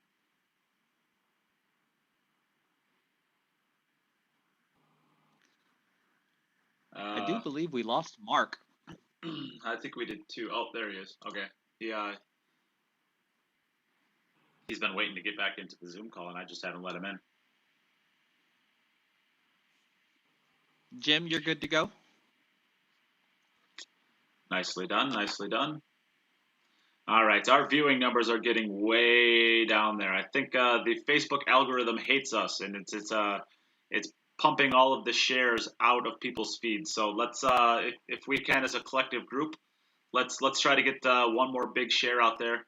Even if you shared it earlier, Facebook clearly is not pumping that into people's feeds. Help us get some more viewers for this match. There's a lot of really, really good pools to be played, and I have to imagine that if we had 120 to 150 viewers all day long, and we're only at 46 now, it's not because people don't want to watch. It's only gotten more interesting. So, and the same goes for the YouTube viewers. Share the stream, please. I didn't even know you could do that. Huh. I don't know anything about YouTube.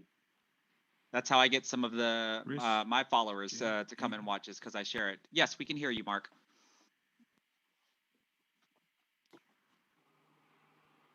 Oh, we can hear you. Can you hear us?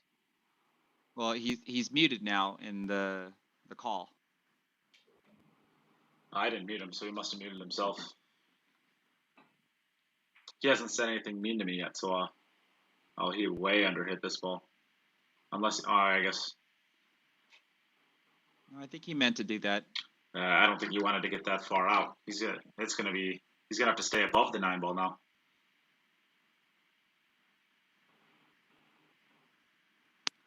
He can load up a bunch of high inside and kind of creep down the right rail, but I don't think that's a good shot. But that's a good shot right there. Yeah, that's good. Doesn't want to get. We got frozen to the rail now. So again, a little bit more difficult than it needs to be, but he's still in line. Nice. Still has shots. Yes, Mark?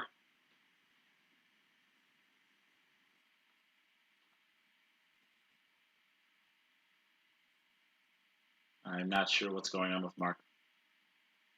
So it seems like we can hear him, but he can't hear us. Yeah. That's a good shot there. So, doesn't look like the 9-ball passes the 10. It's pretty close. Let's take a look. It's pretty close as to whether or not it does. If it does, it's going to make the shot a lot easier. It must go. It must go. Now he could just creep right down this this bottom rail as we have the camera going to here, down the left rail now.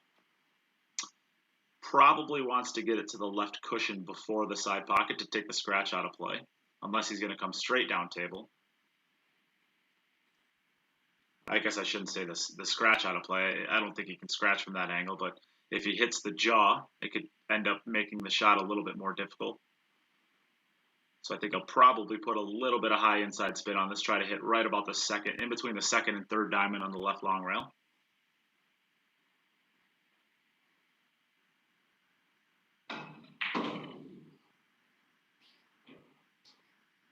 Straight.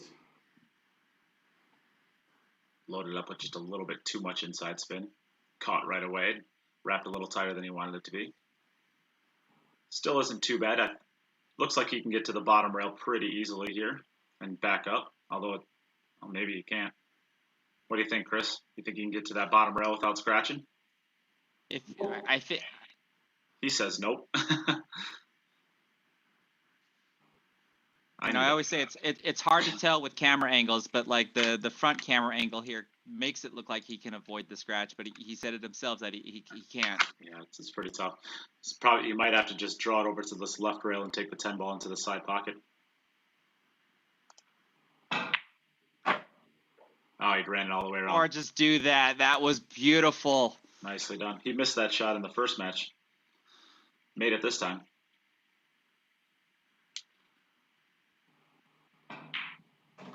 Well done, Jim. So that makes it 2 for 2 for Jim. Back over to Can Salim.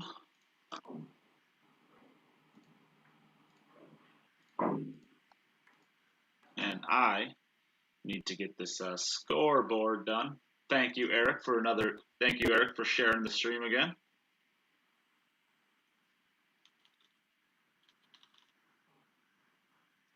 Oh, what a break this is.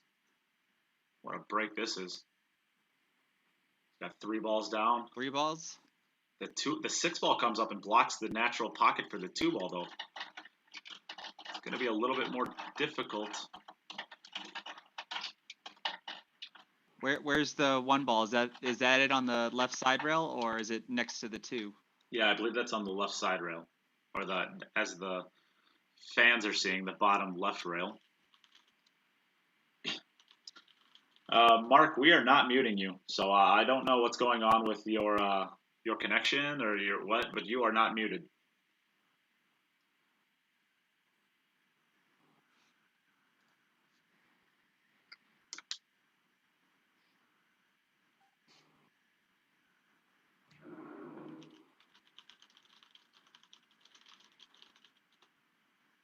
Can you hear me? We can hear you. Can you hear us?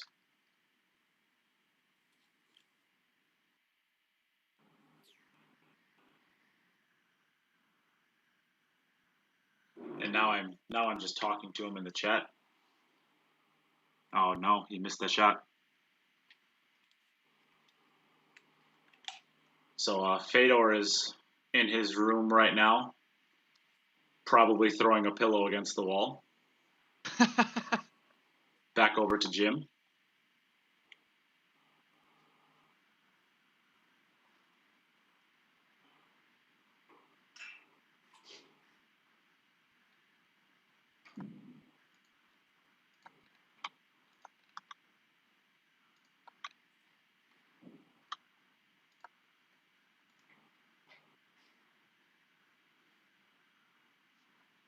All right, so we'll be looking for the 4 and the 8 ball into the side pockets. 4 ball gets kicked, and I think this is going to be dry. Oh no, is it dry? The 4 ball was on its way and got kicked by the 4-railer. So he opens the door back up for Can Salim. You can use this as an opportunity. If you're liking the content, if you're liking what we're doing here, you can always donate to the stream. All of the ways of doing that are in the pinned comment. We are going to be giving away a $250 jump break cue tomorrow, a poison jump break cue. We are also going to be getting all of those entries into a drawing for a $1,500 Jacoby custom cue, which will happen next week on a Monday. So all of the donations now will go into a drawing for that as well. And yes, help support the future of what we're doing over here at the podcast for these streaming events.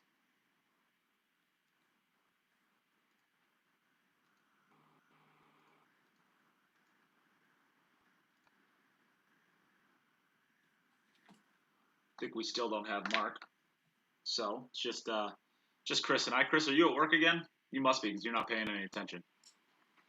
No, I'm at work, but I will be dropping after this match because I do have to return to work.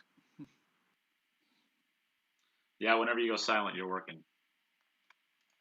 No, actually, I'm trying to help Mark in the chat. Oh, are you?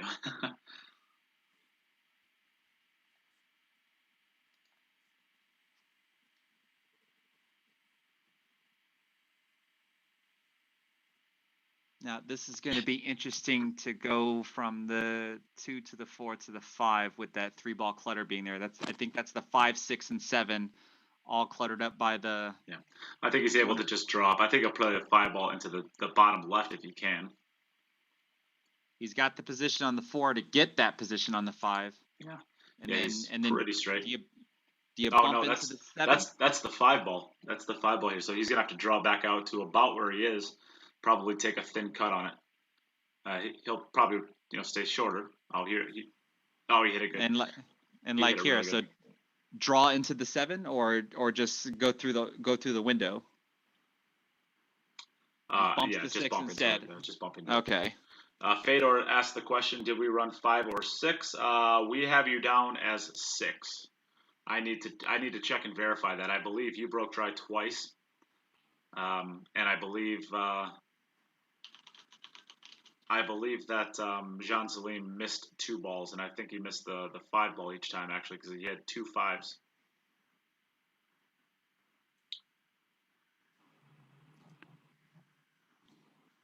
So Jean is making quick work of this rack, getting through it nicely. And down for the last 10 ball to complete the rack and the point.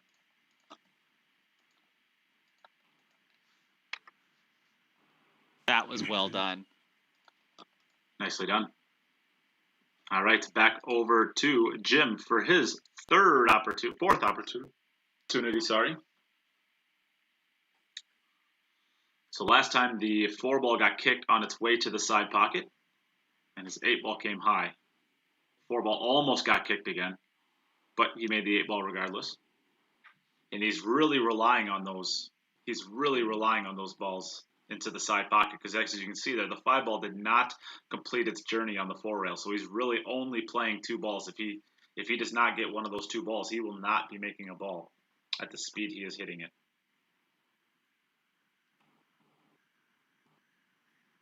Yeah, so for the viewers, when you're using a template rack in 10 ball, the balls that are in the second row have a tendency to track towards their respective side pockets. And then the corner balls will go 4 rails and head towards their respective corner pockets. If you hit them hard enough. Correct. So you can potentially make 4 balls on the break. The best players in the world are playing 5 balls, though. They are also playing the whatever side that they shade to. They are also playing the 1 rail bank on the ball next to the corner on whatever side they're breaking from. That ball, True. That ball also banks very consistently towards the same side that you're breaking on. That is true. So the best breakers in the world are playing 5 balls.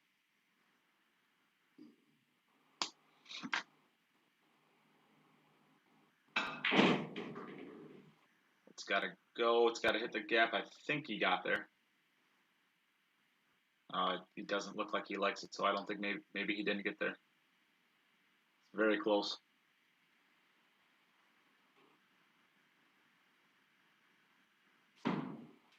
Yeah, and he didn't get there.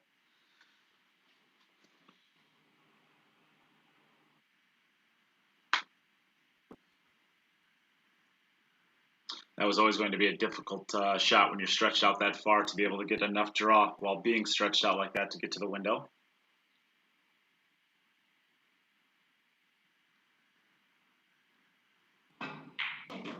No, he did get there. Nicely done.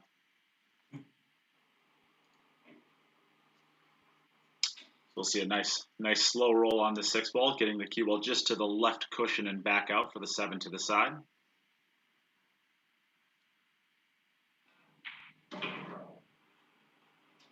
No, he won't. Jim likes to find out what shots I call and then play the opposite of that.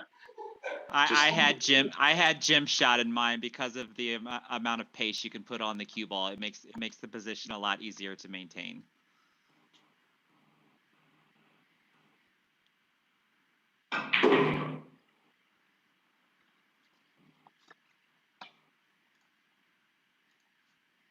So it'll be drawn just across the top face of the 10 ball for the 10 in the same pocket. Or will he? Now he will be going forward.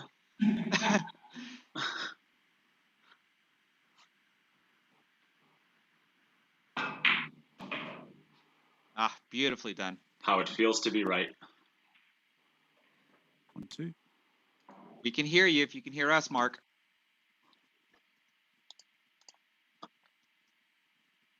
All right, back over to Can Salim for his 4th opportunity at the table. Jim has a 3-2 advantage, but Can is still a rack down.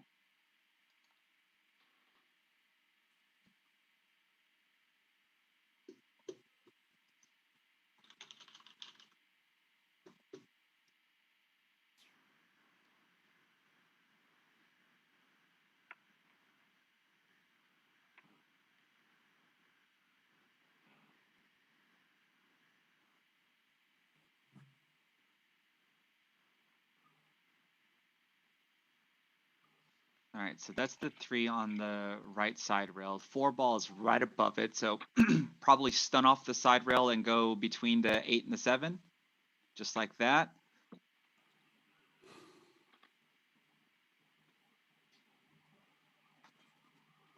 And I think he can either go forward 2 rails in between the rail and the 8 ball for the 5 into the top left, or he could draw it around 2 rails to the left for the 5 into the same.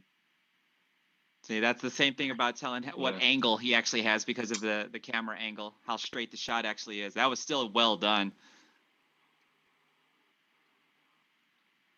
Because, like, if the angle's here, I feel like you come on the, what is it? That would be our left side of the 10 ball and shoot the 6 in the side.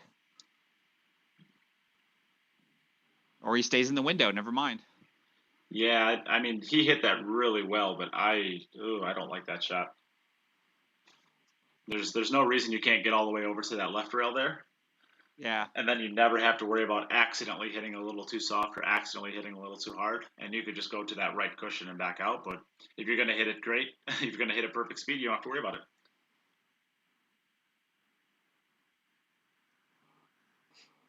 Nicely done here. Just has a little bit of a back cut. He didn't want to get the back cut, but it's okay. It probably just cinches it out to the left about 2 foot. Takes a little bit more distance on the 9 ball, but tries to get himself. Yeah, so essentially the same shot, kind of, but he went forward with it.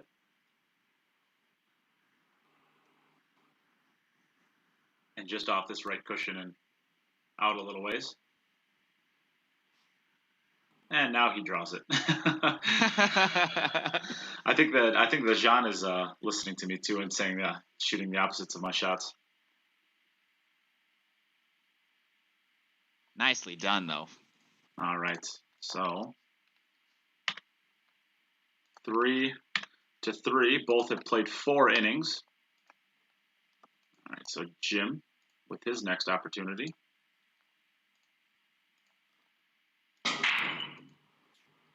Yeah, he's got the 4 ball and the 8 ball to the side pocket. And he's got a little bit tough. The 5 ball's in a little bit tricky of a spot. He's got the 4 ball and the 8 ball to the side pocket. All right, that's annoying, whoever that was.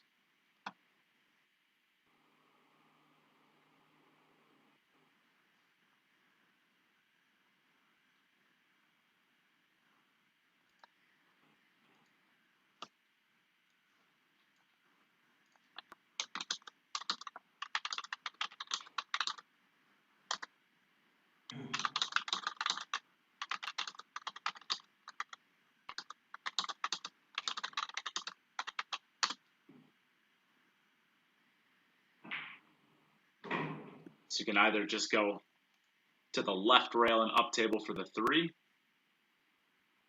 Now, I was going to say you could possibly run into the 6 ball to open up a little bit more of a window for the 5 ball, but you're just not going to be able to reliably get onto the 3 ball by contacting the 6, I don't think. I would agree with that. Yeah.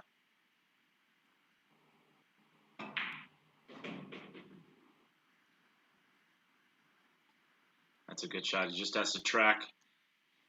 Probably, well, this is a tough one. I don't know if there's ever a great way of shooting this, whether it's just straight down table or high inside. You're always going to be really flirting with that 6 ball. And if you put extra outside spin on it to run at the 4 ball, if you go a little outside of it, you're going to start running into getting too thin on the 5 ball and really having to make a tough shot. I think I like high inside on this and just try to track off that second rail in line with the shot.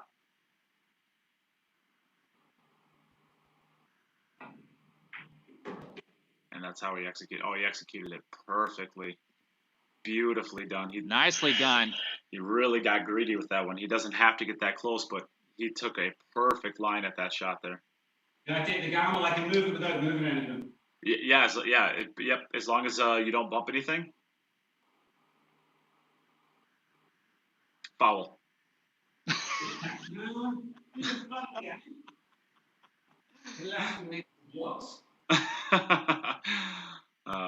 Just kidding, pal. Settle in.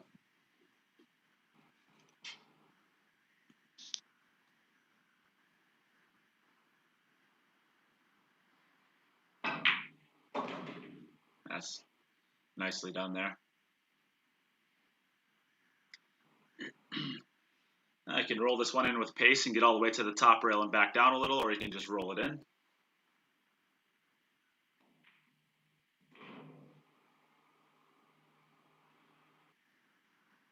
Nicely done here. Just a twist of high outside spin to straighten the ball coming off the top rail, down in line with the 9 ball. Nicely done there. Oh, it's got to hold on. That's okay.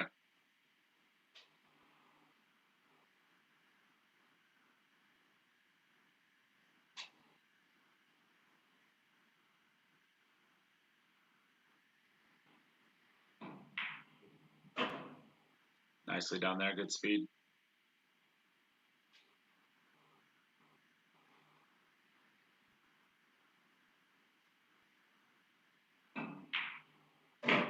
Nicely done. Nicely done, Jim. And a fist bump. Got a little fist pump. All right, back over to Jean for his next opportunity, his 5th attempt. Trailing Jim 4-3, but he has one more rack before he is level with Jim. 8 ball in the side pocket. That looked like the 1 ball in the corner pocket. Nicely done. I think the 3 ball is covered up quite a bit by that 4 ball up there, but he's able to play to the left side of the 3 ball, so I suspect he'll play the 2 ball to the side pocket and follow it forward to the left cushion for the 3 into the top right. I mean, probably even bring in the bottom cushion just for some insurance. Or I'm sorry, the top cushion from our view. He's playing it the opposite way, trying to get it underneath the 4-ball. Both work, but yeah, your speed has to be pretty good either way, I guess. Give himself a little bit more room for error. He thinks this way. Doesn't want to get on the bottom rail. No, use the bottom rail like that and gives him a small back cut to where you can play the 4 in the opposite corner. Yeah, I mean, he got off enough that he can hold it, but he's going to have to feather this into, because he's got to be good on this 4-ball. That 5-ball is not past the 10-ball. He's going to have to be good on this 4-ball. He doesn't want to be too far up table. And he also doesn't want to be not far enough. This might not be quite far enough to be able to naturally go down. I think if he was a little bit more straight in on it, came off that bottom rail a little bit more, he would have had a better gauge on the speed. Still it's okay. Hard to tell from it's hard to tell from the side view if the 5 passes the 10 or not. From what I'm looking at, I don't think it does. Oh, it must. Because that's what he's playing position for. Yeah, it obviously does. We're taking a look at it. It doesn't look like he has the full pocket. Maybe about half the pocket. Now, do the players have the option to play the 10 and keep running? They just have to spot it? Correct. Okay. Nice shot. shot. Yeah, it can go. Nice shot here. So, you can go forward 2 rails with this, or you can draw over to this this bottom cushion and out. I suspect he'll probably draw it. He usually draws. Nicely done.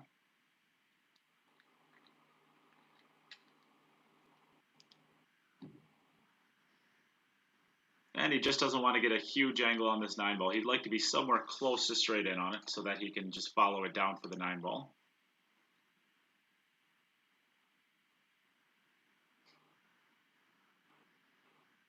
That's a good angle. I can go follow it down to the left side of the 10-ball. Yep, 10-ball in the same pocket.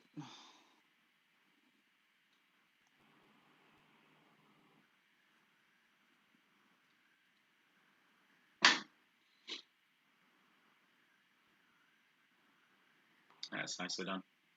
Ooh, so we've got a good match going here. Yes, we do. Ties this up at 4 apiece.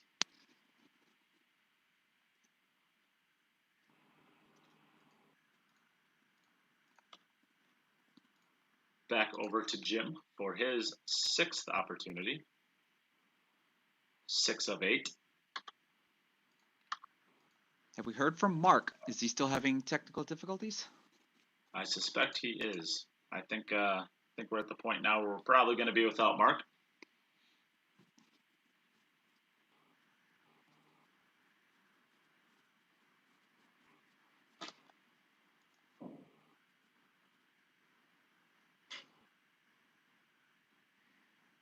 All right, so we're looking at the 4-ball to the left middle, and we're looking at the right 8-ball to the right middle. And they both go. Beautifully done. Let's see where does the trouble come into play here? Looks pretty good. I'd say the 3 to the 5-ball. 3 to the 5-ball might be the only shot you have to hit with a good speed.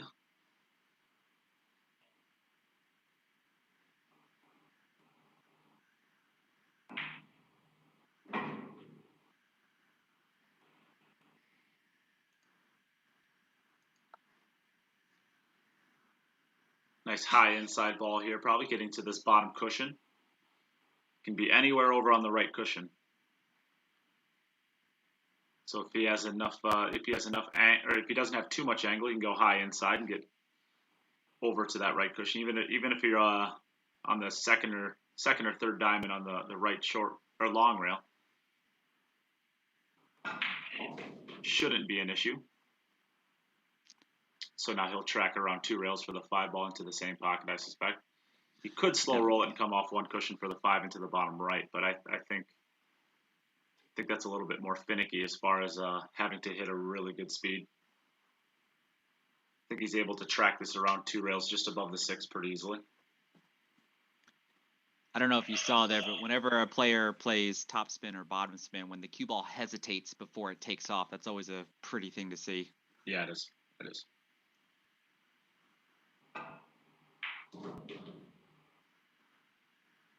Shouldn't have listened. Shouldn't have listened.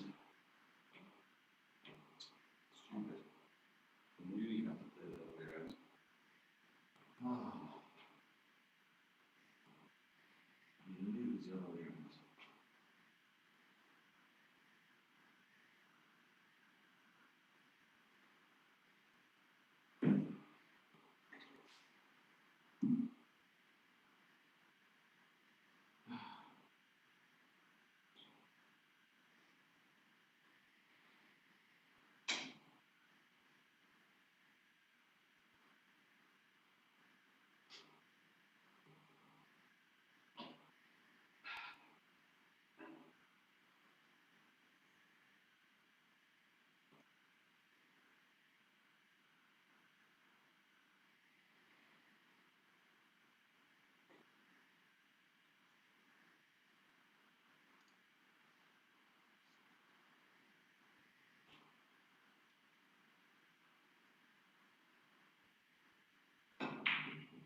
Oh, what a shot. What a shot that Beautifully was. done. Yes, beautifully done. Good What? recovery. There's the dance. Why the dance, little Chris? Good, I didn't want to get blamed for that.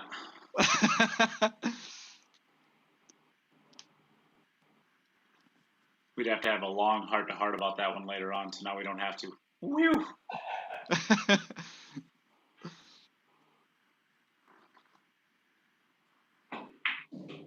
Oh man, everything's short.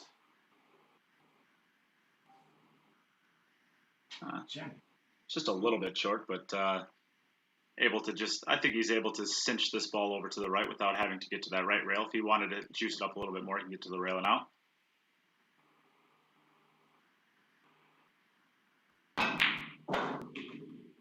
Nicely done there. That was just so smooth. Nicely done there.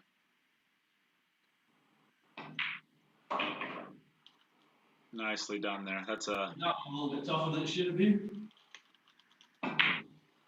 Your fault for listening, apparently. Haha. That was beautifully done, Jim. I shouldn't say it's not your. I shouldn't say it's your fault for listening. It's your shot. It's your fault for not being able to execute. All right, so back over to Can Salim for his 6th opportunity, trailing 5-4, but having 1 rack in hand.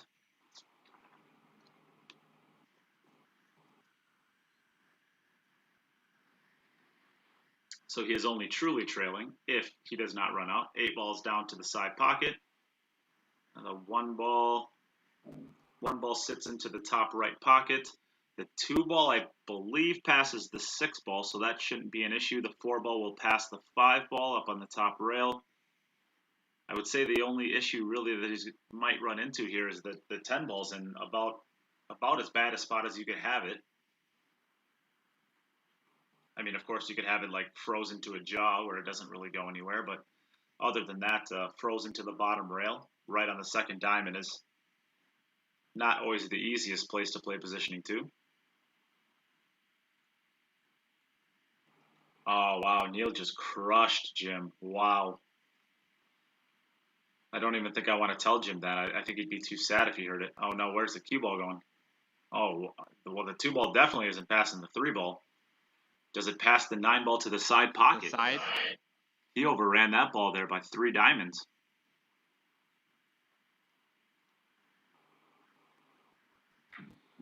Jim, Neil says that you dance like a leprechaun. It must be the Irish in you.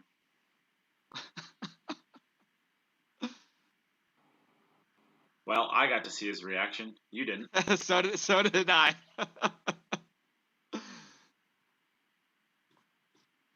think Jean really got himself in a funny spot here. I don't believe this 2 ball passes the 9. He's looking at the side pocket. It must be a really, really tight shot.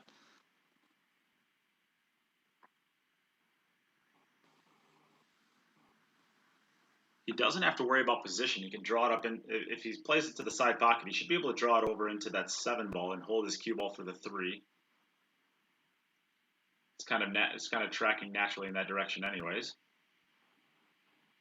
Oh, he played a combo. Wow. Wow, what a shot that was. What a shot that was. To keep himself alive in this rack, there's still a really tough 2-ball here. But he doesn't have to worry about positioning. He can just float off the right cushion, left cushion, and back out to the center of the table for the 3-ball. He could even hold it to 1 rail if he wanted to, but I think you go back and forth, just like this. Wow, what a shot. That was a great recovery.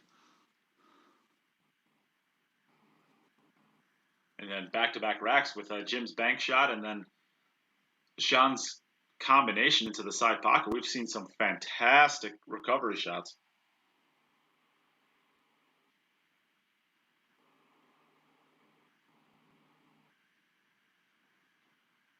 So this is the 5. That must be the 9-ball next to the side pocket then.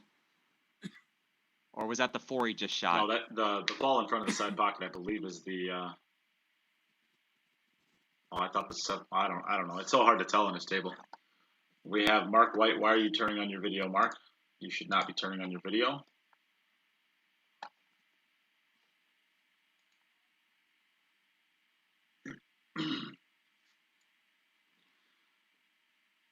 I really thought that was the 5-ball at the top of the rail, but so the 7 to the 9, or sorry, 7 to the 10 ball is going to be a little bit tricky, and actually the 6 to that 7 now is going to be a little tricky because the 10 ball is right where it's going to go naturally. That was so good of a shot. Avoided the 10 ball like that. But look at this now. He's gonna have to ultra stroke this ball from here. Look at this. He's gonna be drawing this out 2 rails off the left and top cushion and then off of the right cushion. Whee! Oh, he got there. He's going to get there. It's nice to have that stroke in your bag if you ever need it. Absolutely. That's a great shot. Great recovery twice on this rack. He earned this one.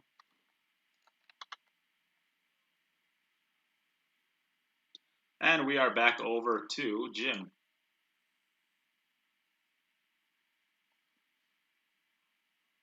For his 7th opportunity, 7 of 8.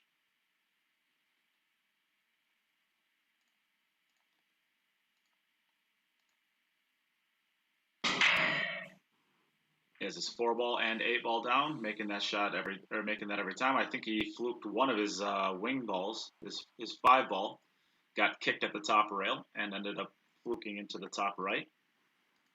So he's got 3 balls down.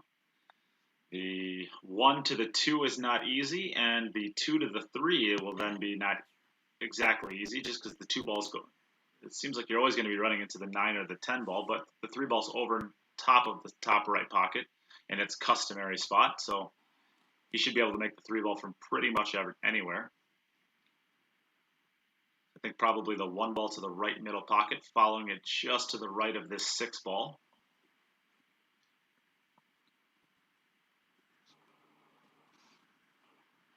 And he can decide either to get himself as straight as possible so he can draw it back into the 9 ball, or he can give himself just a little bit more angle and try to go in between the 9 and the 10 ball over to the left side of the rail like he's pointing at, or he could even go back over to the right side of the table off of that cushion if he wanted to.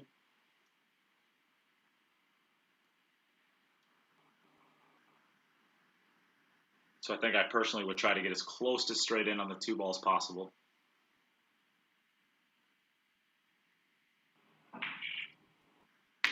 Just because if you don't get straight enough for drawing into the 9 ball, you can still always default back to drawing over to the left cushion in between them.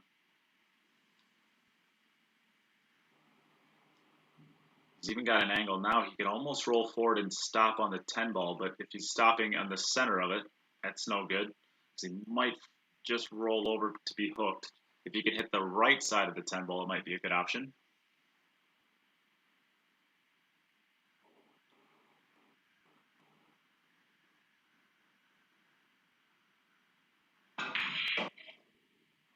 What a shot this is. Right back between them. Ooh, ho, ho, ho, ho. Right back in between them. Beautifully done. Now, He's gotten to a spot where this isn't exactly easy either. He's either probably going to have to play it into the bottom left, which is what he's looking at, or if he wants to play it to one of the middles, he's going to have to probably introduce some outside or inside spin to the shot. Whether it's high inside to be able to play the 6 to the left middle, or a little bit of outside to be able to play it to the right middle.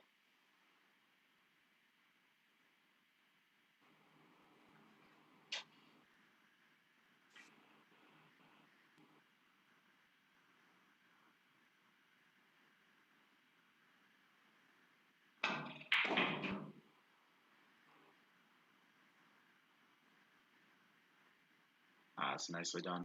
Beautiful speed. Beautiful speed to be able to just drift gently down for the 7.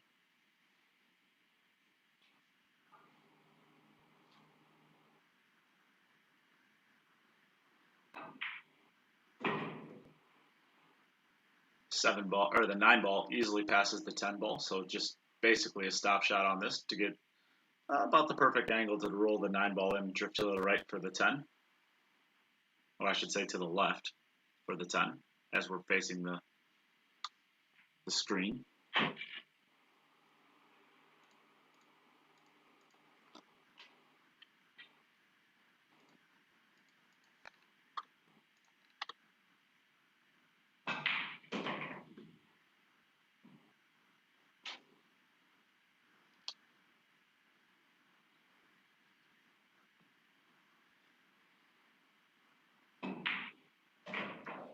Nicely done. Bringing his total to 6, and Fedor is more and more rapidly hating Jim by the second. Fedor loves me.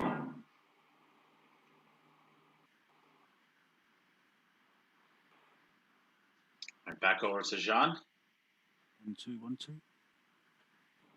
We can hear you if you can hear us.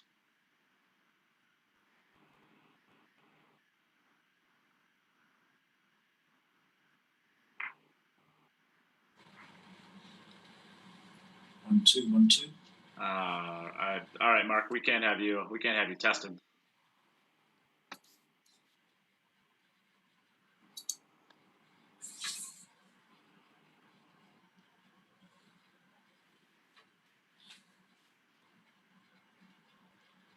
All right, he's got, I believe, 3 balls down there. It looks like.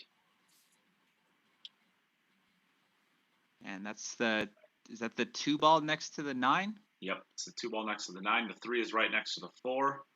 I would say I would follow this into the 9 ball. I'd be pushing that 9 ball all the way over to this bottom rail, opening up for the 6 ball, just like that. Just like that. That makes that makes getting from the 4 ball to the 6 ball much easier. So just to the top rail and off as we're looking at the camera. And probably wrapping this one around the 7 ball 2 rails. You could also just go one time at it. Let's take a look at it. Yeah, with the bridge, it's tough with the bridge. And I would go, I think, around the 7 ball, I think.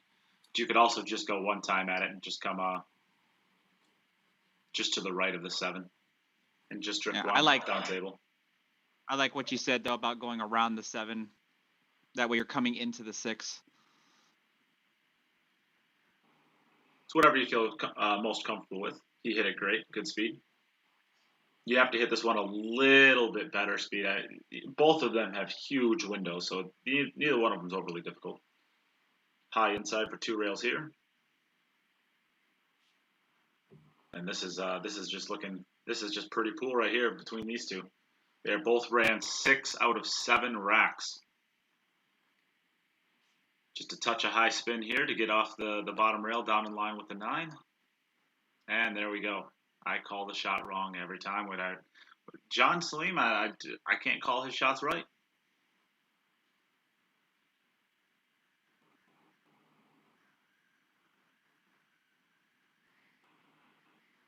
Oh, so good. Yeah, this is looking pretty good here. So we both have 1 rack apiece, and for all intents and purposes, as Jim liked to say, this is basically the first sudden death.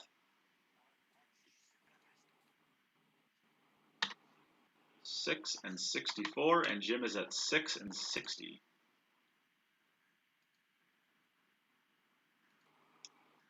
right, so over to Jim. We are going to be looking at we'll take a look at the big view. We're looking at the 4-ball to the left middle. It's been just barely missing the 5-ball each time, coming out 2 rails. We'll look for that to happen again.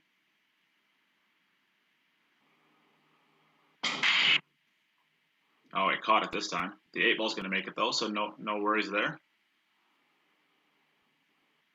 The 5-ball just barely clipped the 4-ball and stopped it on its track to the side pocket. The 3 to the 4 looks to be a little bit tough, unless the 4-ball. If the 4-ball goes to the side pocket, it shouldn't be much of an issue. But if it doesn't go to the side pocket, it'll be a little bit tougher. Once you get there, though, the rack looks pretty easy.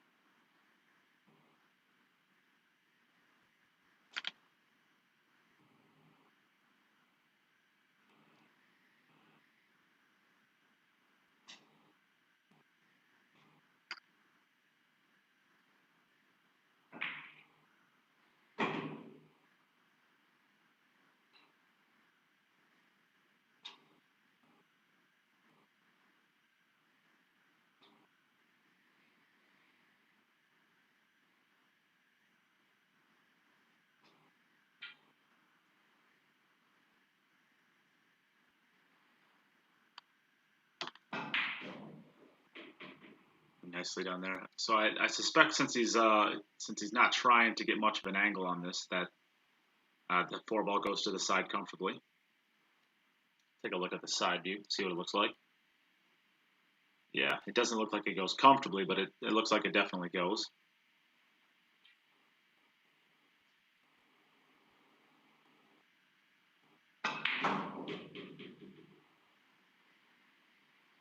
And that's a good place to play from. You can either put just a bit of inside spin on this and come to the right of the 6-ball, or you can just hit straight high ball and stay to the left of it.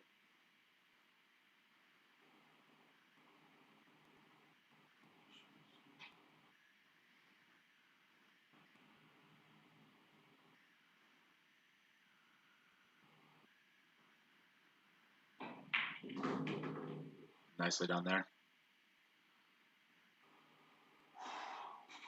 Feeling it. Feeling it, he's saying. So the option, you probably want to draw this back for the 6 to the side pocket, I think. You can let your stroke out a little bit. You could also just come off the rail and play the 6 to the top left, but you're going to have to get a little better on speed.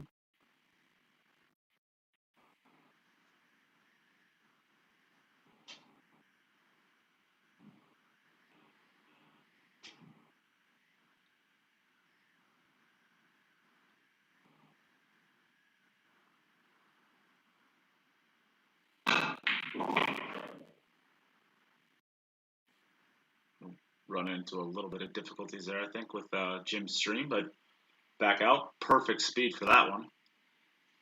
No, you're good, Jim. You're good. Yep, just there's a lag, but it's good now.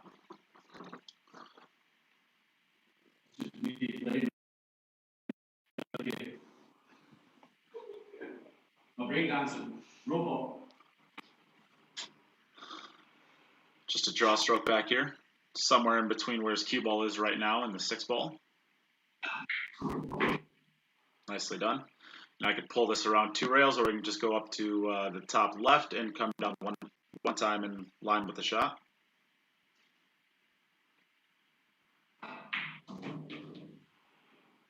Nicely done there. It's so pretty to watch that cue ball just fling off the first rail like that.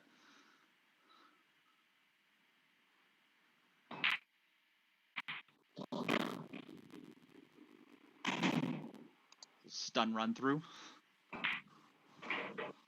He was not wasting Beautifully time done, Jim. He was not wasting time on that 10-ball. Don't think he wanted to think about it too much. All right, so we're back over to Jean. And that completes 7 out of 8 for Jim. What a performance that one was. He needs to eat sushi and drink wine more often. Yeah. Stupid dry break. Yep, that was the only thing, was that dry break. And 4 and the 8 and the 3 ball. And it looks pretty good. I think the 1 ball to the, is it the 2 ball down here? I think that's the 2 by the 10 ball. By the 10 ball, yeah, it looks like it. So I think that the 1 ball to the 2 ball is not going to be easy. I think he's going to have to go forward 3 rails, just above the top of the 10 ball, or above the 5 ball.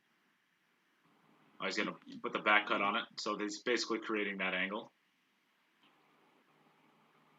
Playing the 2 ball Draw into this the...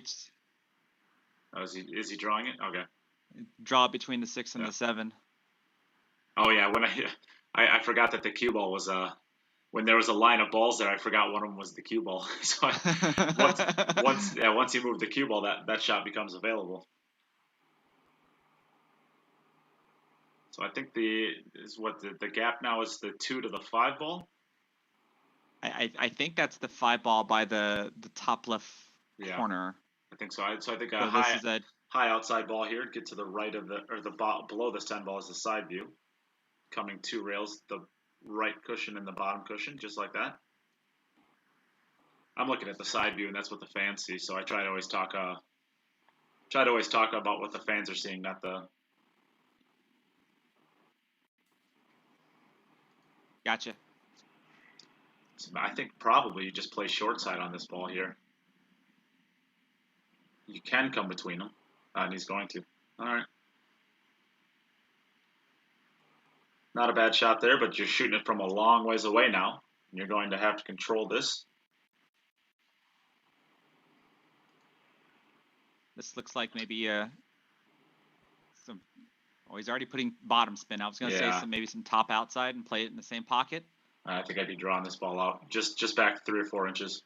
Oh, he cheated that pocket quite a bit to be able to get out that far. That's why I would have thought the high outside shot would have done the same thing, except you wouldn't be next to the 9 ball like this. Well, it's I'm sure he doesn't want to probably hit. I'm sure he's probably feeling it a little bit too. This is his second of his back-to-back. It's looking like back-to-back sudden deaths. Of course, he's not out from here yet, but there's not a lot in his way from here. It looks like.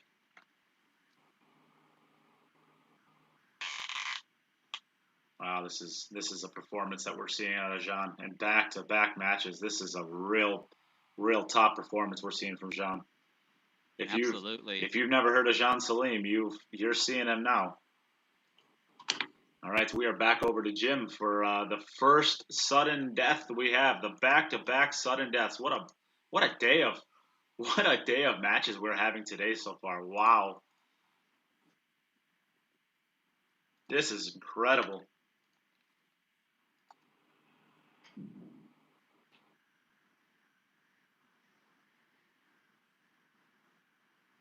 Yeah, the break. I believe we're just... So, sudden death now, right? Yes, this is sudden death. I believe this is Fedor. Oh, no, it's me. Yes, it's you. Yes, you ran 7 out of 8 each. So this is going to be sudden death for both of you. Jim goes first. Okay. Yeah, is it good? Yep, you're good, Jim. Yep. Good luck. Cheers, good luck, man. Well played. Try missing one there again.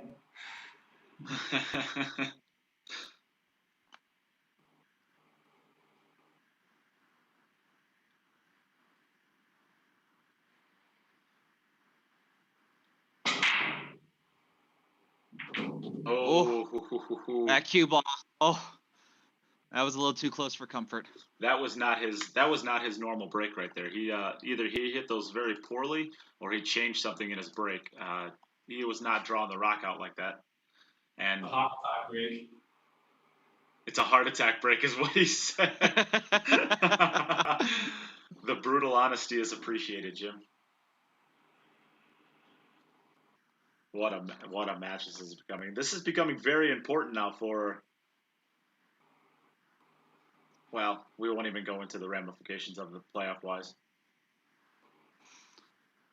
You can see a 3-6 combination possibly coming up, but what does he do with the 5 ball?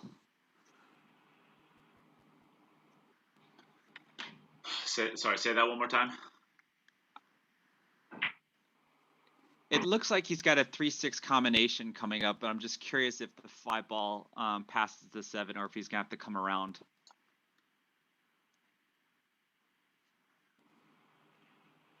I think he'll shoot the 2 ball right here and draw back and make the 7 ball to open up the pocket.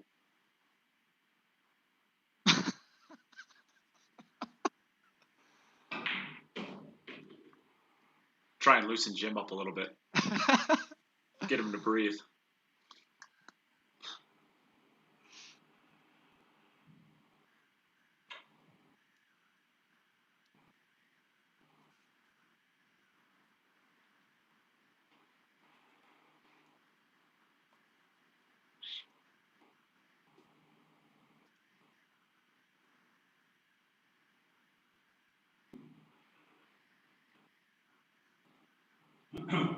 Going through the extra steps, settling himself down, making sure he's shooting the shot he wants to shoot.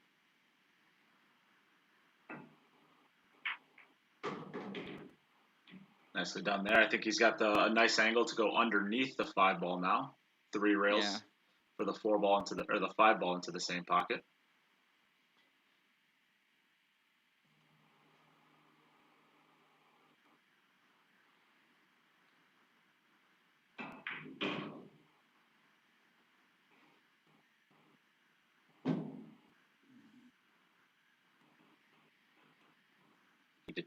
Didn't have enough inside on that to catch off that second rail and length, or get deeper into that first rail. Still has a shot to the side pocket, though, I believe. It's not the easiest shot, but he does not have to worry about position. He could also back cut it for the corner. Again, he doesn't have to worry about position with what the 7 ball is.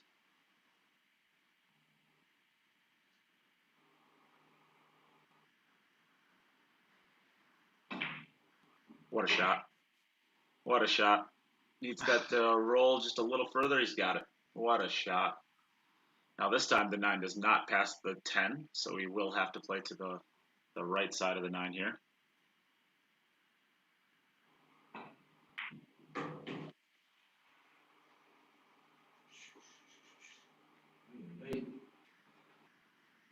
Yeah, that's such an easy shot to overhit, but he's still good.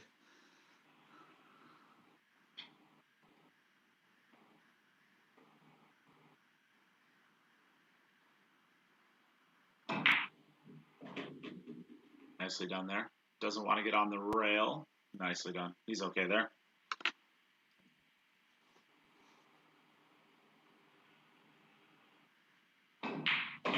Ah, beautifully done, Jim.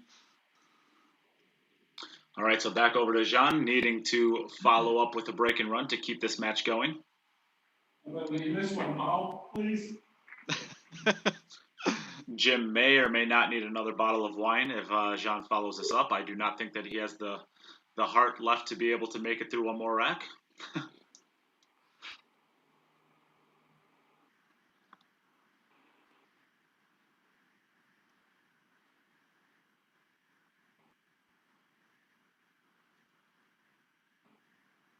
8 ball down to the side pocket, 3 ball down, 7 ball, 4 rails. 7 ball down, jeez.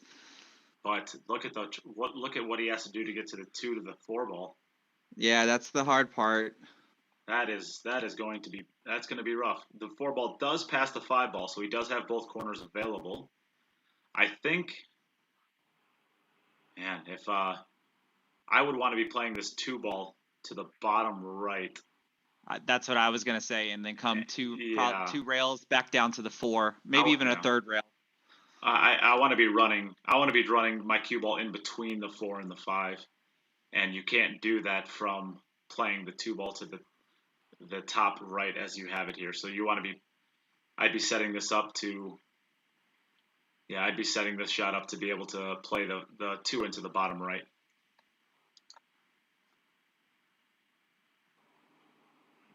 Although where that 9 ball is at, it looks like that 9 ball's covering up a lot of the path down there too, so that might not even be available. So he'll probably try to get below the line of the 2 ball, just like this, yeah. And then he'll be able to, he got straight in though. Or very close to it. So he's going to have to draw over to the, he's going to have to draw about to where his cue is. And he doesn't want to have too much angle on the 4-ball because he's got to hold it there for the 5-ball as well. He doesn't want to have to hit that like really close to pocket speed and potentially end up hanging the shot just to leave himself down there for the 5. So this is a very important shot for Jean here. Oh, he hit it. Just how that cue ball just hesitates before it takes. Did he overdo it though? I think he overhit it. He definitely overhit it. He's kicking or jumping at this ball. He is definitely hooked.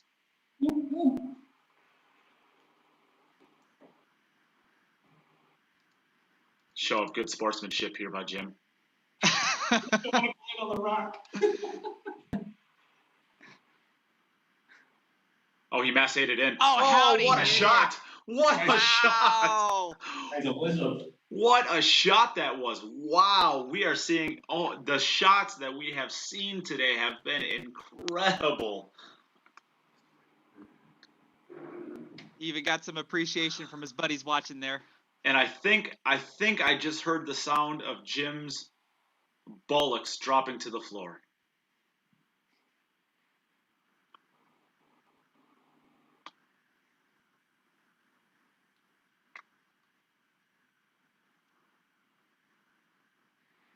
You might have to draw below this 9-ball for. Okay, he hit it really good. So I would not be drawing that anywhere close to the side pocket if if I thought I couldn't get anywhere way above it like he did, I would not have been shooting that shot. So he felt good with it.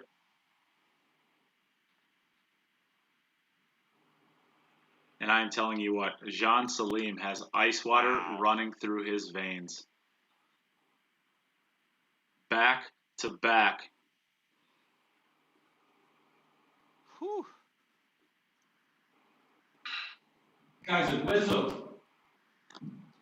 And we are back over to Jim for the third round of sudden death.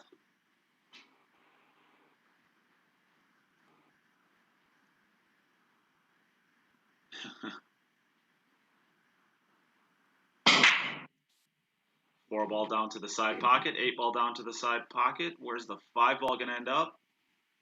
Oh, the 6-ball and the 2-ball. This is a awful. The 2-ball, yeah. Oh, this has been an awful way of ending this rack. The 2-ball, I think, only goes to either the right middle or the right top right corner. That's what I'm seeing here. I think he's got to play the 1-ball probably to the side, the left middle, and come underneath the stack, kind of about where he put the magic rack, maybe. And even then, getting from the 5 to the 6, with where the 5-ball is, it should be pretty easy to get onto the 6-ball, at least through the line of it. Yeah, through the line of it. It's going to be tough to hit the speed necessarily, but he should have the line to get on there pretty easily.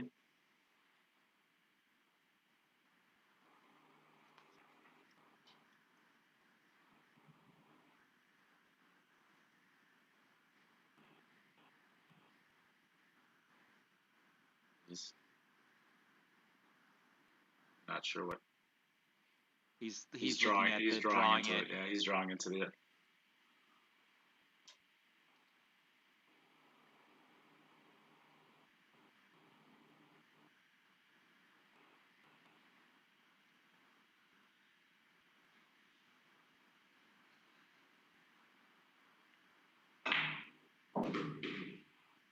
How's the speed? Pretty good. He's got a nice angle to either play. Well, he's got a nice angle to go to the top right and come off that right cushion. I believe the 3-ball passes the 7, so he only has to get it to that right cushion. Right around the 3rd diamond.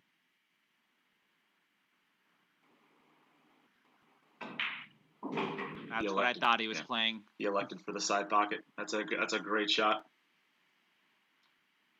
So now he's got to make sure he gets exactly where he wants to be on the 5-ball. I think if you stop the cue ball, it's not quite where he'd want it. I think he'd want to probably draw it back just a little bit, create a little bit thinner on the 5-ball. We're going to see where and that's kind of where he's at right there. If you stop it where it's at, you're gonna have to kind of force the angle forward with high spin. If you drop back a little bit, you can just let the angle do the work.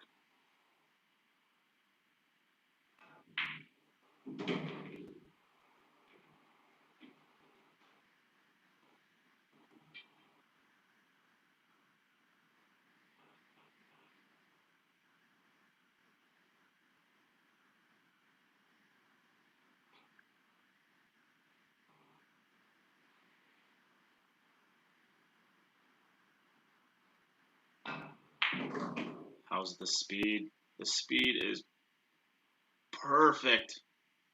The speed is absolutely perfect. I think yeah, maybe he is just a little off. I think he's got the angle to go towards the 9 ball. Where the 7 ball is, you can accept a tougher 7 ball if you want.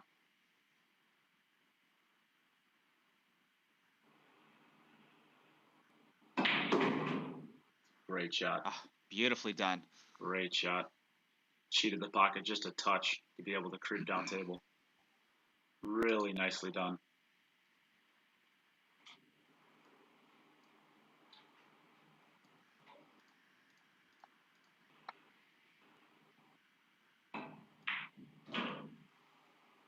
Really nicely done.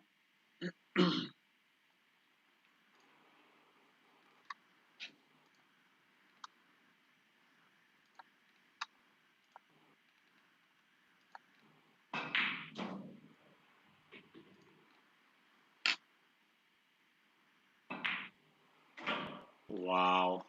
You can breathe now, Jim. Beautifully done. What a match we are witnessing here. Woo.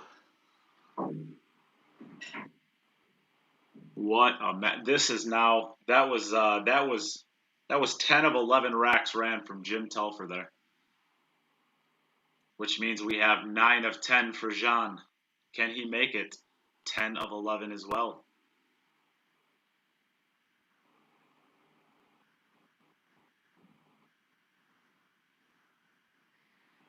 He has he missed both wings. Is it dry? Oh, it is dry. Dry break? Oh no, it's a dry break. He missed both wing balls. Man.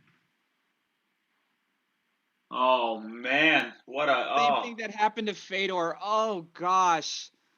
So what this now does is this guarantees that Jim and Jean are both going to be at the top.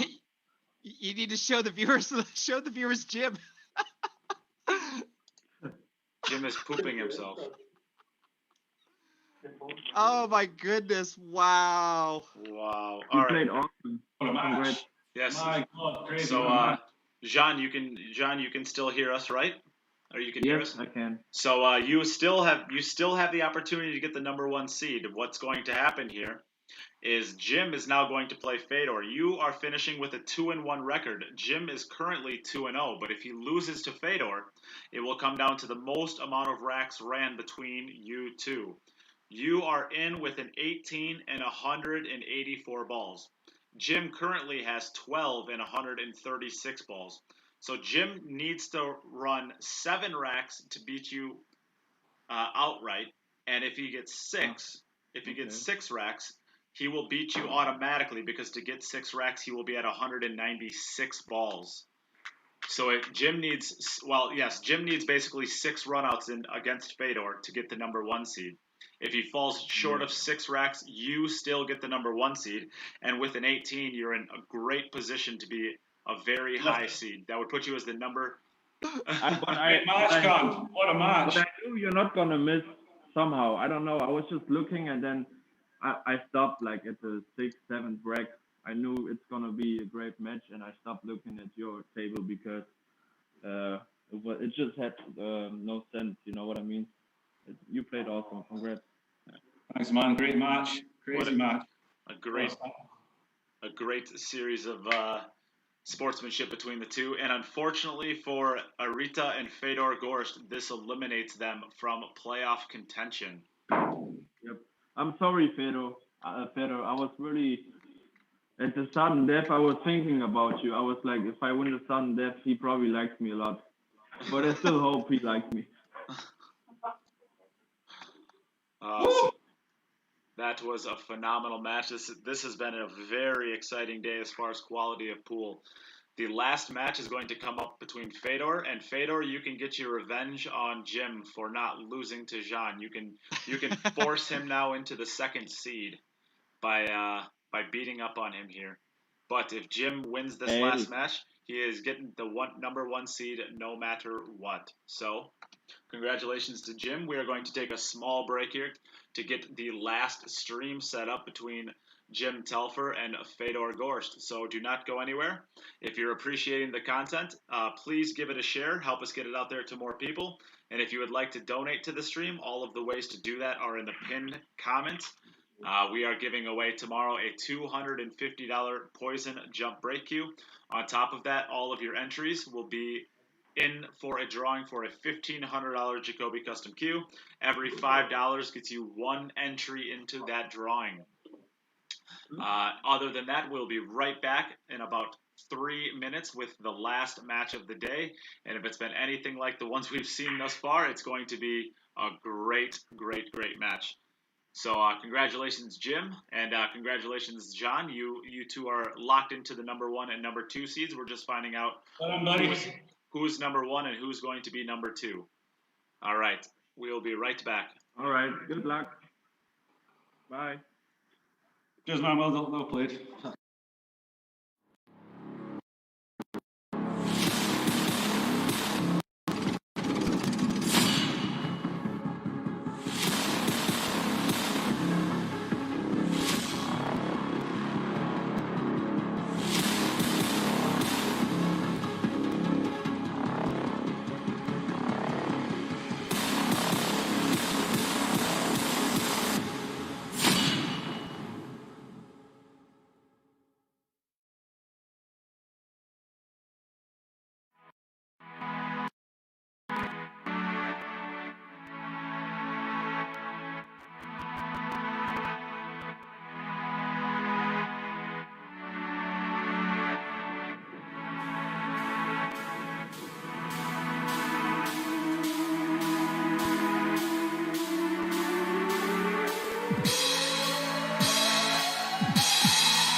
When I was a child, it only took one shot to change my life. I wanted to be the best. Looking back, my journey started from that moment.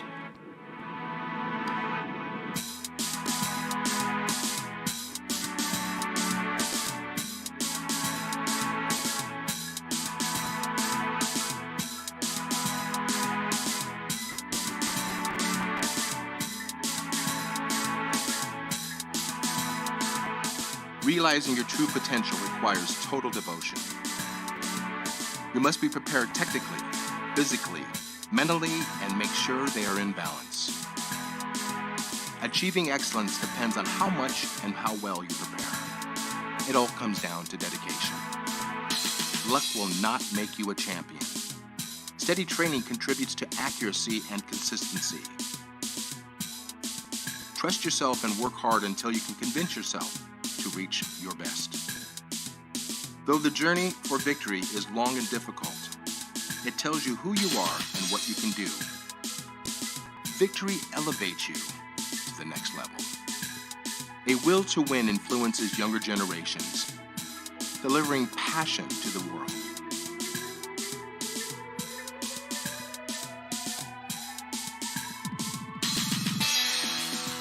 Believe in the potential of your intuition. Give your dreams free rein and feel the emotion flow through you. Stay true to yourself to find stillness within. Sharpen your senses. Put all of your intention into the moment of impact. Do not hold back. Just let go. Can you see? Your journey begins here. Quest for excellence.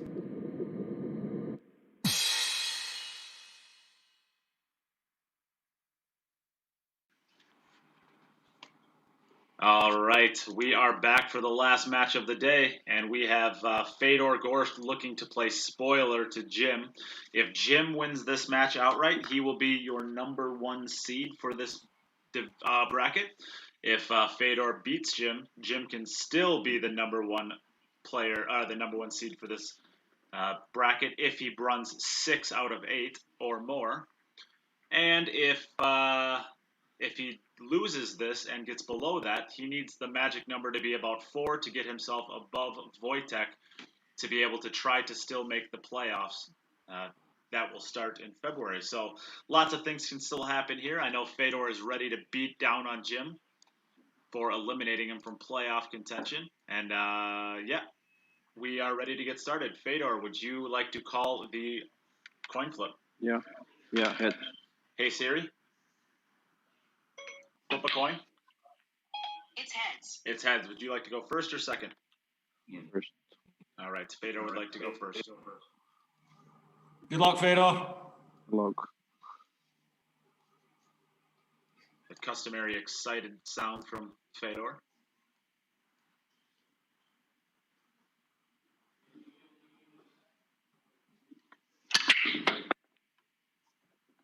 Got the 8-ball down to the side pocket. I believe the 4-ball fell as well. No, we are back to a regular set of balls. So the pink 4 does not exist with these balls. So he has 1 ball down, just the 8-ball to the side pocket. I am joined by nobody anymore.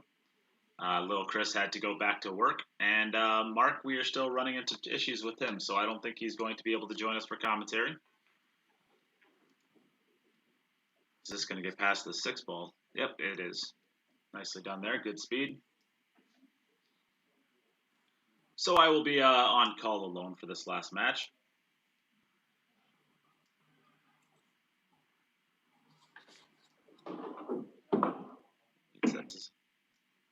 So just a little low outside for this shot, just coming off the cushion. Actually, just a stop shot. He does not want to come up table at all. He wants to maintain the little cut on the 4-ball so he can go down table towards the 5. We do not have a side camera for Fedor. His phone is dead and unusable. Nicely done here.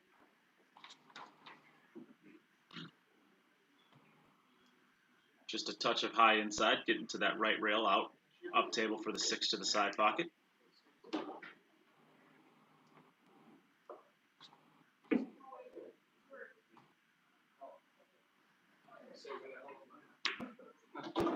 Making quick work of this rack.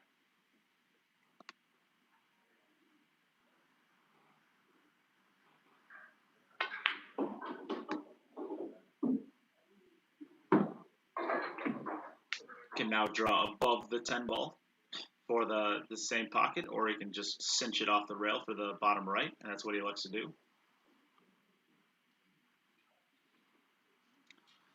And the first rack is in the book for Fedor. So we are over to Jim for his first opportunity.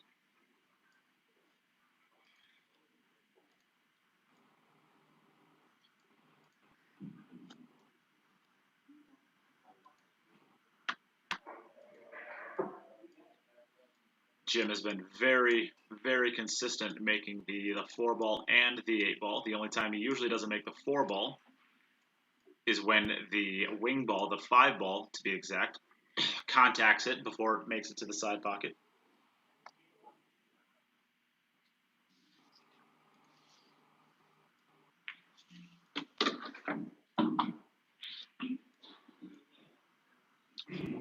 Giving extra attention to the rack, making sure that he's not going to have a problem pocketing his wing balls.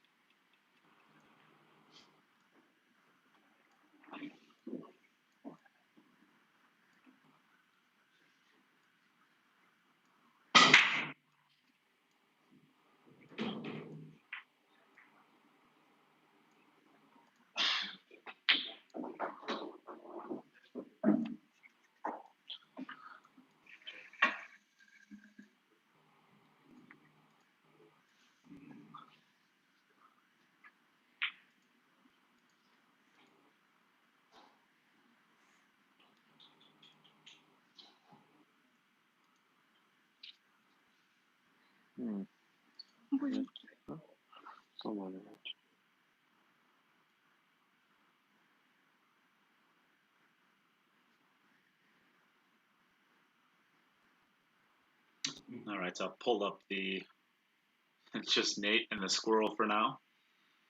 I am very easily distracted. Do not remind me. He'll distract me. Playing the 1-ball to the side pocket. I think the 5-ball doesn't really have a pocket as of right now. You could draw back into it if you might be able to draw back into it and try to create a little clearance between the 5 and 9 with where the 2-ball is. You should have a thin cut on it still, even if you do that.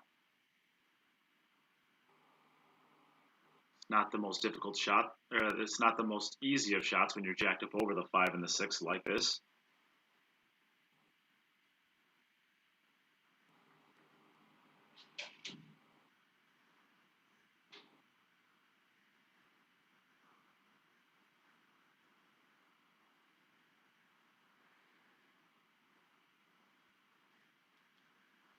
You could also, off of the 3-ball, potentially try to go into the 5 and the 6 with where the 4-ball is. It should be in a pretty easy spot to get a shot on, hanging over the side pocket like that. So if you wanted to try to take a swing at the 5 and the 6 off of the 3-ball, you could also do that.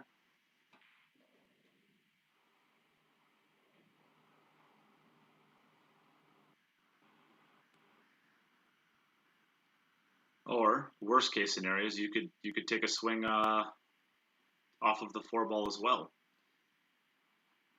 But I think it's going to be pretty tough to get a shot out of it.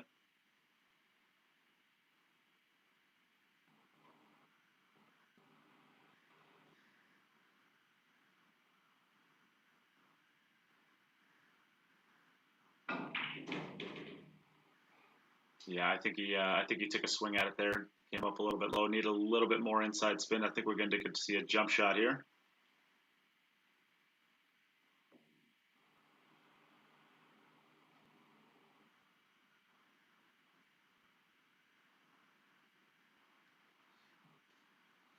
You could kick the 4-ball in, but there's not a lot that's going to be able to come out of it as far as getting a shot onto that 5-ball.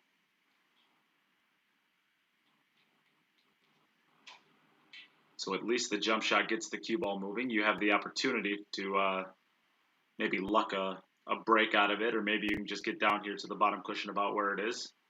And then if it goes by the 6, you'd be able to play it to the top left. And if not, you'd at least have a bank shot, but definitely can't get to that spot while kicking.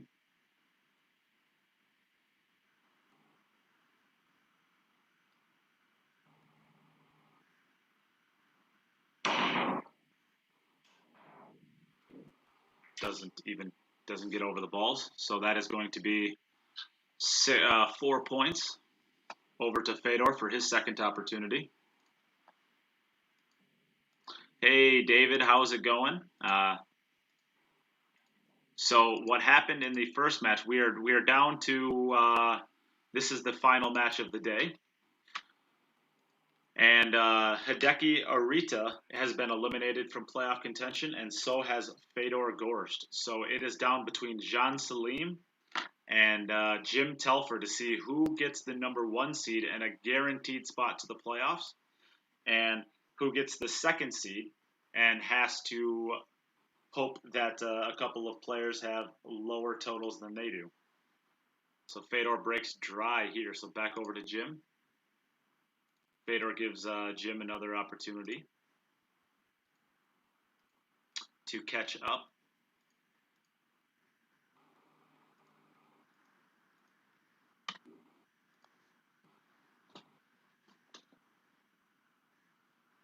All right.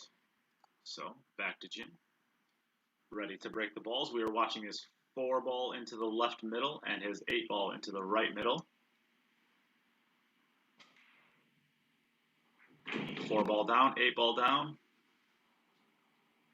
7-ball down. Oh, you've got to be kidding me. But the 2, 6, and 8, 2, 6, and 9 ball are tied up again. It doesn't. Let's take a look at the side view. I don't think the 2-9 combination is not on. The 2-6. I think the 2-6 to the side pocket looks like it has a chance. If he doesn't want to have to break it, he could also cannon into the right side of the 6-ball, or I guess take a look at the bottom view. The right side of this 6-ball. There's really no good way of breaking it. Maybe going fully into the 6-ball, pushes the 6-ball into the 9, pushes the 9-ball down. If you can keep his cue ball right there, it might open up the 2-ball to the corner. It's really difficult to tell.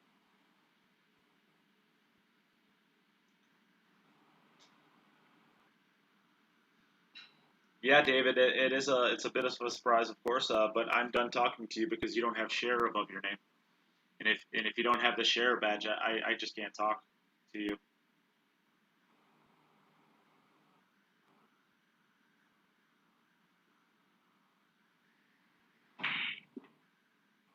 And that was the shot he elected to try. I think he actually got there. Looks like. Yes, he got there. I think he's got the angle to go above the side pocket.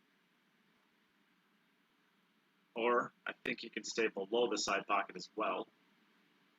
Or to the right side of it. Nicely done. So David, even though you didn't share, I'll talk to you anyways. Fedor played well. I think the difference between him and the other competitors is he's playing on a table he's not really familiar with. He's playing in Texas right now, and he's on a table that he's not really comfortable with. So he was struggling a little bit with dry breaks. Maybe he didn't have quite enough time to figure the table out and how to break. Of course, he has his comment in there saying he could have soft broke, and could have, but you got to figure out the table to really know how it's going to break as a soft break.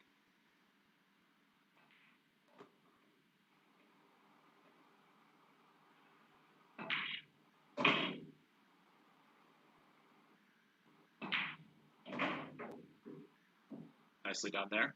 Evens the matchup at 1 apiece. Back over to Fedor for his 3rd opportunity.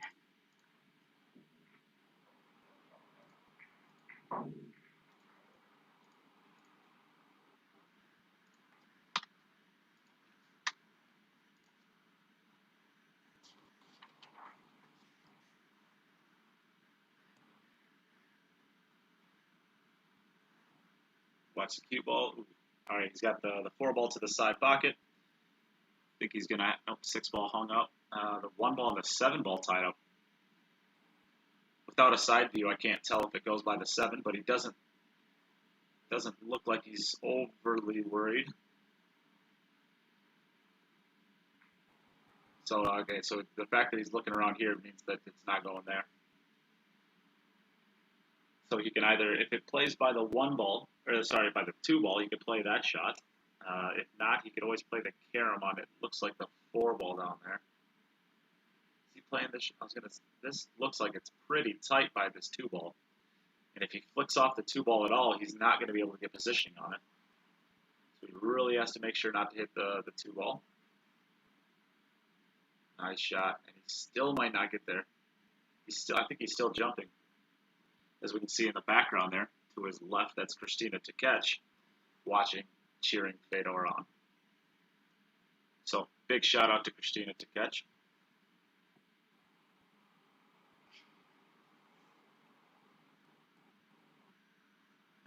Nice shot there.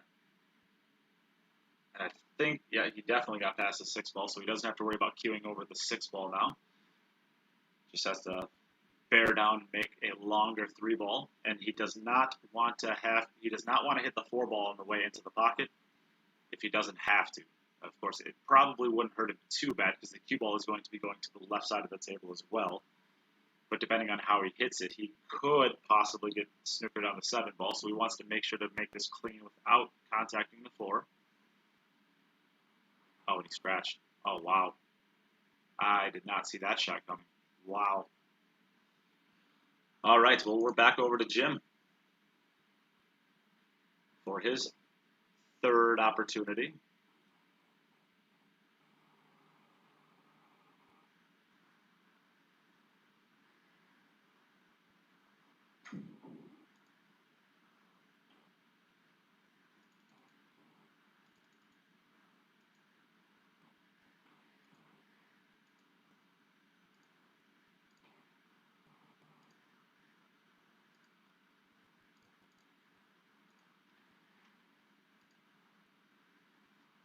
And, of course, I was joined in the booth earlier by Mark, but he had some technical difficulties. And then we have Lil Chris as well, but he had to go back to work. So I'm just going to ride it out solo for the rest of this one. Only one match left. Doesn't seem like a huge reason to try to get somebody else in here for it. I will say, I guess since we have a little bit of time here, this has been an absolute fantastic day of pool, especially if you've been around since the beginning. I see that some of you have been around since the absolute beginning, and of course, we're creating a product that you guys want to hang around for. So, really appreciate those that have been around since the beginning. If anybody out there is interested in donating to the stream to make these, to continue creating these events, all of the ways that you can do so are on the pinned comment. And we don't just ask for free money, we give you opportunities to win stuff. So tomorrow we are going to be giving away a $250 jump break you by Poison. We are also going to be entering you into a drawing for a $1,500 Jacoby custom cue. A beautiful cue, absolutely beautiful cue. We'll be giving that away next Tuesday. What else do we have on the line? We also have, if you donate $25, you get a free Cue It Up patch. If you donate $50, you get a free tube of Predator chalk. And if you donate $100, you get yourself a free Poison glove. So lots of good stuff to win. Even if you don't win anything, you still get guaranteed prizes if you donate in that increment. But you have to send me your address to get those things. So please, if you're going to send an increment like that with the expectation of getting one of those prizes, please make sure that you attach your address onto the PayPal or whatever you choose to donate. I will unfortunately not chase anybody down to try to get theirs. It's I've done that in the past, and it's an absolute nightmare trying to contact people through emails. I don't even know if those emails are usually live, and it's just a nightmare. So just if you want those prizes, please make sure to attach your mailing address. Jim falls a little bit straight on this 5-ball here. He might just have to cinch it. He's either got to follow forward to where he's at for a thin 6-ball, or he'll have to just follow it forward maybe an inch or two, play the cross on the 6. I think I personally like crossing the 6.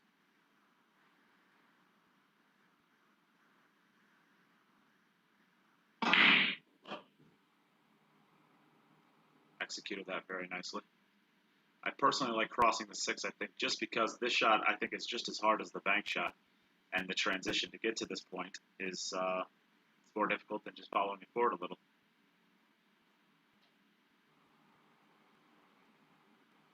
But just need to bear down on the shot here.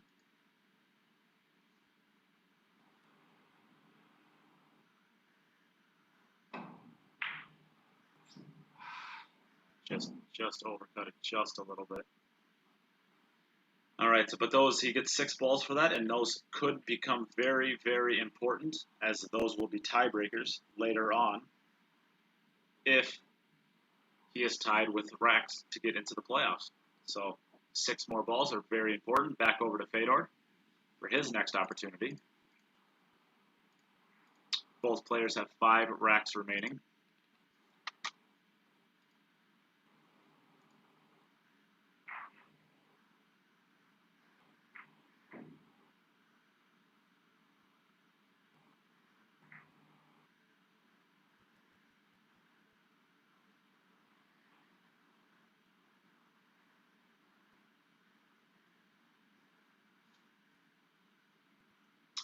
Martha asked a very good question. Do you have to be watching to win? Absolutely not. You do not need to be present to win at all. What we do with the drawings is we donation that we get, and what I do is I enter them into a spreadsheet, and after I enter them into a spreadsheet, I use that spreadsheet live during the drawing so that you can see exactly how many entries you have, exactly what your winning numbers are, and then I use a random number generator to be able to determine who the winner is. So you do not need to be present. You do not even need to be aware that you won. I will track you down. I have your email address. So once I have a winner, you will be emailed. If you are not there live for it, you will be emailed letting you know that you are a winner, and then we will work together on how to get you the prize, finding an address and all that good stuff. So you do not need to be present for any of the drawings. For example, today, the first day, one of the winners was from Spain, and when we did the drawing, he was at work, so he was not actually able to see the drawing. He was able to watch the video back to find out that he was a winner, and he reached out to me later on. I did not have the time from the drawing to be able to reach out to him yet. So he actually found out that he won before I was able to reach out to him. So you can always go back. The videos will be live on the Facebook page, and I always do them right before we go live for the day. So today I started at about 7:15 in the morning. We went live at 8 a.m. in the morning, my time. So they'll always be there. You can always go back and look, and you can verify that the exact amount of entries you should have, you do have. And if anything's off or anything's wrong, you just reach out to me, let me know. We will make it right, whether it is giving you entries into other drawings and making it right there, or whether it is giving you a full refund. We do the guarantee that if you do not have everything you're supposed to have, we will make it right, whether that's a full refund or whether that is entries into a later drawing in the future. We will make sure we make it right. We are all about transparency here. We do not want there to be any question as to whether or not our raffles are on the up and up. So hopefully that makes sense, and that was a good enough explanation. As we see Fedor run out of another great rack, so that brings his total to 2. But he did go first, so Jim has an opportunity to tie him here still.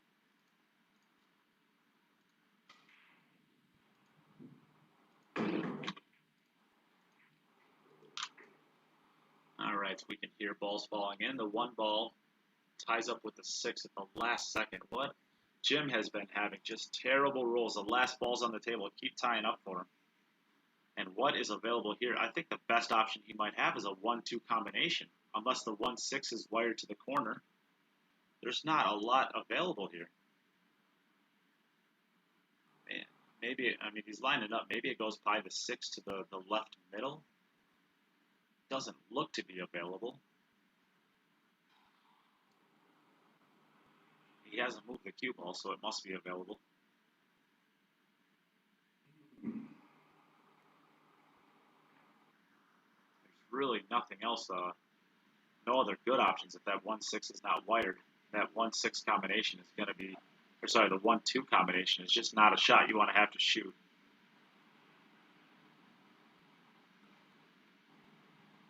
It's possible you don't have a choice, though. If that 1 ball doesn't pass the 6, maybe get a little bit more view from the side. Oh, it looks really close. It must go.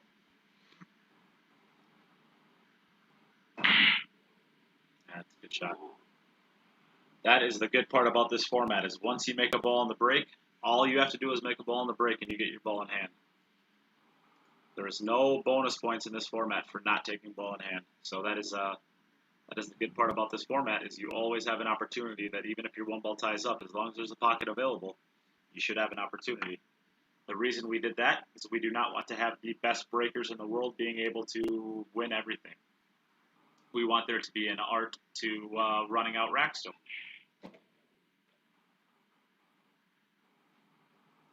So even if you don't break the balls all that well as a top professional, you're not one of the best breakers, you still have the ability to just make a single ball and allow your pattern play and your shot making to kind of help you level the field against the players who break the best. If you're playing other formats and there's bonus points for having basically a better rack, or a better break, it really puts you in a disadvantage to your peers if you don't break the balls well, because you're just missing out on bonus points on every single rack for the most part.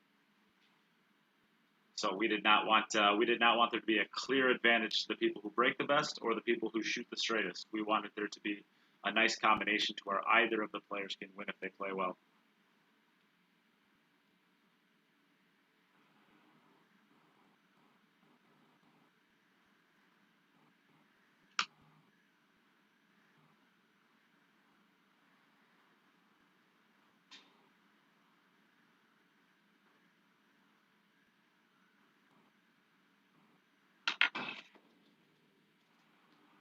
Oh, what great speed that was. That is a really great shot. Nice, gentle angle up into the top left. Drift the cue ball ever so slightly to the right for a straight in 7 ball. Maybe draw back just a bit. Perfectly done. Really nicely done there.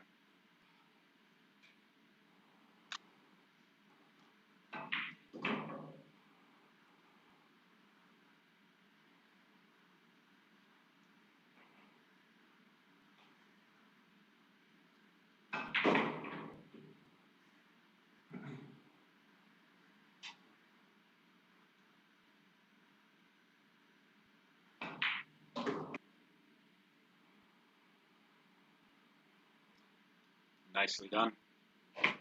Nicely done for Jim, bringing his total up to 2 and 30 balls. Back over to Fedor for his 5th opportunity. We have just crossed the halfway point for the match. We have a tie of 2-2.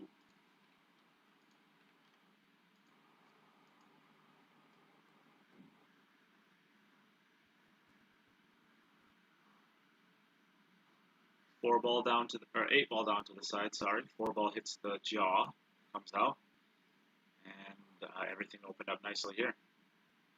If you can get onto the 2 ball, that's the big trick here. Shouldn't be an issue with ball in hand, of course. You can either come straight down table on the right side of it and play the 2 ball to the side pocket if it goes comfortably, or you could get in between just above the 7 on the left rail, which is what he's electing to do for the 2 ball to the bottom left. Got a little bit thin on this. I think he's going to have to go over to the right rail and back out now with enough left-hand spin to go below the 6 and then above it with the left-hand spin. I was able to draw just above it. Nice shot. Really nice shot there. Just a high ball here. Rolling down to the bottom rail and coming back up.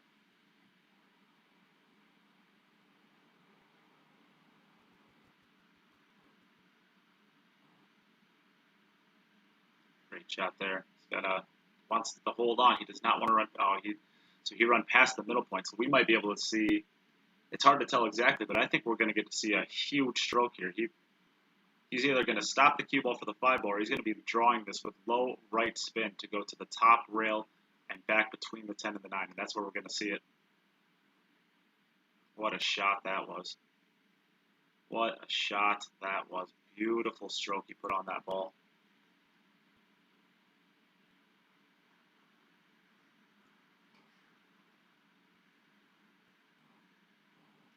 Overran positioning again just a little bit, but he'll just have to shoot the 7 ball from a little bit further distance. Shouldn't be an issue.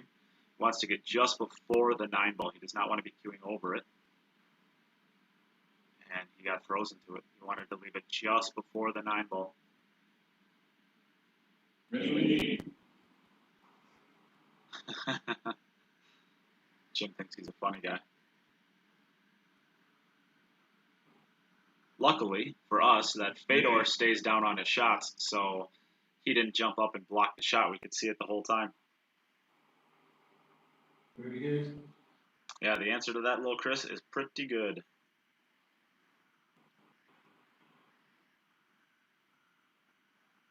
Probably wants to go forward with this 2 rails. Just like that. Beautifully done. Beautifully done. Puts a little bit of pressure back over on Jim to match Fedor's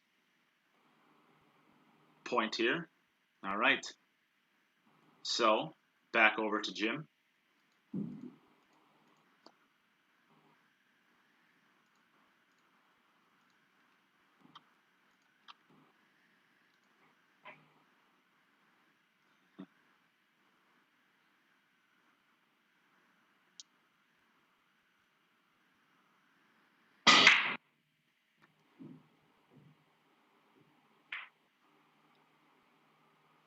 So the 8-ball just sits in the jaw. Oh, that's going to be a dry break. So oh, I never switched up. Sorry. That was a dry break by Jim there. So back over to Fedor.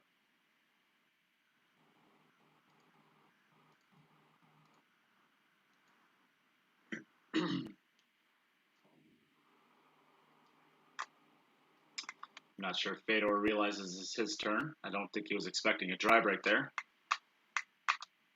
Fedor, you are up. If you can hear me. I don't think he can hear me because, of course, we can see here. He's in the background right there. If I had a rock, I'd throw it at him. Oh, well, we can watch Christina to catch at least. Her beautiful elbow drop. Nicely, perfectly executed. And maybe if we zoom in really far, we can see that TV back there. We could watch some TV while we wait for Fedor to realize it's his turn. Oh, here he comes. Finally realizes it's his turn, and he's giggling.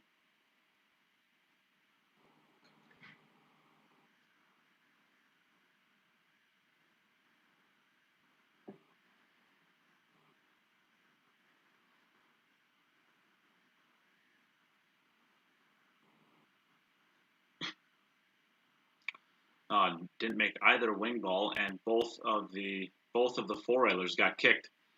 So it leaves the door open again for Jim to get back into this match. Back over to Jim we go.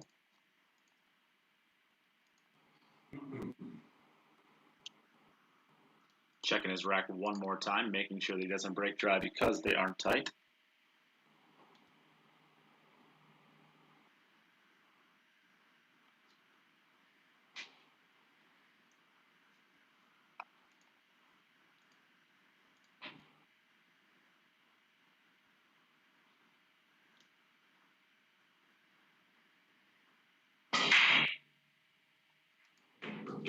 There he goes, the 4-ball and the 8-ball. Balls are flying in everywhere. 3-ball ends up in its normal spot. I think the 1-ball, the 1 to the 2, probably, he'll play the 1-ball to the left middle, probably. Unless he wants to draw this, I think probably following it is a better option, just playing the 1-ball to the left middle. It's a lot easier to control your speed this way. He wants to get past the point of straight in. So he'll get over there and look exactly where he wants to be. He does not want to have to run into that 9 or the 10 ball. So he'll probably get it over maybe to right in, probably at least into the second and third diamond, or between the first and second diamond, I should say, on this end rail. That's right where he got the cue ball. So he can draw straight up table now. And that's, he's looking, he wants to be pretty close to straight in. If he's close to straight in, that gives him the option to either go forward and come between the 6 and 7, or to draw back for the short side on the 6. And so he's got a lot of options from here. Although now he doesn't. Now he's going to have to come above the 6, I believe. but he can come at it 3 rails below the 9 and 10, or 1 time just in between the 9 and 7. He elects for the 1 time. Is it going to get there? It's going to get there plenty. Great shot there. That's a really good speed. 1 time off this left cushion for the 7 to the side.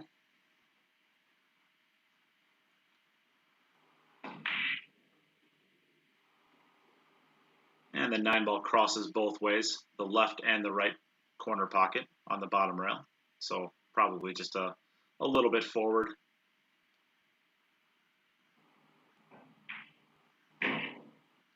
Went over the straight in line, so we'll have to play the 10 ball probably to the opposite bottom left corner. Oh, it's a beautiful stroke there. It's the force follow through shot that Jim and I were talking about yesterday. Perfectly executed. Nicely done, Jim there. Ties the match back up at 3 apiece. And we're back over to Fedor for his next opportunity. He is ready this time. Look at him on top of things.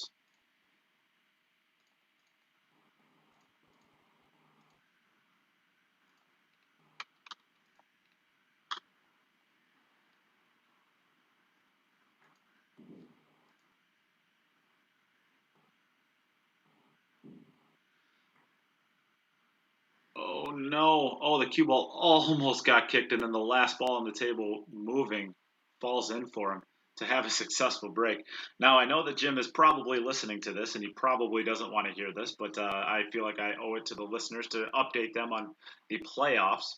So if Jim wins this match, that is going to put him currently with 3 racks at 15 points. Now, that would put him last amongst the number 1 seeds currently. However, like I said, he still has 2.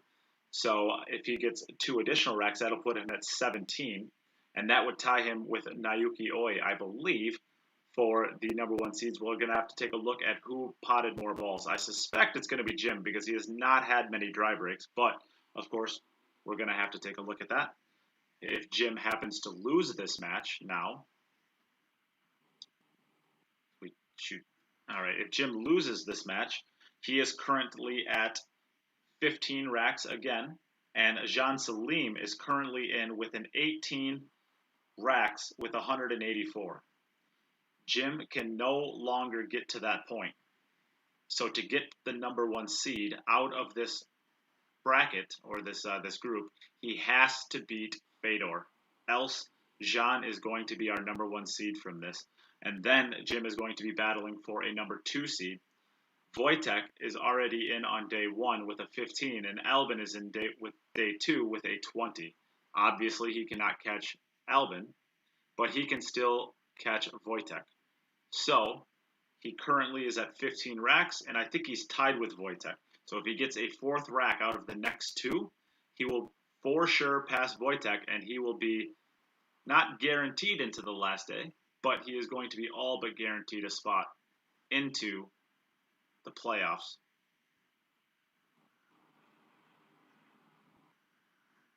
So that is the current update with the standings. And Fedor is doing his best to play spoiler and force Jim into the number 2 seed here.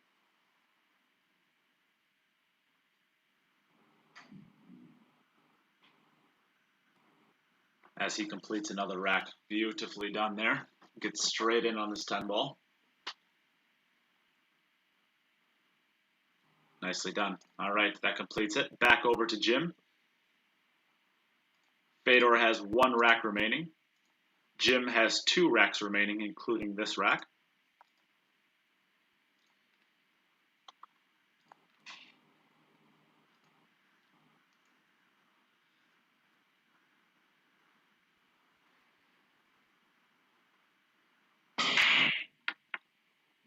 He hit that one very different than he's been hitting the last of them.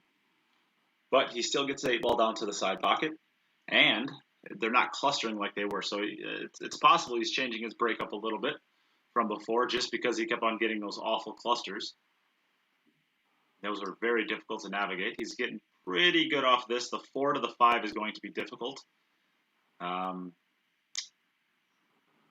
I think you're probably going to have to play the 4 ball to the bottom left here and follow it down for the 5 ball. I don't think you want to be playing. If his cue ball is right where it's at, theoretically speaking, on the 4 ball, he would have a good angle to go to the right cushion off of the 4 ball, because the 1 and the 2 ball will no longer be there. But it's pretty difficult to get to that exact spot. So I think he'll probably settle for short side on the 3 and follow the cue ball into position for the 5. He came a little bit short or a little bit long here. Okay, he's good. That's a good shot. That's a good shot. Let's take a look at the side view here. It's not too bad. He doesn't look happy with it, but it doesn't look too bad. I think he can come across the top, or he can even come below the 7 ball now. The natural angle is probably to go right into the 7 ball with the amount of angle he left himself, but he can hit a little bit more draw and stay below it, or a little bit less draw and stay above the 7. And if he wants to go forward, he still has that option as well, to try to play the 4 ball into now what is now the bottom left pocket on the side view.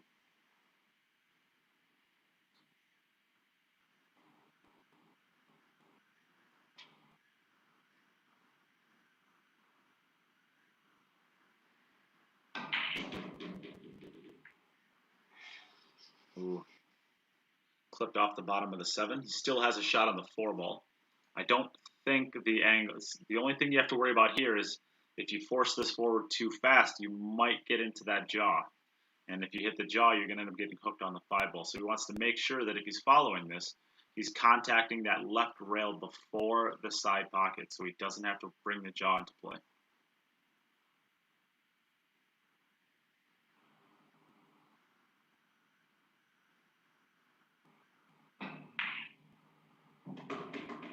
Ooh, nicely done. Just narrowly missed that bottom jaw there.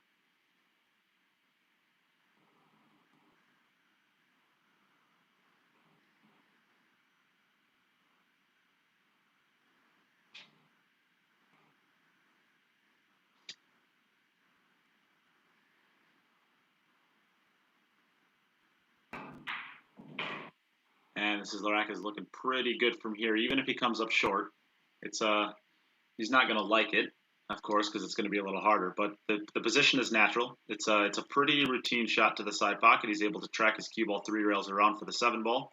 Of course, you'd like to be able to just shoot it straight in and stop it, but this is just a matter of potting the ball.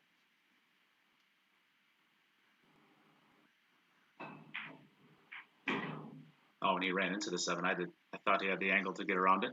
Still no problem here. So did I. I didn't think you were going to get anywhere close to that, pal. I thought you were way deeper than that.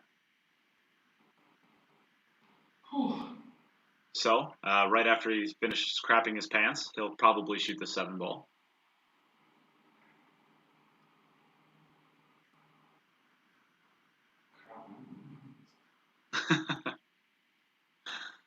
I think he's got a rough angle here. He can either draw it straight back at him. I think the 9 ball does pass the 10 ball. So you can draw it straight back to the rail where he's at, just between the 3rd diamond and the side pocket, and just take that shot. It doesn't look like it's too bad. I don't think you want to try to force it forward or anything. I think the draw stroke is going to be the best option here.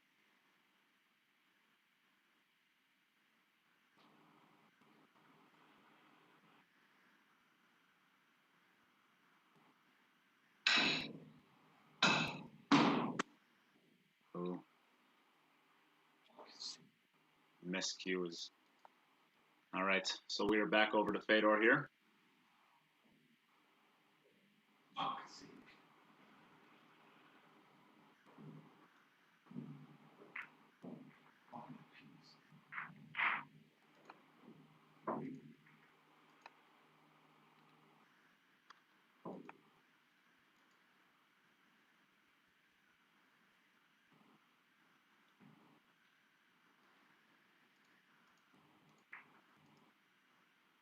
That 4 ball and the 8 ball down to the side pocket. 7 ball just hangs.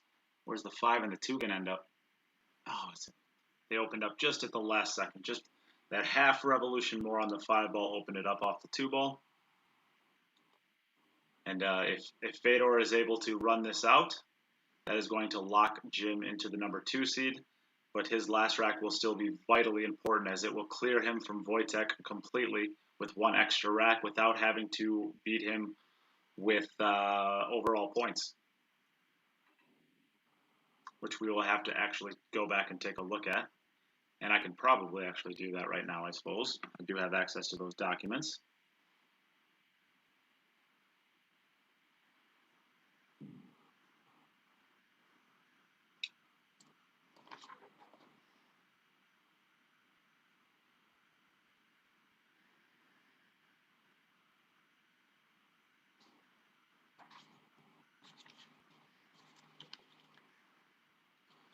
All right, and it is looking, oh, this is the wrong one.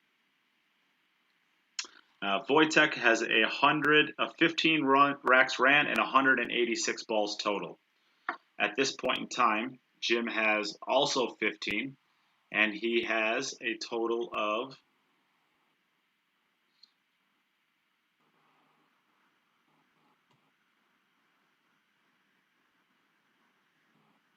exactly 183 balls.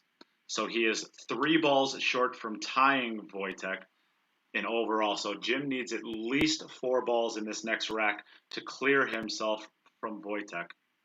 I'm assuming Jim can hear me, so he knows that. Of course, we are going to have to verify these numbers, so Jim would love to just be able to break and run and not have to worry about any of this. But from my unofficial count, he is 4 balls short from being clear of Wojtek.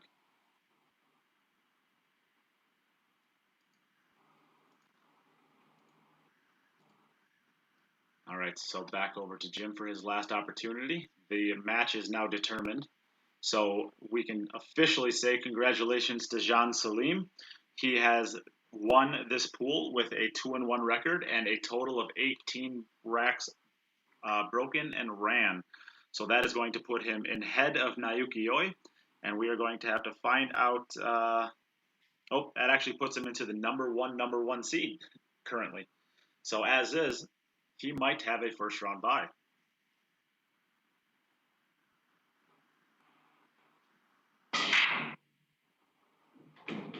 All right, Jim has the 4-ball down, so no matter what, he's going to get an opportunity to swing here, which is, oh, look at the 7-ball.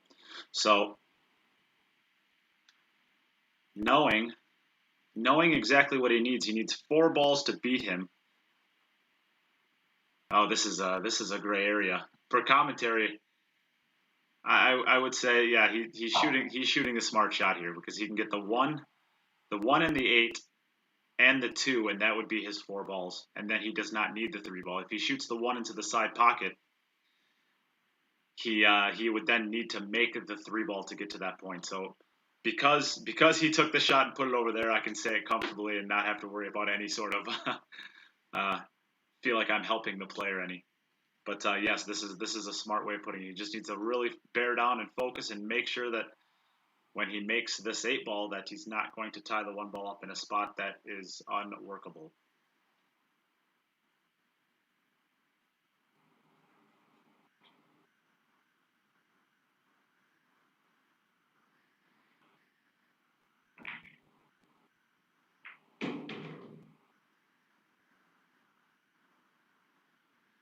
And he hits it perfect. So, of course, like I said, these are unofficial counts. This is what I have. We are going to have to go back and make sure that the balls are exactly right when we're this close to a tiebreaker.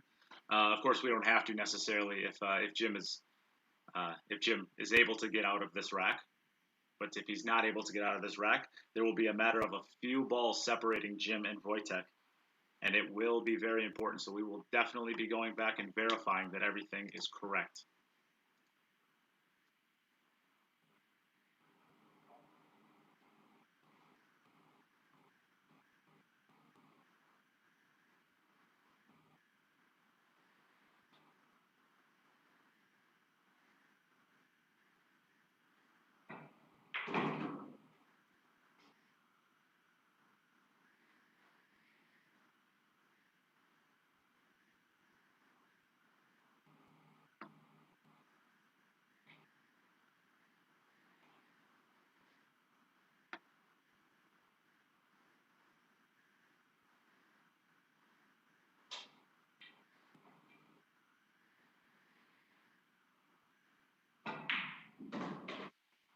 right, so with that shot, unofficially, Jim has passed Wojtek Szewczyk for the number 2 seed of the number 2s.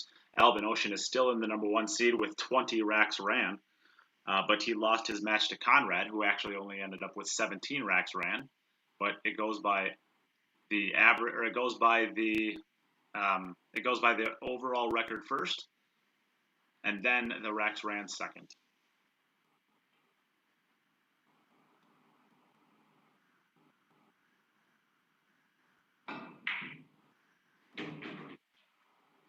Oh, what? That's a great carom, but I think he's frozen on the inside jaw now. I'm not sure if he has access to this 3-ball at all. But what he did was made one more insurance ball just in case the count isn't wrong. Oh, and what a shot that was. Wow, you want to talk about coming with one. What a great shot with positioning as well. That is a wow. Jim is looking to not even have this come down to balls. He's just trying to clear Wojtek completely.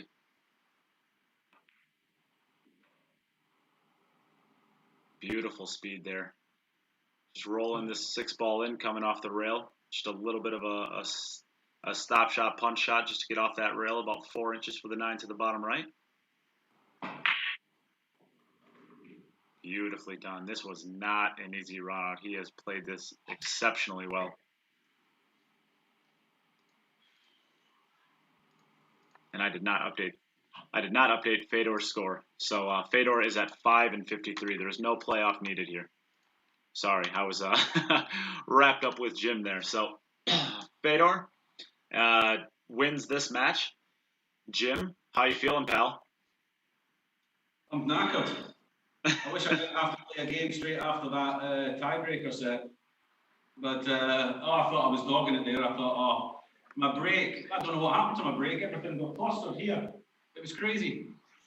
And I didn't feel like I was doing anything differently. But okay, before the match started, I thought, okay, just get 4 and get above Wojtek. So I managed to get that, but a bit disappointed I couldn't win the group, to be honest. But okay. As somebody had said before the start of the day, you're going to get second place. I'd have taken it. I would have expected Fedor to be first, but I'd have taken second place at the start of the day. So we'll see if that's enough to get me through. Yeah, sorry, I got a bit frustrated. I don't like dogging it. Well, if we all know what we get when we get Jim, we get lots of fiery passion at the table. We know how that goes. I'm just glad that for once it's not directed straight at me. It's a nice feeling. No, that was my own fault. Fedor, of course, this wasn't the outlook you were hoping to have today, but you're playing on a table that you're not comfortable with, and it showed up on the breaks today. You weren't making the balls on the break nearly as much as we would expect you to. No, but some breaks I was hitting them like perfect, and then still the wing balls were going higher, and I couldn't really figure out, and I still didn't. So I'll just, skip that day. Shout out to Jim and Can, they played good. Yeah. Nothing really much to say. I mean, I'm gonna practice on a different table. I have a big match coming up. Yes, absolutely. Why don't you, if you want to take a second here and plug that, why don't you tell us about that matchup?